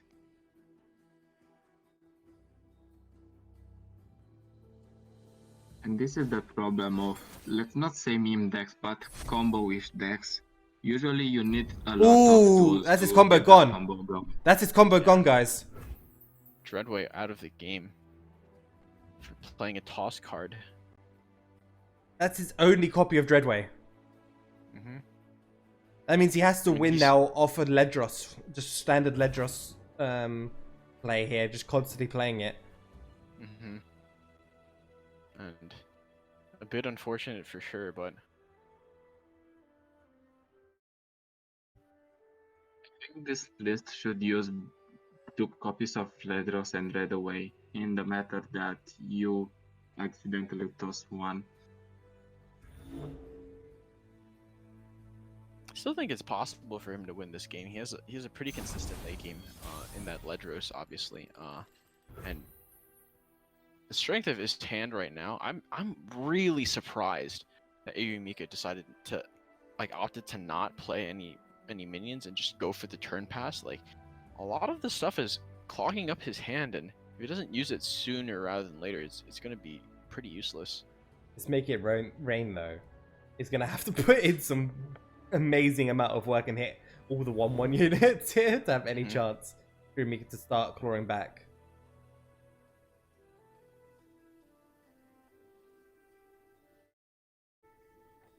I think you just go for the caretaker and push for as much damage as possible. You're aggressing your opponent pretty much.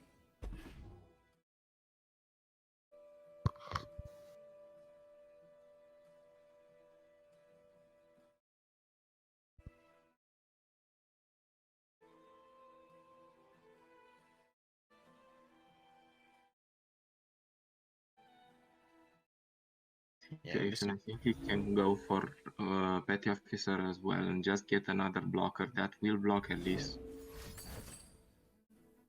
yeah, and salvage tossing a Riptide Rex. He already has one in hand, so not as big of a loss compared to that Dreadway, but picking up the Twisted Fate. No, Ooh. he said that he needed to hit it with the Make It Rains, but that TF is even better right now.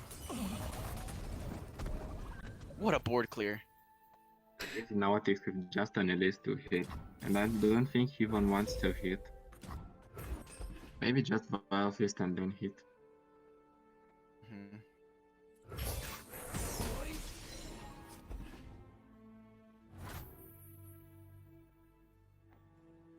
The main problem for Nawatix though is he's running out of steam. That Haunted Relic cannot find collector value at this point. Mhm. He needs to find cards like Glimpse Beyond, anything to just draw out his deck, right? He just He's needs really endure. looking for. He just Yeah, literally just big needs endure at this point. You won't suffer long. Easy.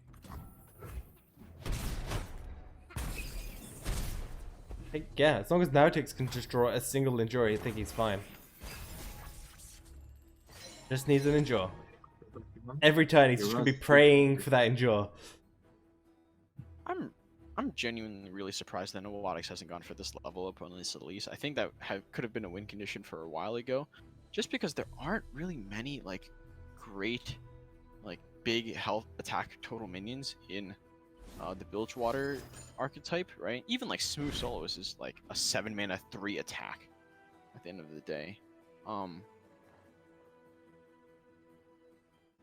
What did he warning shot for? I'm trying to figure that out myself.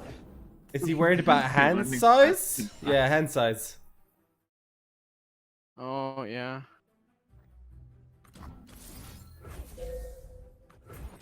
I thought he was going to go for Riptide Rex, but he cannot.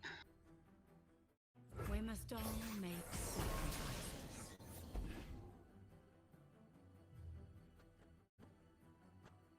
And though Yuremika has the hand advantage, I think Nawatix can still pull this one off. As I said, Gems, he needs to find that endure desperately to get back in the game and potentially win it on the spot. And these next couple turns, even this turn, he'll just flip the spell mana, so he can combo off on turn 10 if he needs to. Dark Beast, again, not what Nautix is looking for at all. Desperately needs an endure. Or some draw, basically. Yeah. I guess my question is like, how does Irumiko win this? Like, he's not really attacking. He's just kind of putting up a bunch of these blockers to not do much with them, right? Obviously outside of block, but you know, I feel like he should be making some of these attacks, being a bit more proactive. So, you know, like, He's trying to set up the Dreadway into clearing out the entire board. I mean, not Dreadway, the Riptide Rex. Sorry, not Dreadway, the Riptide Rex to clear out the entire board. Keeps his units nice and healthy, and then he can start pushing for damage on his next attack. And this looks like probably a great turn just to drop Riptide. You know, Nautix hasn't really got anything in hand. As we've seen it for multiple turns, he hasn't really done anything at all.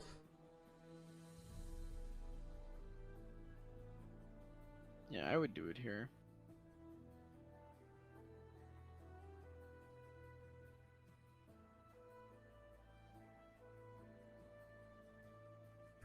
What is he considering though?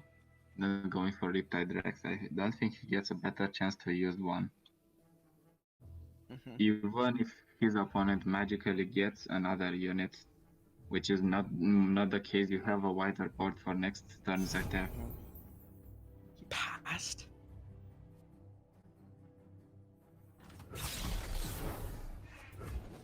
I think he's still worried about Endure coming down. But if he's been tracking the hand, he would have known that those other 3 cards were the cards he's been holding for the past like 3 or 4 turns, and he's had opportunities to drop a Vehu Endure. Moving into sight. Yeah, but how do you deal with Vehu Endure with his current hand? You don't really deal with it. Period. Right? Yeah, I think it's Well, more I of the think he attack, needs to push right? for the board clearance. If they have the combo, they're gonna drop it on turn 10. There's no way they're gonna go for the Make It Rain here instead. I don't know what Hirumika is thinking here, not dropping that Rex. It was the most insane value he would have gotten out of it. And yet a pretty clean attack next turn. He doesn't even play the Make It Rain. Does he think he still has a Dreadaway? I think that might be the case. Does he not know he runs only one? No way, right? Keep up, keep up. Spell draw. Another Make It Rain. He has all 3 of them sitting in hand. I pull the strings. Nice and peacefully sitting in hand, not doing just any play job. one now. You have to. Yeah, thank you.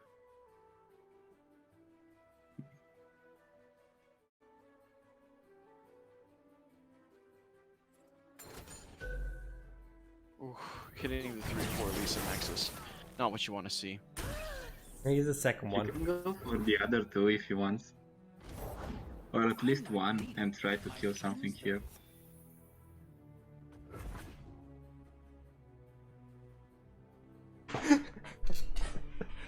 Oh yeah. Everglade Collector. Was this his plan all along?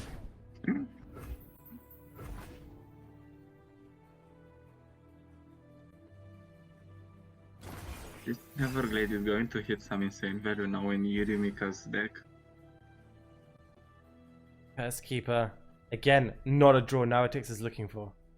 Turn after turn, he's been hitting pretty dead draws this entire game. Which has actually been really brutal for him. This Everglade might finally make Yurumika to attack. He hasn't been attacking for some turns now. I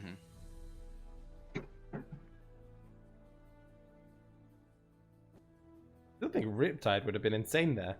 And Riptide just insane either way, right? If Yurumika just dropped Riptide on any of these couple of turns, I think you would have been able to start closing this game out already. Yeah. I Have the see double delay warning being shot. inevitable. And you can 100% have a read, right? So I'm not like you can have a read if you're paying attention that they don't have Endure. There's been like 3 good turns for Endure to have been dropped from the side of Nautix, and you haven't seen one. I think you drop and Make It Rain before this Haunted Relic come. Oh, sides against it. I do not understand some of Yurumika's plays. I'm not gonna. I don't either. You and me both. If we get a chance to talk to him later down the line, if he ends up, making it to finals, I gotta ask him about some of these. We're going to be like, dude, what were you thinking there? Tell us, because we didn't get it. Very safe attack here for sure. I like this attack. This is an attack I can stand behind. At least this is an attack in a long time. For a deck that is supposed to pressure his opponent. Yeah, and I feel like the later that this game stalls out, this is just better for Noatics, right?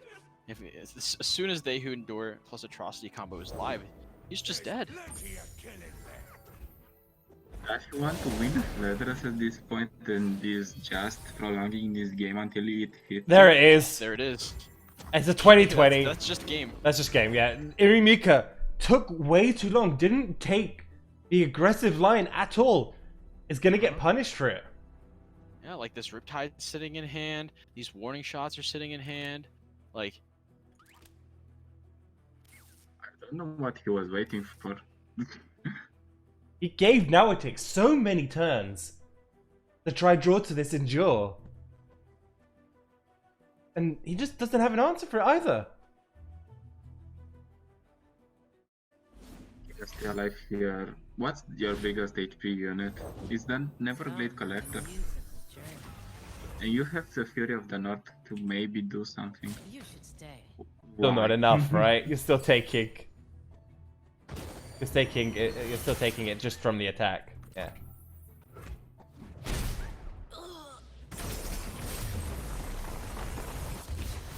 Even if you would have blocked, that atrocity sitting in hand would have been game anyways. Yeah, ideally, yes. That brings our score now to 2-1 to Nautic. That leaves him with his Bannerman list as his last and final list. It's a mono Demacia list with Fiora Garen and 2 copies of Sifter of the Bolt and 3 copies of Genevieve. It's very heavy on the 6 drops. And it even has copies of Relentless Pursuit in there. In a deck that has so many high cost units, you need some Relentless Pursuit to keep that damage going in the late turns. yeah, and at this point, Irimika has to win against this Bannerman list 3 times in a row, right? So, I mean, honestly, if it's me, my fingers are crossed. I want to see Poros at least one game in semifinals. And I know we only got a chance to see like that last half of the game by Irimika in quarters, but I want to see it. I have the same feeling. I just want to see those thick Poros doing some intense comeback. Yeah, I mean, I'm curious to see what Irimika still sits with. Irimika still has to win with this Ledros Dreadway list. Hasn't been performing so far for us on stream. And it'd be interesting to see if Irimika is able to take a match with this deck. We've seen this happening time and time again throughout the tournament. Where there's this one single deck that just ends up getting swept against. I think we saw it with the Lux Karma earlier today, and into this match, this set, it might just be the Dreadway Twisted Fate list. We're going to hop into our next game here, and he's electing to stick with it. Does need to win with it against this list at some point. Let's hope he doesn't throw his Dread away again.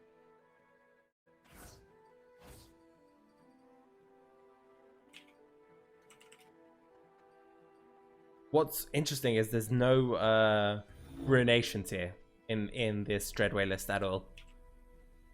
So a lot of the board, I feel like coming out here from a Demacia list, is going to be quite safe to things like Make It Rains, Vile Feasts, and Withering Wells.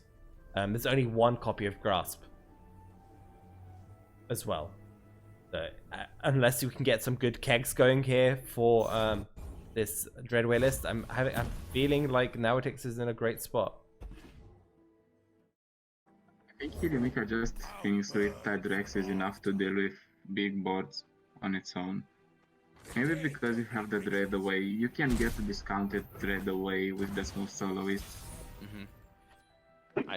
I just want to see Irimika be the aggressor, like in this, as much as possible, right? He needs to be able to cut down this board once Noatics even begins to establish it even a little bit. And He has a he doesn't. nice Yeah. start. if he doesn't, it's just going to be impossible for him to get back into this game, especially once this game hits turn 6. You know, Genevieve, Cytheria, in any order, could just absolutely break this game. He needs to recognize that he is the aggressor nonetheless, because last game, even if he was the aggressor, he has seen his opponent have bricked hard. He still didn't push the button and said, okay, I'm going for it, I want to win this game. Let's get to it.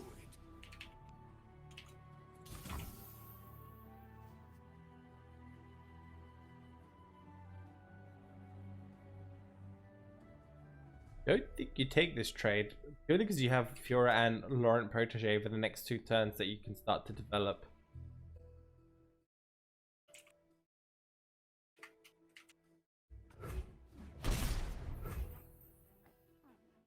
I don't think there is a reason not to take this trade. Maybe if he just wants a wider board and keep that 3-2 alive while he pulls with Laurent Protege. Yeah, that's what I meant. There's no reason for him to take it at all. Next turn, but we're going to see Fiora drop. Know the name Laurent. Laurent.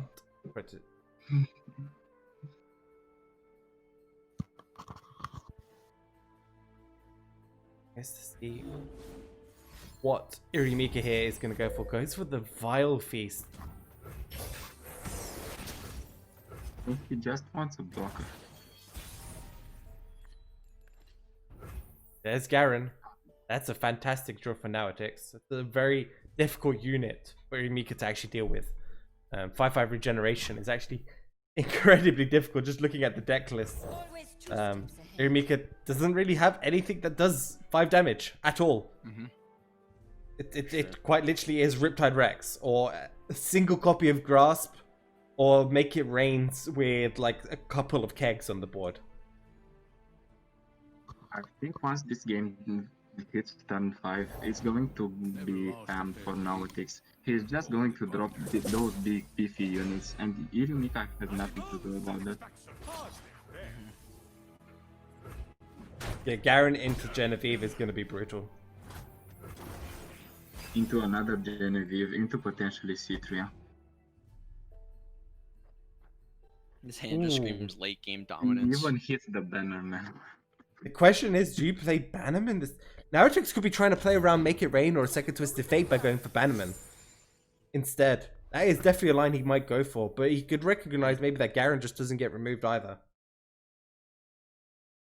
We see the Make It Rain as well in Irimika's hand, so Bannerman would stop that having any impact. No. I think especially with the Zap Sprayfin getting played, you do have to kind of play around it more. I do like this Bannerman line, but you can also go for like a War Chef's Bannerman on turn 6. But Bannerman's going to come out, and he is playing a pure mono Demacia. That Allegiance always goes off.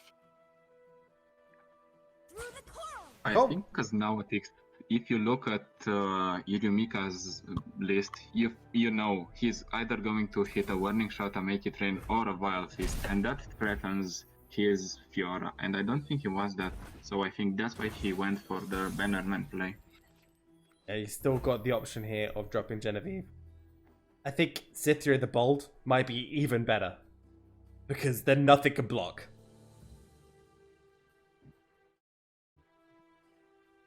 What removes Cytheria the Bold? Like, there's just nothing. I think you go Cytheria the Bold every time. The only punishment I think is a Twisted Fate that stuns it. Mm-hmm. That is a huge drawback overall of the Bilgewater lineup, right? Most of it is just really low attack, high value minions, stuff like Zap Sprayfin, that really can't do anything much on their own, but together they can be really strong. I'm gonna opt to hover this Genevieve instead, though.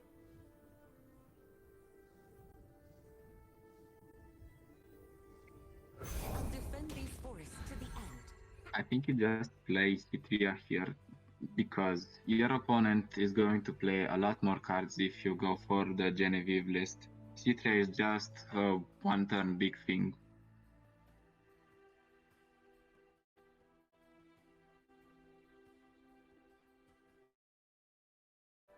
Question is, how does Irimika get out of this situation? You pull the think keg. You pull the Aspen keg has here every info. time, It right? doesn't.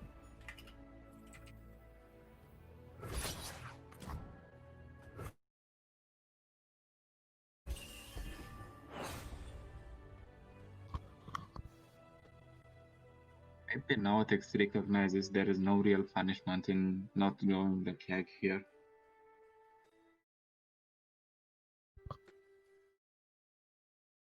Honestly speaking, what are Hirumika's options? He Whale can go into for make it West, rain. which means We he's can't do fine. both. He's but- fine. Yeah, honestly, the more and more I look at this, it's looking like a Nawatics final for me. I was, part of me wanted, hey, Irumika, I want to see Poros in finals, but Nawatics I think has just been navigating these matchups a lot better than Irumika has. I even wanted to see Poros here, but we don't get the chance. These woods belong to us.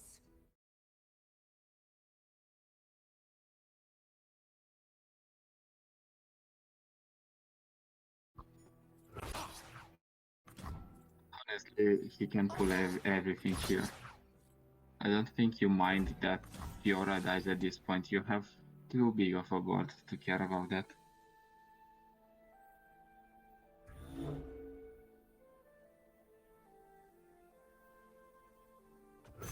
The question comes, is this the meta where Fiora is just a good challenger unit and if her effect goes, if not, you just got the value out of her?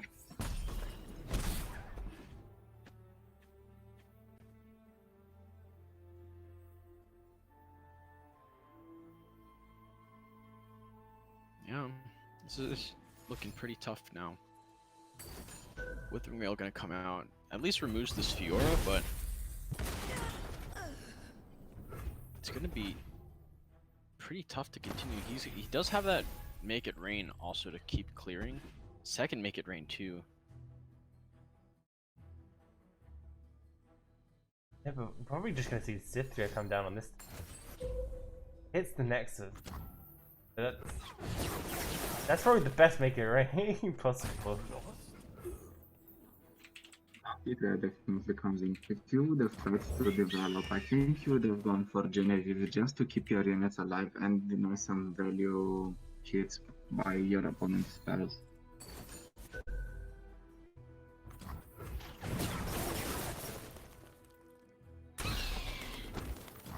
I don't know how I feel about that make it rain there. Because now he gets the Yodel Grifter, he can get the warning shot. So Riptide Rex actually now is going to be activated from the next turn. I think he just wanted to deluge that large board in the event that another bannerman comes in.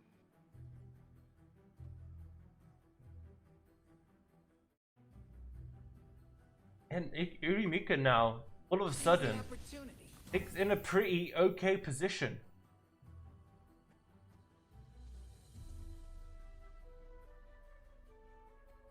This attack just screams like Urimika's got something next turn. He's trying to get either a chip damage down on Cytheria or sneak 3 damage in. Yeah, What it does is set up the those Riptide. Nautics? Yeah, it sets up the Riptide Rex really well for sure. If he does end up getting that 3 damage on Cytheria.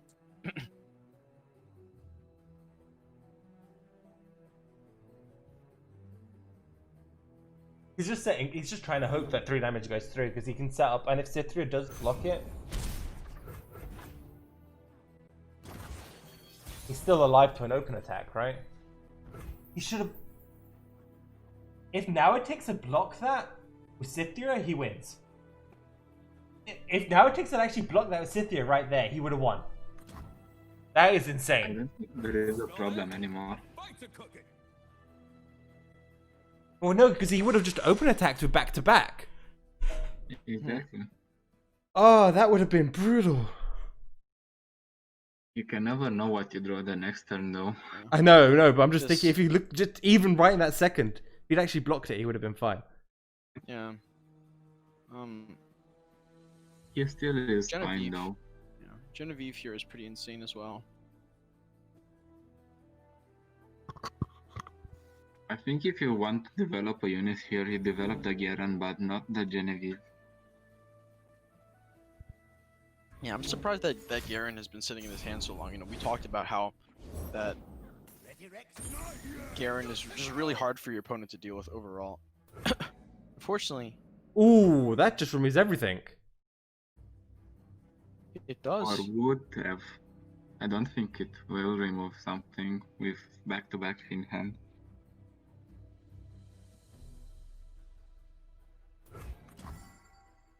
Yeah, but do you want a back-to-back this? That's the next question. I think it's good. No, he doesn't. I think you still play Cythria here. And then just remove both the Yordle and Rex. My strength is yours. Yeah. That might actually be the correct line, because you clear 2 units for the price of 1. Gets yours. These woods belong to us. And then next turn you still got Garen plus Grizzled Ranger that's going to get set up.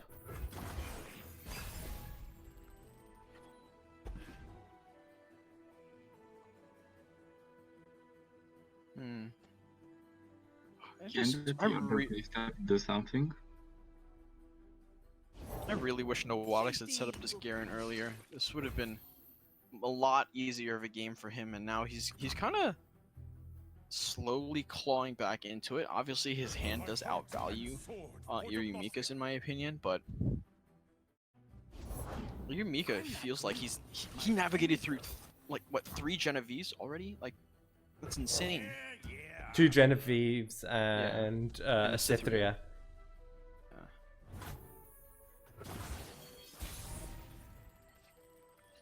Double Grizzled Ranger is fantastic here.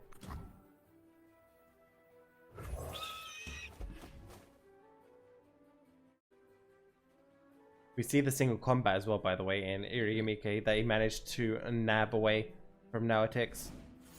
Yeah, and that's gonna help him answer Garen really well. He's gonna end up playing the smooth soloist. Yeah, it reduces everything by It's 2. pretty slow. He gets a 0 mana single combat now. Oh no, it's just minions. It's just minions. Surrender. Oh, is it? Oh, yeah, you're right. Yeah, I forget about that. Alright, let's mess some folks up. And that's how little I see that card. Does nothing.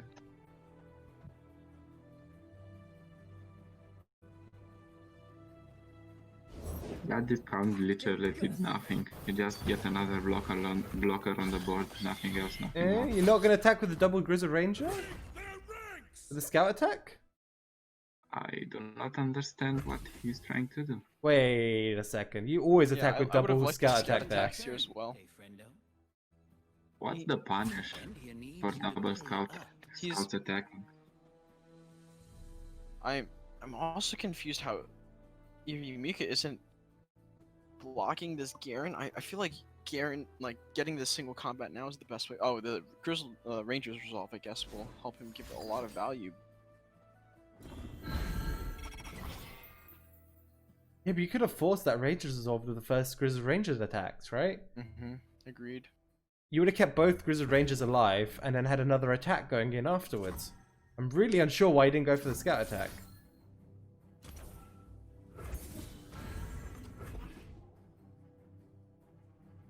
I think you push for damage on the Nexus here, not try to keep your Grizzled Rangers alive, or at least not both. Gets yours. I feel Not like in your position. I would have also like saved the Fleet Feather Tracker. I think that has a lot of value as well. Yeah, he didn't scout attack, guys. Like, you guys are really... He didn't use the scout attack.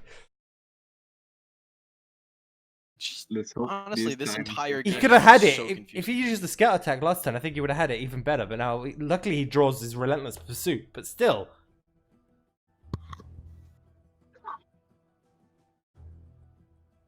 Kegs is not... Kegs is Kegs enough? Oh, elusive into double warning, yeah. That's it. You'll fight or you'll swim. Wait, is that enough still? 2, 3, yeah, it's still lethal.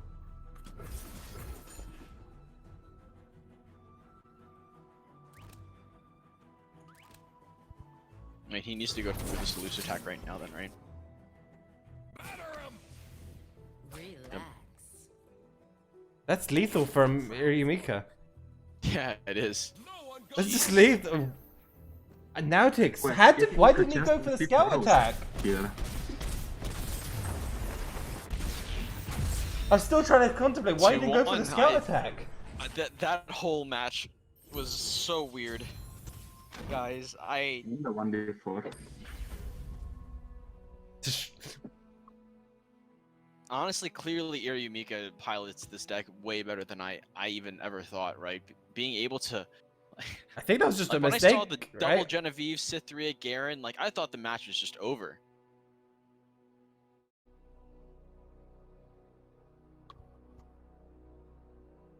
Right? Here it is, guys. Poro time. Everyone gets to see the Porous. And this is game Oh. 5. This game 5? It is, right? They're 2-2. Yes, it is. And the child in each of us gets to see the Poros.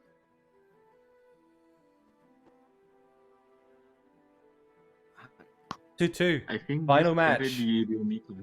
Winner of this. I think this carried Yumika in his last game as well. He won with Poros Yeah, and the in win. his last round. Yeah, and the That winner of promised this, to by the us. way, will go up against Fly. I think Fly is waiting for a bit now. How much did it pass? I have no idea how long this match has been. This has also been insanely long. He had enough time to sleep, to make a coffee, I don't know. Watch a movie. Mages can't hide from me.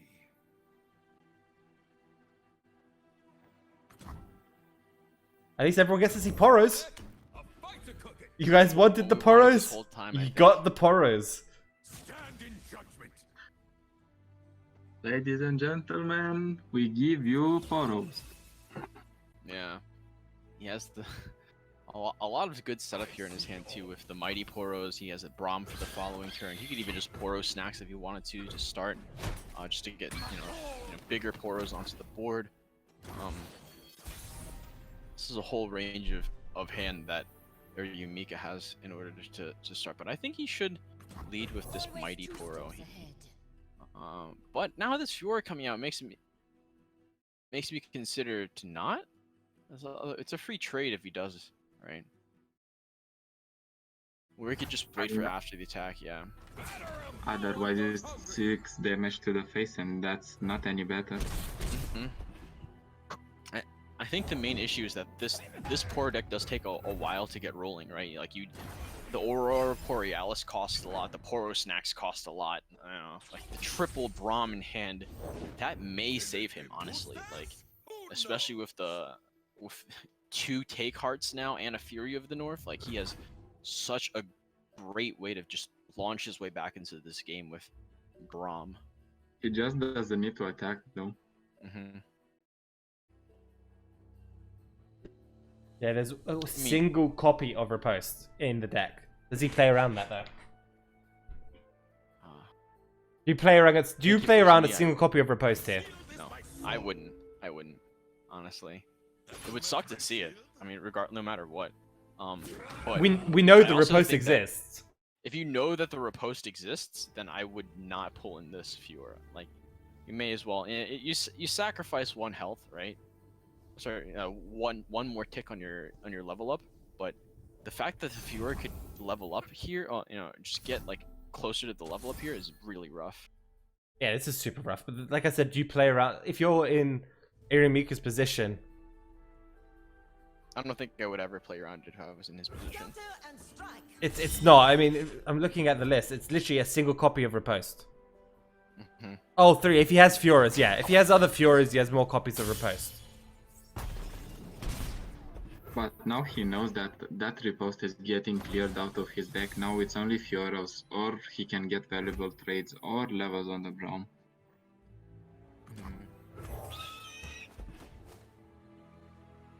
He has the ability to play his Braum, but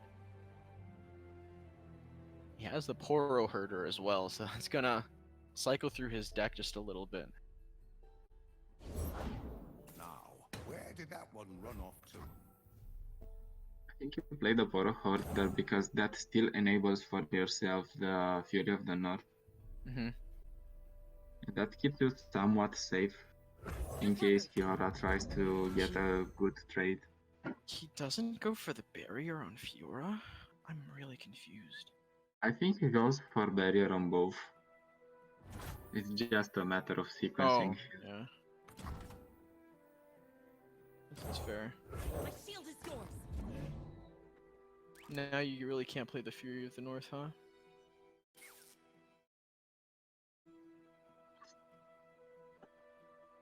Hey, at most, Irimika can only really play this Mighty Poro. Not really going to achieve anything. Mm-hmm. Is there a world where you develop Poro snacks? Or No, should I- you don't. You might as well play the Poro and then do Poro Snacks next turn. No, what you could do is wait for the attack, right? And if the Fiora pulls in the Poro, you can Poro snacks it so it doesn't level up. Yes, but I think he just goes for worships on the Fiora. Or does he? If he has a barrier on it, Mm-hmm. I don't think so. Yeah, I would put it on the Fleet Feather, right? To be able to kill the other one of these minions.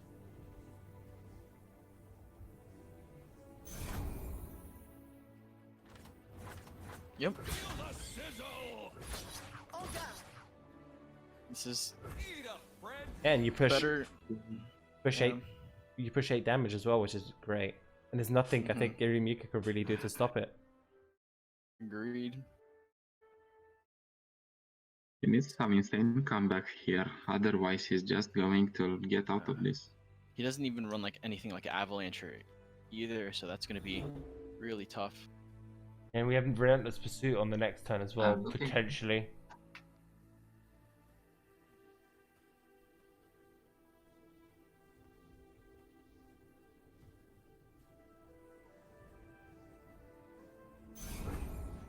There's nothing Irimika can really do. I have no equal.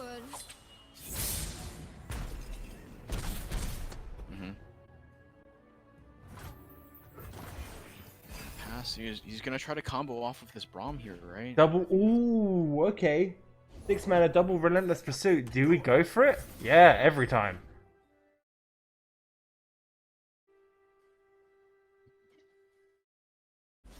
I think this is game right here. Wait. Wait, what? He's gonna I do think it he to pull in tries this to clear Fiora. the Fiora. Yeah. Show me your best. Does it really matter though? Doesn't. I don't think Not so. with Ranger's Resolve, that's just... Yeah. He can even save the Fiora, that's insane. Yep. There it is. Nawatix is gonna take this match 3-2 and go to the semifinal, also to the finals versus Fly. And man, poor Fly, he's been sitting in waiting to play finals for quite a while now. Yeah, he's been there for a very long time up against a Noatix. I don't know if we'll have Fly's side of the board. I think he's streaming with a delay, I believe. Mm-hmm. Have a look. He's still alive right now, but again, 5-minute delays, so gonna be pretty rough.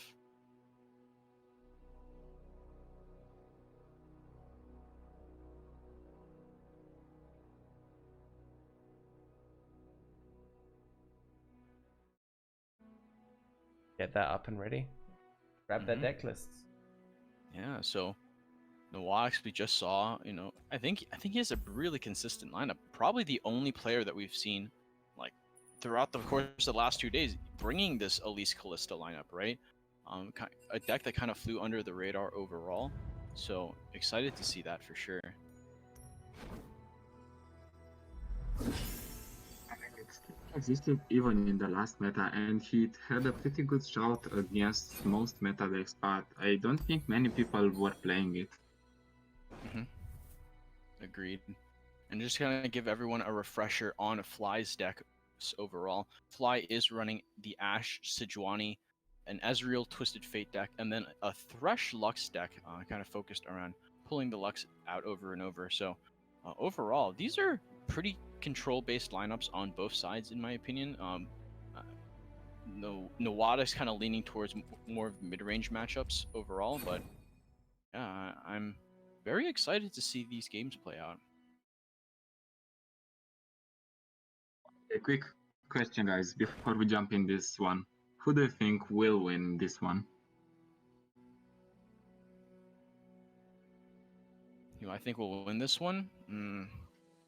Honestly, Who are you rooting for, even? after some of those plays in the past game, I would have to kind of give it to Fly. You know, stuff like the weird non-scout attack with Grizzled Ranger. I just think every time I've seen Fly, he's just been performing phenomenally. Also, as well, I think we didn't see enough of him yesterday, but we get to see enough of him in the finals, and that is going to be great.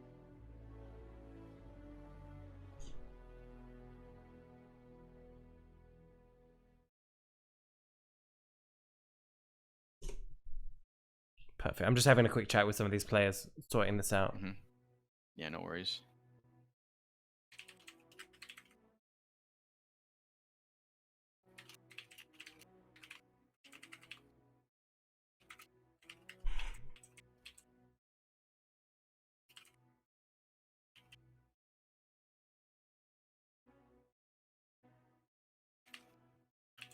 Fly is gonna take his delay off, by the way, for us.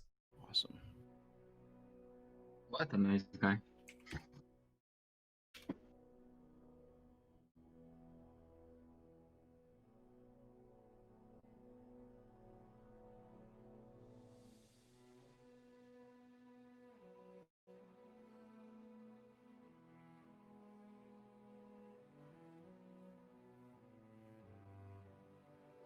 Yeah, it looks like we'll probably just hop into the game after we see Fly jump back live here without a delay. Looks like he is up for us now on Twitch. But Cosmin, you know, I want to bounce that question right back to you. You know, who do you prefer? Who do you want to win this matchup overall? I think ever since I've seen Fly taking that win from Ghoster Driver, I thought this guy must have something up his sleeve. And with Ghoster Driver out, I think Fly is the favorite here. It is a personal favorite and kind of a dark horse for me in this tournament. I just want to see him perform and maybe prove me right that I picked him as my favorite in this tournament. Alright, I'm just sorting this. Okay. No worries. I'm hopping right into game here with a Twisted Fate mirror. And sorry for the chat. I guess the hands may be a little bit out of sync. Twitch does have a little bit of a delay while Nawaz is streaming to us in pure Discord, so maybe just like a second or two off on Fly's end of things.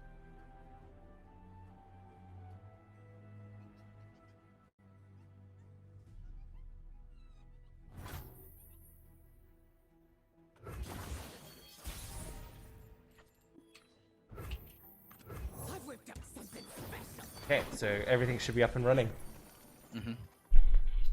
Sorry about that. I was just trying to get a couple things sorted No for everyone. worries. Understand that you gotta bring in that production value, grab both hands and everything. But looking at the start of this, you know, Fly is running that TF plus Ezreal, so these are very different lineups compared to the TF Swain. Both of these kind of aiming for that late game overall, right? Swain trying to combo off of Leviathan, get those stuns, but you know that Swain, the TF Ezreal, trying to just hit those spells, try get everything prepared to just shoot off a bunch of spells and close the game that way, right? So I think this, to me, this matchup kind of goes in Fly's direction, as long as Nawatix isn't able to set up the full combo of Leviathan plus Swain. I think we just have to see, because usually the STF deck gets drawn back by Leviathan hitting the board. Even though you can kill someone with spells and Ezreal, that Leviathan constantly pushing your board back, constantly stunning it, is going to be a major drawback. And just looking at the board right now, I feel like Fly is still in an okay position, especially that Yordle Grifter and Petty Officer. He's going to be able to develop a pretty strong board over the next couple of turns. He's going to be able to generate that warning shot as well with the Order Grifter this turn, which will then allow him on turn 8 to be able to drop this Riptide Rex.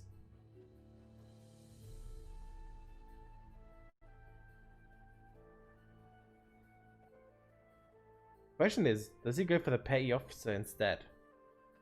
I think Order Grifter's fine, right? I think you go for Petty Officer because it puts more damage than your Order Grifter. But I still like to play off your Order Grifter instead.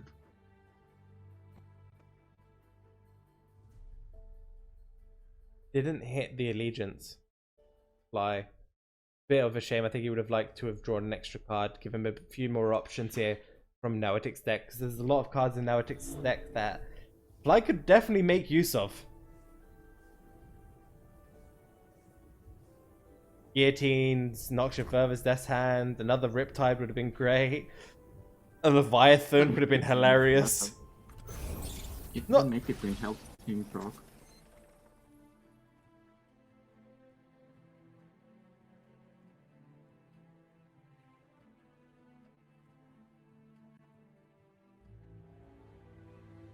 I think you don't hit with this Yordle Grifter. Really? That makes you weak against something like, let's say, make it rain. Or even Raven is locked just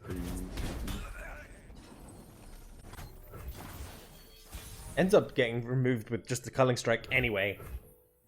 And now it takes just gonna open attack. I quite like this open attack. Little bit of chip damage. Starts putting the clock here on to Fly. It's what you want to really do. So that when things like Leviathan do come down, it's not gonna be like 4 or 5 turns. It's gonna be a couple of turns and then you're dead. You want, and then when Riptide when the single copy of Riptide also comes down, it's gonna start putting a lot of pressure here on Fly.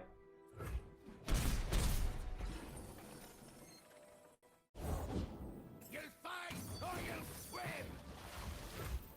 I think he will try to develop that as well, knowing that his opponent already wasted the Culling Strike. Or maybe he will be more cautious, seeing that a Culling Strike has been wasted on something that wasn't as well or Twisted Fate. And we know there are only 2 copies of Culling Strike in the deck. So he's got both in hand right now, Nautic.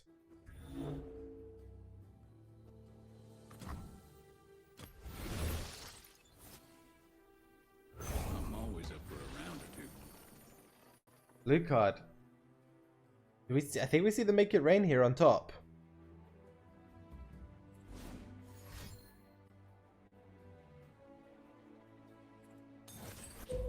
And it removes 2 of the best.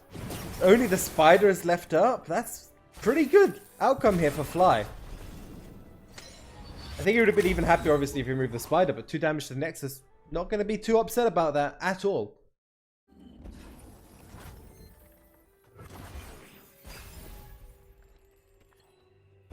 There's the Leviathan from Nautic as well. He's starting to piece some of the cards he needs here to win. Not sure if it's going to be able to make it in time, but he's at least starting to piece the cards. I think Fly will keep that beam for whenever Leviathan hits the board. You okay, Hortz? Sorry, my fault. You okay there? A little weird taste in my mouth. It's been a long day overall. Okay. My fault. I forgot to mute my mic for that. Yikes. But overall, yeah, this game has been going pretty evenly so far, it seems. Yeah, we've been seeing pretty much passing back and forth. Both players have these Riptide Rexes in hand. However, we don't know whether or not Fly will ever drop this Ezreal. I mean, by now I think it's not playing anything. It's also really strong. Denies a lot of these Ezreal stacks actually getting to have a chance. And not surprised to see this second Make It Rain come down here. Going to allow this Black Market Merchant to Get the plunder effect going. Start drawing a couple of cards out of a couple more cards out of Nautix's deck. I need more hands. At this point, I think he wants to see Leviathan getting pulled from Nautix's deck. Curious to see what he sees. Steals the Noxian Guillotine. That is the way to deal with that Leviathan whenever it drops. Yeah, 2-cost Guillotine is probably the best way outside of a Thermobeam.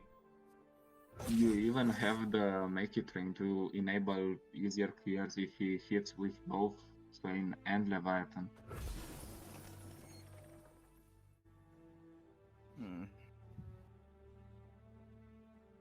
It's a good way to remove Riptide Rex too as well. Although 4 is a little easier to achieve, but just dealing with those big units can be really nice.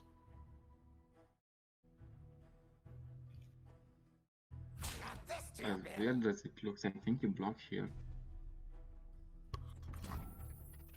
Yeah, the problem is that Fly doesn't really have much else to do this turn. It's pretty much going to be passing.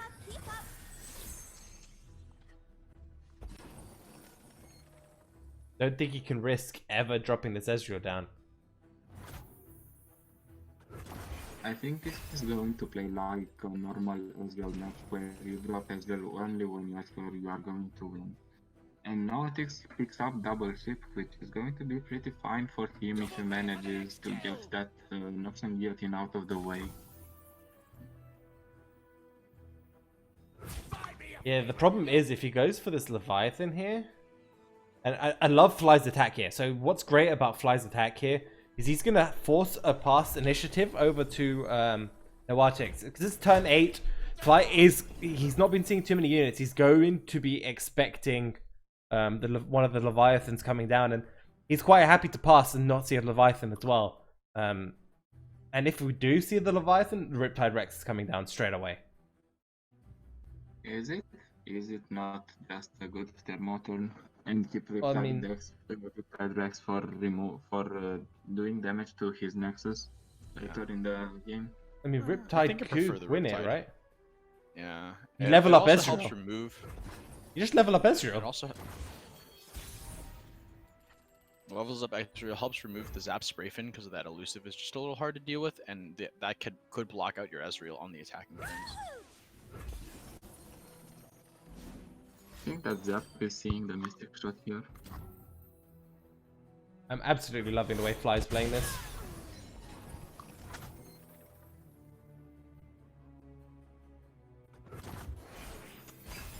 I think you still drop a Leviathan knowing that you have another one in hand. The problem with that actually is that again, I think Fly's much better off just passing, just looking at both players' hands. Because if he carries on passing, I mean, you can drop a Jagged Butcher, I guess, and that's completely fine. Just pass the initiative over. I'm quite happy seeing that here from Fly. Doesn't have to ever commit to these Riptides until he sees a Leviathan. Bounty board knows me name.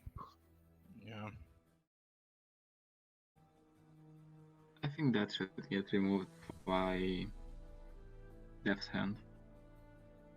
He only has one good way to activate the Riptide, though, so we'll have to see how this goes. Sorry, one good way to activate the Riptide, I apologize. Move.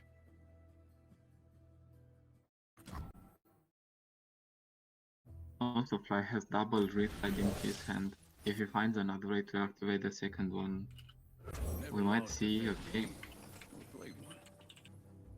Yeah, I think now we see the Riptide coming out here from Fly. Because we've seen Nautix drop below that 8 mana mark. So he knows there will not be a Leviathan coming down on this turn.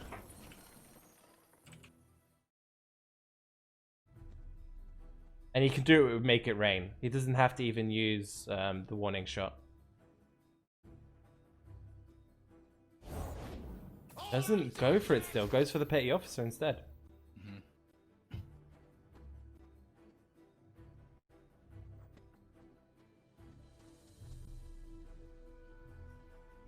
What do you do here if you develop Fatty Officer? Death Nothing. Mark is fine, right? I mean, Nautix doesn't have to commit at all here.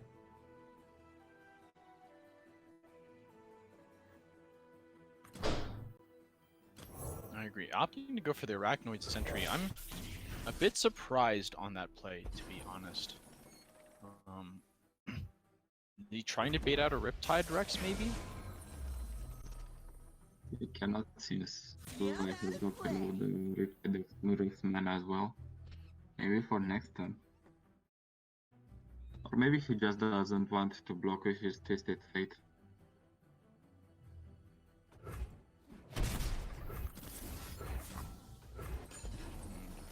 Using it to set up the Ravenous Flock.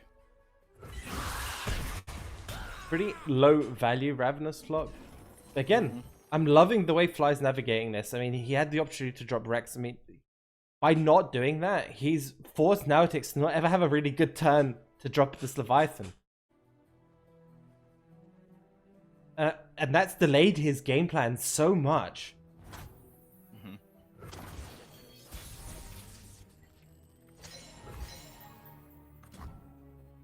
They're going to see Leviathan, we're going to see a Rex in response.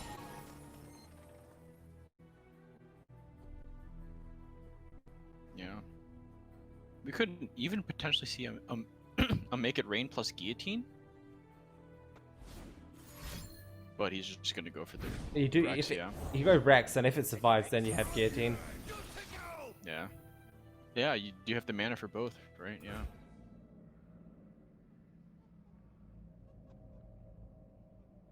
That Leviathan manages to survive, but it's either knocking Guillotine or the Thermal Beam does Leviathan.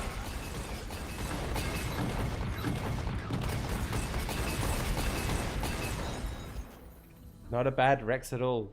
Exactly. And then he still has, he can even use Thermo Beam, doesn't even need to commit to Guillotine now. I think using Thermo is the smart way to do this, because you have Make It Rain plus Guillotine letters to come, and potentially more targets for Guillotine. Yeah. Gonna opt Also, to you use don't Guillotine have to instead. give your opponent the information that you have Guillotine nabbed out of his deck. And not sure further, it's just to set up the Death's Hand for the open attack from Fly. To deal with this Riptide Rex.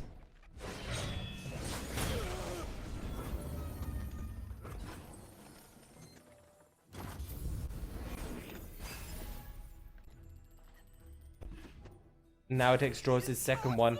Yeah, we're going to see the Death's Hand. Gonna remove the Riptide Rex. Fly's going to be able to push an additional 2 damage. Still looking pretty good overall. I think I like Fly's position here. Wait, It no. It's passed? That's just game, right? Yes, this is Rex sent just to make it game. rain. Yeah. There'll be blood in the water. I don't think you even need to think about it. And Fly just goes in. Yep. Fly goes flying. Fly gonna take game 1 here, it looks like. Ready, Rex? Not yet. Good to go. Throws make it rain onto the stack. Yep. He So many navigates. bullets. Tons, but like, Fly navigated that so well. That turn where he just stopped Leviathans being dropped on the board by passing. Nautix was too scared, and rightfully so. If he had dropped the Leviathan, Ezreal would have been leveled up, and I don't even know what the correct line there was for Nautix, but well done to Fly there. That was a fantastic match from him. He played that superbly.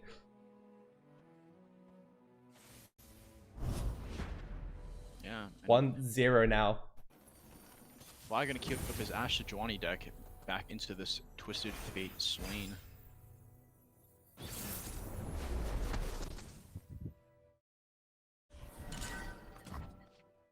And honestly, this deck has been a favorite of the tournament overall. Is just super consistent. I don't think we've seen it lose on stream once yet.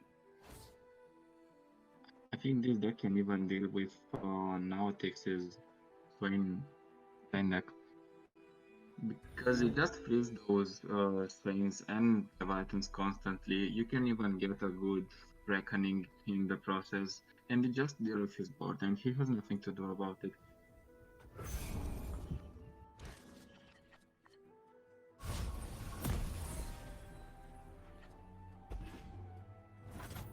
Congratulations, Gigas, for making the top cut over on NA.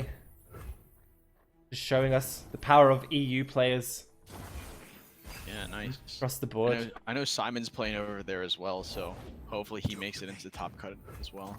That'd be hilarious if we had more EU people in the top cut in NA than NA people. Yeah. Waddox immediately just trading a Culling Strike 1-for-1 with the Avarice and Trapper, but you know, getting a 1-1, sorry, 1-mana 5/5 is always super useful. And see if he draws it here. He does not. He grabs a Bjerg off the top instead, and good way to fill out his curve for the turn. Yep, Bjerg gets dropped on turn 4. Gives him time to. Oh, Go ahead. Yeah, gives Fly some time to level up this Ash a little bit before he even plops Ash onto the board, which is quite useful, especially with this Ice Veil Archer, Flash Freeze, a couple other freezes sitting in hand. the main issue in this matchup is how does Nautix deal with units that are beefy if he doesn't have nothing yet in hand. Sure, he can queue up a lot of damage from his burn, but that doesn't do it consistently or optimally enough.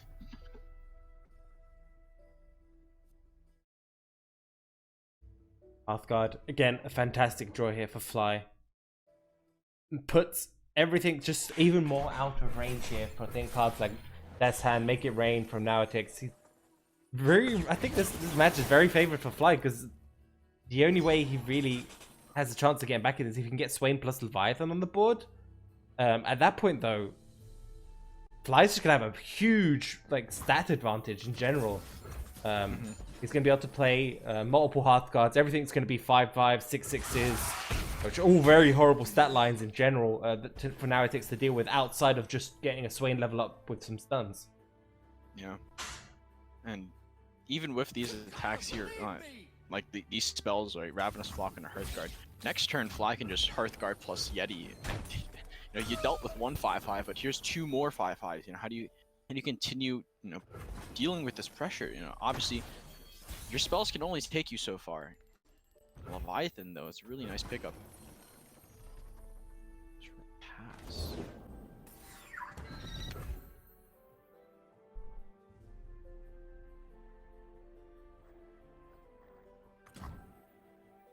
The feud for the men. Opting to play the Omen Hawk instead. Knows that he needs to start, you know, Many tribes pulling out more bait out of his opponent, like maybe a Death's Hand or something to deal with this Omen Hawk. But I think on this Nawadix pass, I think Flies just takes the pass back and goes to his turn. Not much that he needs to do here.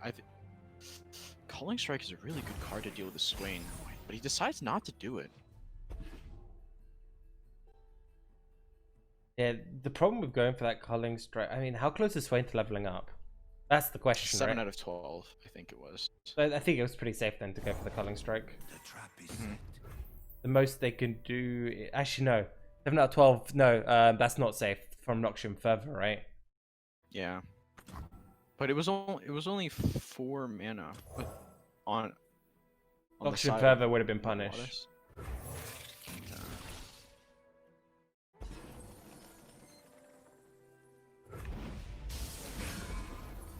I think that somehow telegraphs the Noxian Forward. Because you don't stun the beefier unit, but you stun the 5/5. You expect another Noxian Forward to come out of your opponent. But honestly speaking, I don't think Fly even cares about Noxian Forward. He has those stats on the board, and they will do work for him.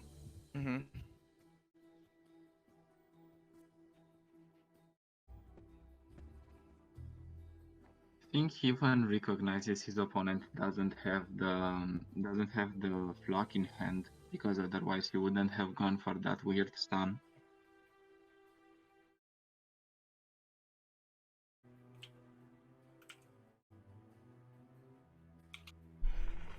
And you can see Fly holding 6 mana up is essentially baiting like a harsh winds potential, but as we can see, he's most likely going to go for this freeze plus culling strike if we do see some sort of shenanigans from Nautix to try and level up the Swain. I think Fly's in a fantastic spot.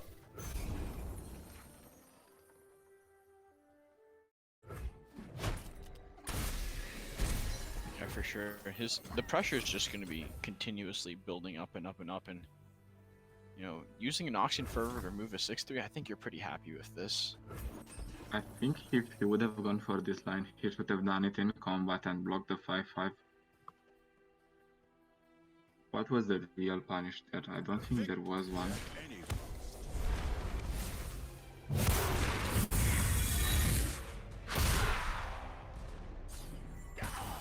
Hey, don't you go for the culling strike there on the stack from Fly? Yeah, I he think opted not he's to, which is relying on that freeze effect, on those freeze effects he has in hand to Is it- use, to put that culling strike to more good use. Well, no, because if Nautix then went for the second,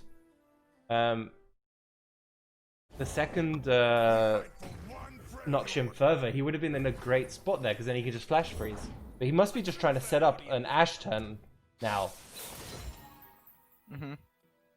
for the lethal on the next turn. yeah. But what is the true problem for Fly in that deck? It is not Swain at this point, because Swain will not get to hit because he has beefy units. The only problem is Leviathan stunning. I think that line is correct.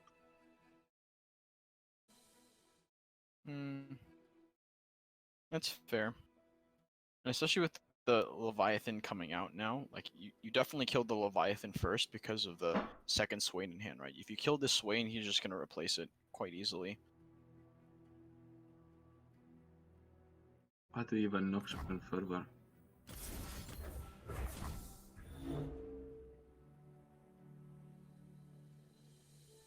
Is that even enough?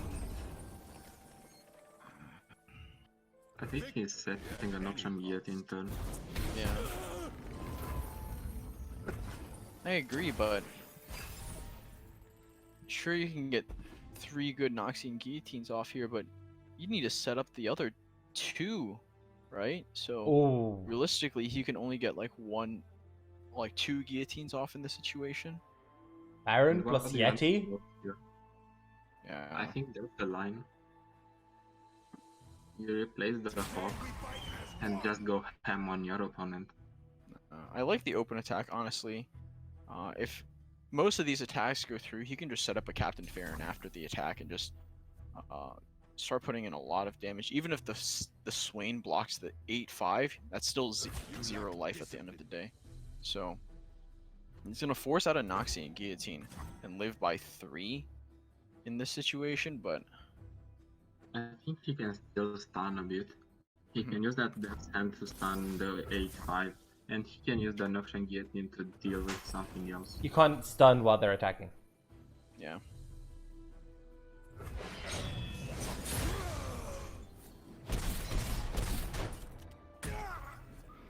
Yeah, now alive with just 3 life.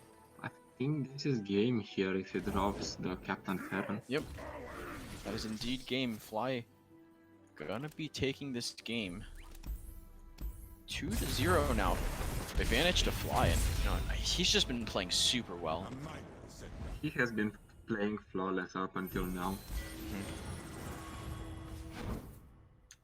He's been playing great. I mean, that last match was fantastic as well from Fly. Nautix, he's got a little bit of a hill to climb here for himself to make it back into this match. I mean, he has to now win.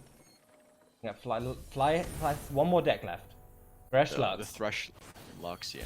And he has 3 attempts right now to win with this list to be our champion for today. This is the first attempt from Fly, and he's up against the Swain TF yet again. And honestly, Fly, he's been doing such a good job of navigating this matchup in previous, games. I really don't see him having too much of an issue, honestly, as long as he gets the right cards. So, he gets a little bit of a symmetrical hands a mulligan, 2 Thrushes, 3 Grizzled Rangers, and gets some pretty strong cards, but albeit very late game, right? And I think that's the main issue with this deck overall. The deck is just so late game. So Nowadix is gonna need to just put down minions on board and just go fast. I think Dreadway deckhand is a good way to start.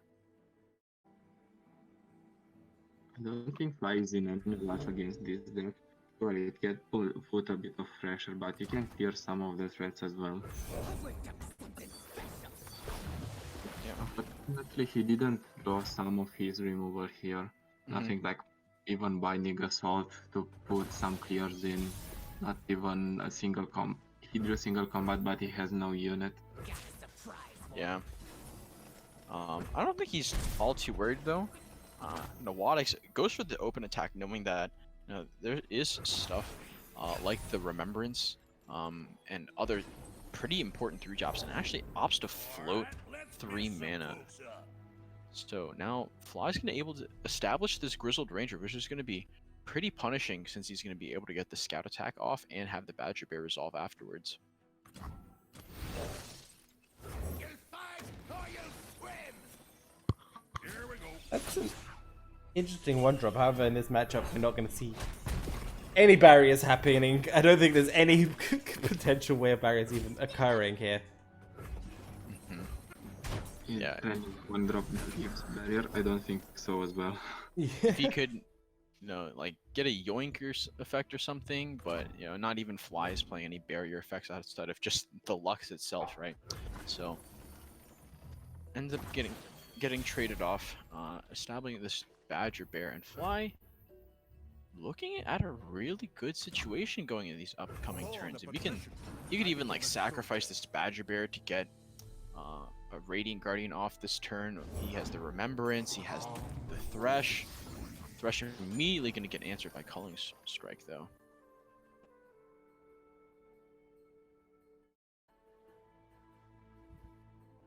Such a great card to deal with Thresh. I would imagine a Glimpse Beyond here, or even just a single combat, but I don't think the single combat is bringing you too much value by killing off like a 3-2 at best, right?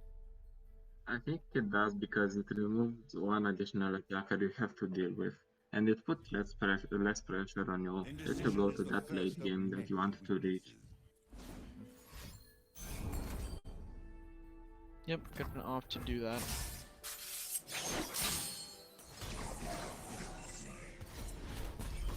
I learned something interesting today. Single combat doesn't show on the stack until you've targeted both creatures. Well, at least your opponent. It's quite nice. I don't think you attack with Swain here, not even with the 2-2. It's either you attack all or you just pass because your Swain is getting damage and you don't want that.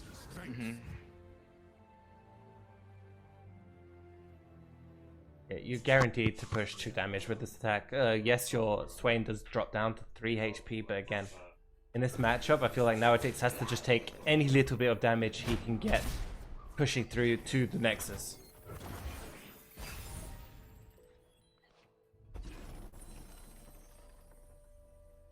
I think Lex is going to come in here, or maybe a Remembrance.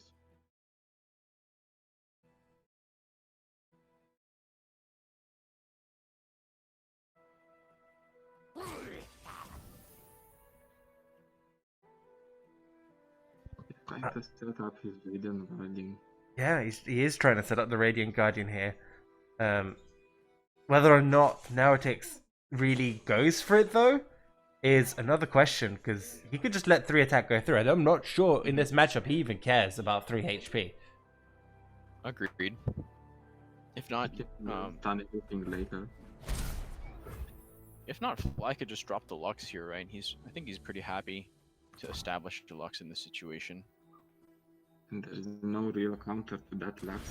Even the Stun Spider doesn't accomplish anything because Lux comes in with a barrier.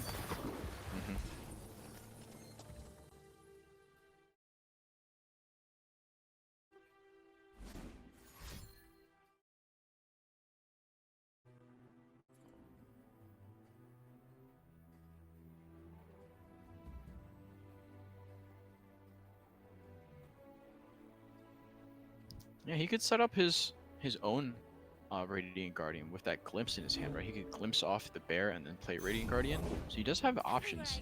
He's gonna opt to go for the Lux instead.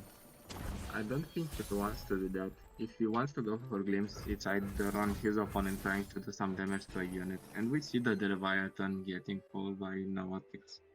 Mm-hmm. The Leviathan is huge here for Noatics. Interesting to see if Fly. Oh, okay, goes for the glimpse. Really, he's gonna try draw a couple of cards. He's going to try and set up this Radiant Guardian. However, we can see from Noatix's hand, the stun is going to come out here from the Arachnoid Sentry, which is going to make his turn very, very difficult. Virtue guides me. I don't think that Stun Spider is a problem.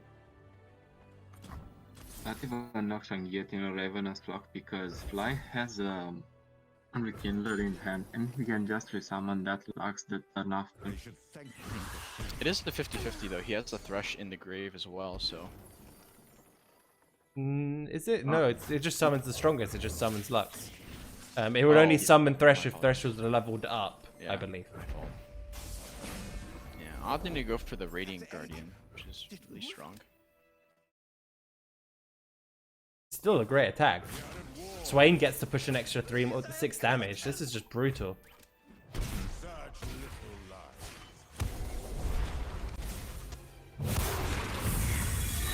With double Radiant Guardian, I think Fly can still pull this one out. Because now Swain is not going to block no matter what, I think. You just want to keep your Swain healthy for the Leviathan to constantly stun the opponent's board. Especially since he does have this Concerted Strike as well, in order for him to get an additional hit.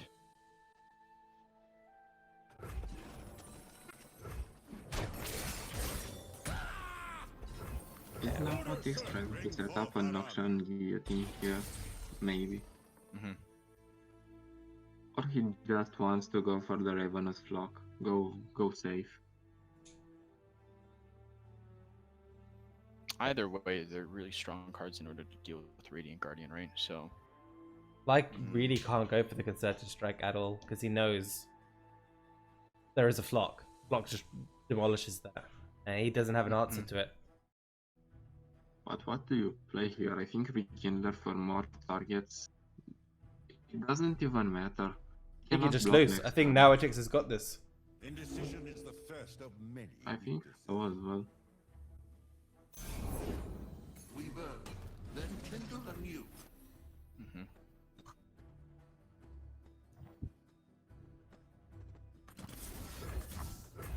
Yep. Noatics is going to be able to get that Leviathan Swain combo like we mentioned at the beginning of the game. And that's going to be able to take out this deck. Noatics finally able to get a win with this Swain TF deck. Yeah, and Fly. I don't think there still is a win because he has double Concerted Strike in hand and he can make use of that. But Flock just ruins that.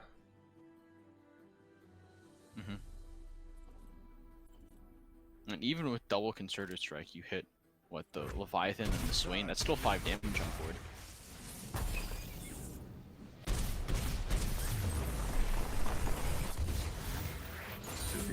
Fly's first attempt of being the champion of today being denied. Yeah, exactly. And now that brings our score now 2-1.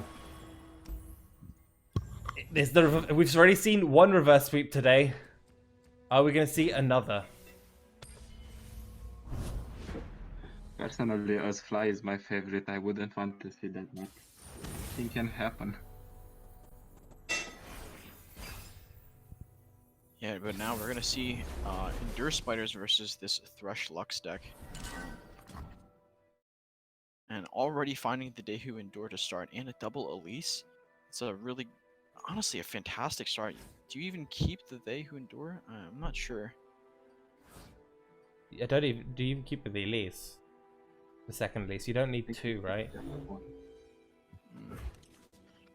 Maybe he wants to go for an Elise, a spider getting killed, and going for crawling sensation, just to get more stuff killed and pump up that They Who Endure. I think especially since the Thrush Lux deck is such a late game deck overall, having a second Elise as a crawling sensation does open up, you know, a victory just via Elise level up early on.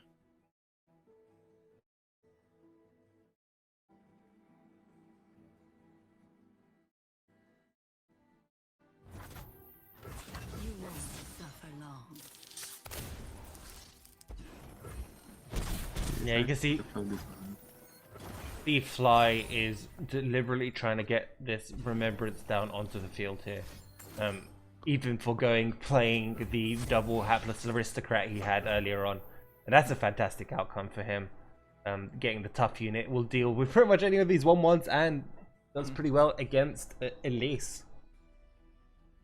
Yeah, but as I mentioned, if Nawatix can get, you know, just like the Vile Feast plus Crawling Sensation this turn to level up Elise, he's gonna be able to control where this 5/5 blocks for a couple of turns.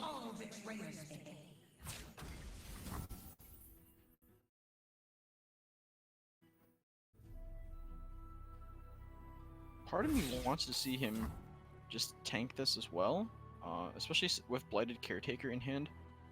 You can sacrifice the 1/1 spider and then use that to control the board and level up your Callista next turn. I don't think he cares, he just wants to go for the crawling sensation and then go for that blighted caretaker. Gotcha. That works as well. Struggle. Now enjoy it. As we've discussed before, the Trash Lux deck is a late game deck, and by applying more pressure with a wider board, I think that's the correct way to play this matchup. For sure.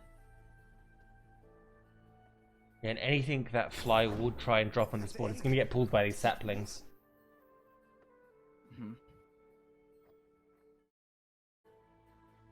Well, honestly, I even don't think he said if a hapless aristocrat gets pulled, it's nothing. I think he's more concerned by the damage that goes to his Nexus. Yeah. I'm surprised he goes for the potential Ravenous Butcher play. I'm not a huge fan of that. We'll just see him attack here, save one of his 1/1 spider back, because he gets an extra attacker for free, basically. But this does push damage.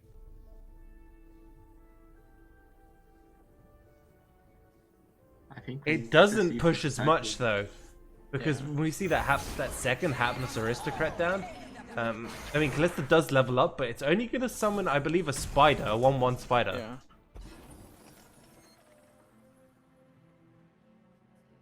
I No, he think probably- not the spider is important, but the Callista hitting for 5 and you have nothing to do on her attack. You have to keep a Blighted Caretaker back, or even your Elise, just to make sure that. And well, you keep the butcher as well back. Where are you?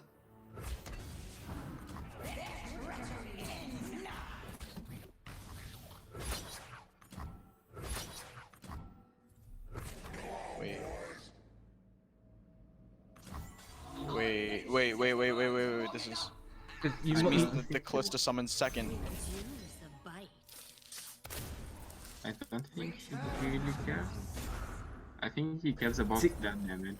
No, the reason why you don't attack with the butcher is because the hapless aristocrat is going to be blocking the butcher anyway. Please, I have connections. So just He can actually remove this Callista with single combat. that was a I think mistake. that's what he's going to do. Get me out of here. I think you needed that spider. That was a mistake from Nawatix. I agree. If anything, just put the Callista first, right? Exactly. I do not understand why Fly even looked at how the things are going to proceed and he like, okay, I'm kind of this Callista potentially dying. Yeah, I think that was just a flat out mistake from Nawatix. Like, because you see the hapless on the board, even if you're not even considering single combat in the hand, that butcher was never going to get an attack through. You might as well just summon a spider.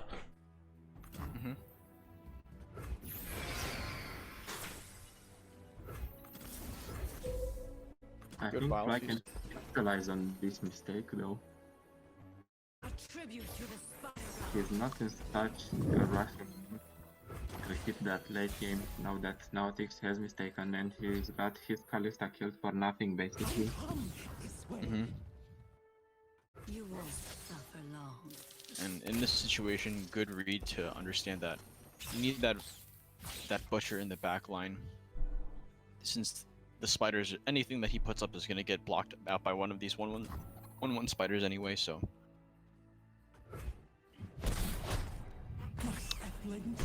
Fly going. Go ahead. I think as how things proceed right now, we might even see a little with atrocity on Elise at this point. I mean, with this Radiant Guardian setup plus Concerted Strike on in hand and double Lux, I really think that this is looking like a good turnaround point for Fly right now. It is. And Fresh Minion Doctor is better as well because he can remove bigger units. Yeah. Not that Nautix has bigger units than the Endure that he wants removed. That Glimpse Beyond is going to prevent some healing here, which is going to be quite important, but he does have that Concerted Strike if he needs to in hand in order for him to get that extra healing down the line. I think you go for the Concerted Strike here because it also denies the draw, and I think you even go for it on the Everosis Sentry, even though it feels absolutely horrible. You deny so much here, and you guarantee yourself some heal. For sure. I like that as well. Nevertheless, it is a trash proc, even though that unit would have died anyways. And now this is looking better and better, unless Nawadax can find a They Who Endure over the course of the next few turns. I think that Fly may even have this game in the bag. I think Nautix is running in the same program that he ran with Eurymika. He didn't draw the Defender when he needed it. It's just that his opponent didn't capitalize on his mistakes and on his bad luck.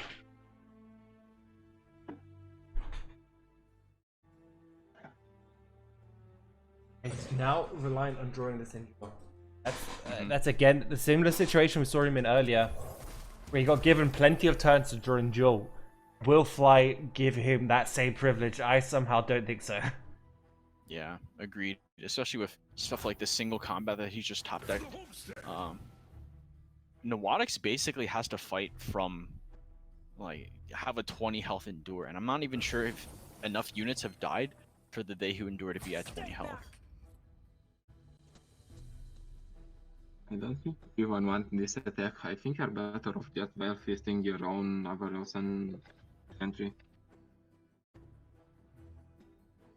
This represents additional healing for your opponent. I do not want him to heal, even if Endure can do over the top damage.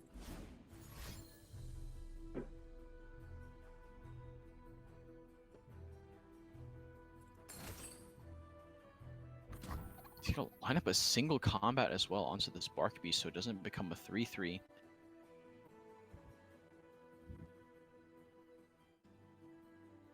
It's gonna heal him up to 20.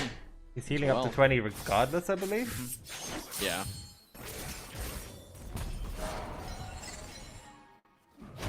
Is this level up Thresh? I think he Or needs is this one very more close? attack. Yeah. Omen Hawk, again, not the draw Nautix is looking for. We might be in for another long call. Fly is looking very good here, especially with his board. Curious to see what he drew here. It's a Vile Feast. Vile Feast is not that bad here. Vile Feast and Glimpse. Vile Feast and Glimpse, you one way level up Fresh and another way level up Lux.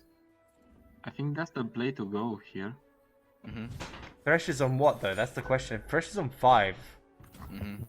I'm not sure this is great. I mean, because then he can attack.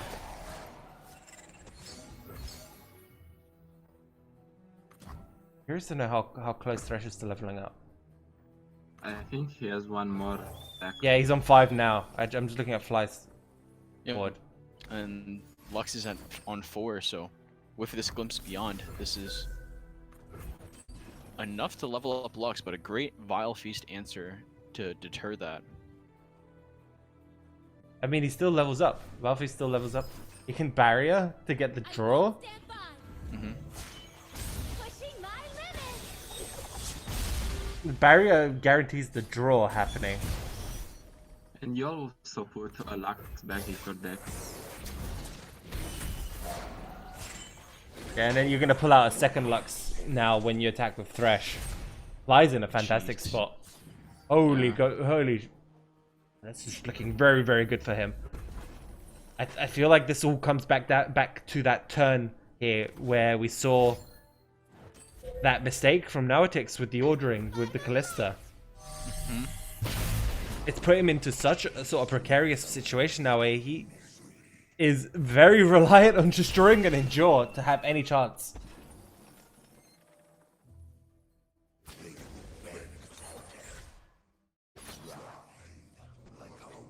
That Endure doesn't come, let's say, next turn. I think he's in big trouble.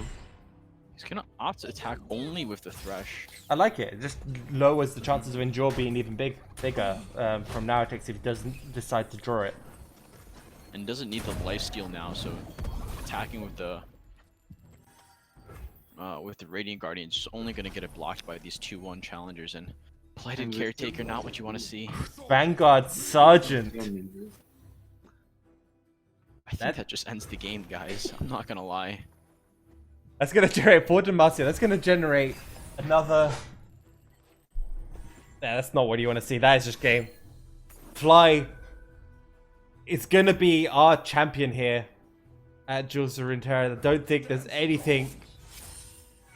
Actually, is he still alive potentially? I'm just trying to think maths-wise. He can drop Blighted Caretaker, but double Final Spark is still gonna be brutal. Yeah.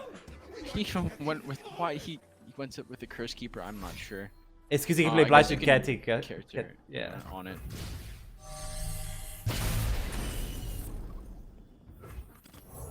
There you are. Because this point is just If you have a second Final Spark, you can just rip into a 4-3 with it. Even. He's still alive, I I think. think he's good. But for how long? Can he manage to get that Endure? And he needs to hope that that Endure is big enough. We can. I mean, okay. So the way Fly wins this, if he goes Concerted Strike and then Glimpse, that will generate another 2 more lasers. I think he goes for that. Yeah. He recognizes that his opponent has nothing in his hand. You can fizzle that, but what do you accomplish with that?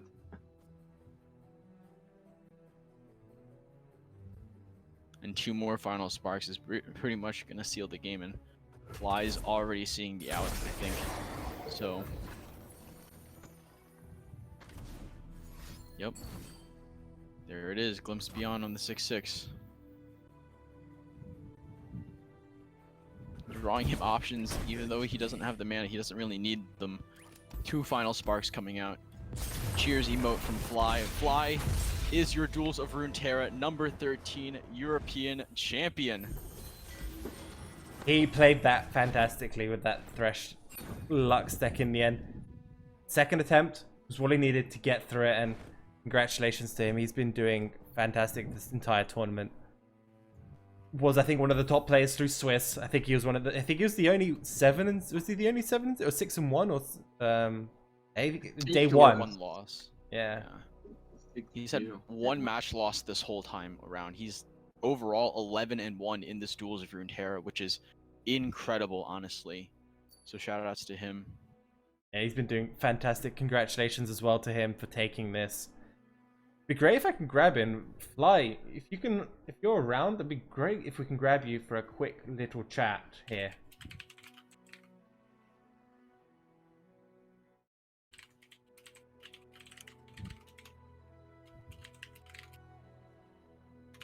Grab him in.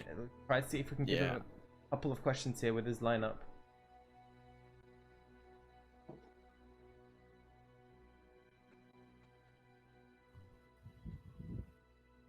Might have to hop into another channel once to chat with him. Yeah, no worries, no worries. I'm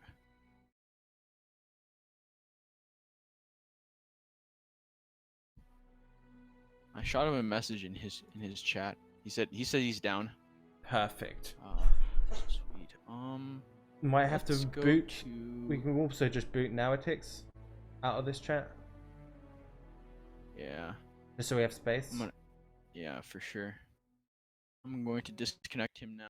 I'm gonna reach out to Kuma to see if we can get a role for him. Perfect. Thank you for that level up. Thank you. You've done fantastic throughout the day. It's been a lot of fun. It's been a great tournament overall. Try to grab Fly here so we can have a quick chat with him. Quick sort of winners interview. Give him a chance to talk about how his experience has been so far.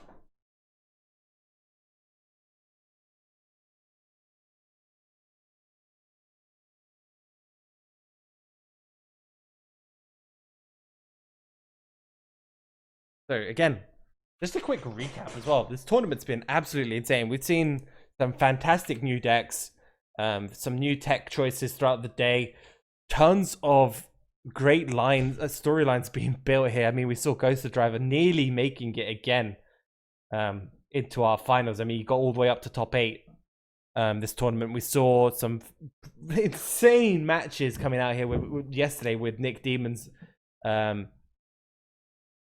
Raging Guardian, Unyielding Spirits, Dawn and Dusk shenanigans, and still losing through that. What else have we seen? We saw the Salty Simons match here where he just missed absolutely everything and just lost to an insane Ruination. It's been fantastic. So much random shenanigans have happened this tournament. Yeah. And welcome, Fly. And How has it been going? Congratulations. Thank you.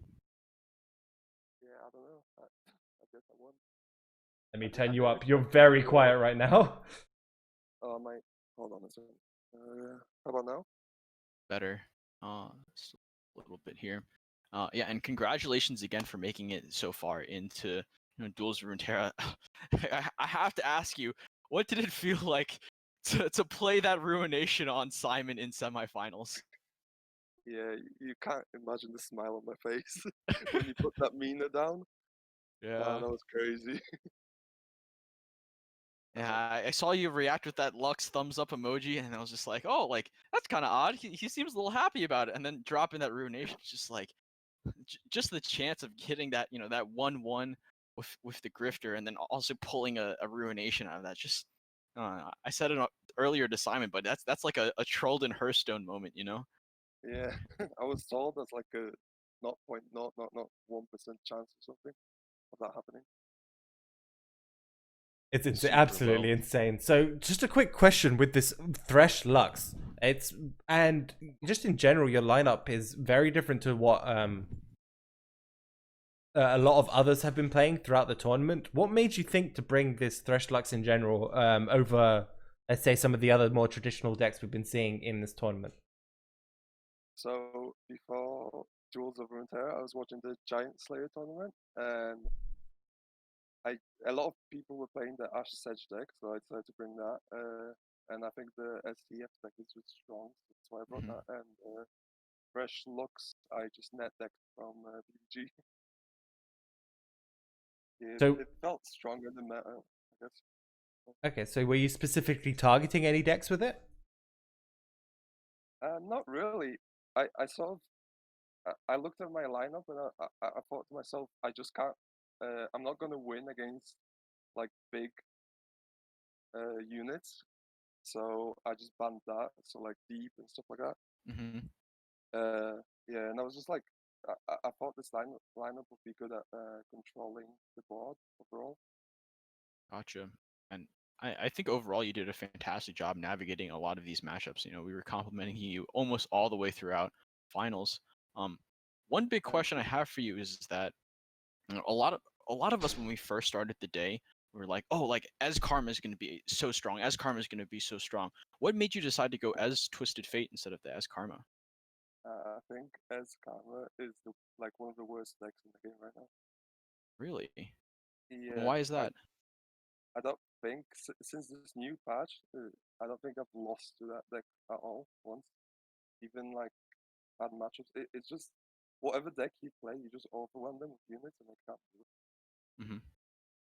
That's what it just feels like to me. And like they have to remove your units, so they can't put Ez or Karma down. And if they do put the Ez or Karma down, you usually have something to remove that. Yeah, that makes sense. And I need to go back to one of your previous matches where you were sitting on Riptide Rex for a number of turns. It was, I believe, against the Swain TF deck. You were I called it out on stream that you deliberately held off on Riptide Rex to play around Leviathan. I'm assuming, I'm just questioning. The question is, was that your intention there completely? You are very quiet, by the way. So if you could speak up, that would be great. Hold on, I'm not sure if it's picking up my laptop mic.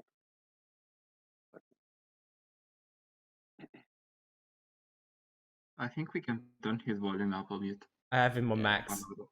Yeah, I've maxed him out as much as I can. it's all right. What about now? Is it better now? The same. Yeah. I don't know why. No, not I'll not try too to worried. talk louder than. So I knew that was his only win con, to be honest, in that game. So I just waited. I knew he has to put down Leviathan, and if I don't remove it, that's the only way I can lose the game. So yeah, I was just waiting. And when he went down below 8 mana, that's when I could like play unit. I'm not sure. Did I play the first Rex before he put Leviathan down? Or I don't can't think so. remember now. I think you played a petty Yeah, officer. Yeah, because he went down to 6 unit mana, so yeah, that's why I played that. Otherwise, I was just gonna wait until he puts it down so I can put Rex down. Or I Yeah. knew that's his only win. That was a very sort of, I really love that turn. I thought that was a very heads up play. And again, congratulations on winning. Do you have any players, any sort of partners, anyone else you want to shout out here? Any Twitch channels, YouTube channels you want to shout out? Go for it here. Throw it in chat if you want. I think I'll permit you. Can I permit you? There. Okay. Well, I'll give you a permit. I believe that should work. Not really stream right now so much because I'm sort of on holiday, like visiting family because I've got time off uni. So yeah, I'm in the UK right now. But when I get back to the UK, I'll be streaming more, so you can follow my channel if you want to. The twitch.tv/I_LOR. Yeah, you can post it in chat. Yeah, there we go. I'll shout out BBG for the look stretch. Perfect. Gotcha. It's been a guys. It was really fun. It was a pleasure to have you playing as well. Once again, congratulations and thank you for coming and tuning in to the stream. Thank you for coming here and having a chat with us. Unfortunately, that's going to be it for us tonight, guys, here at Duels of Runeterra 13. Our winner, yet again, is Fly. He's done fantastically. Go check out his channel for when he does stream. And we're going to be going, I believe, straight over to the NA Duels of Runeterra broadcast. So if you can stay in here, I'm going to send a raid over to the NA site, guys. There'll be more Runeterra action for you guys coming in just a couple of minutes. We'll be going. And again, thanks to Haunts. Thanks to Cosmin, who's been here in the background casting. Both of them have done fantastically. And thanks to all the admin teams. It's been a very well and smooth tournament throughout the day. And it's been fantastic, and it's been a lot of fun casting this. So that's going to be it for us for tonight at Duels of Runeterra EU. We'll be back in 2 weeks with more Runeterra action for this tournament. We'll see you guys then. Good night, everyone. It's been a pleasure.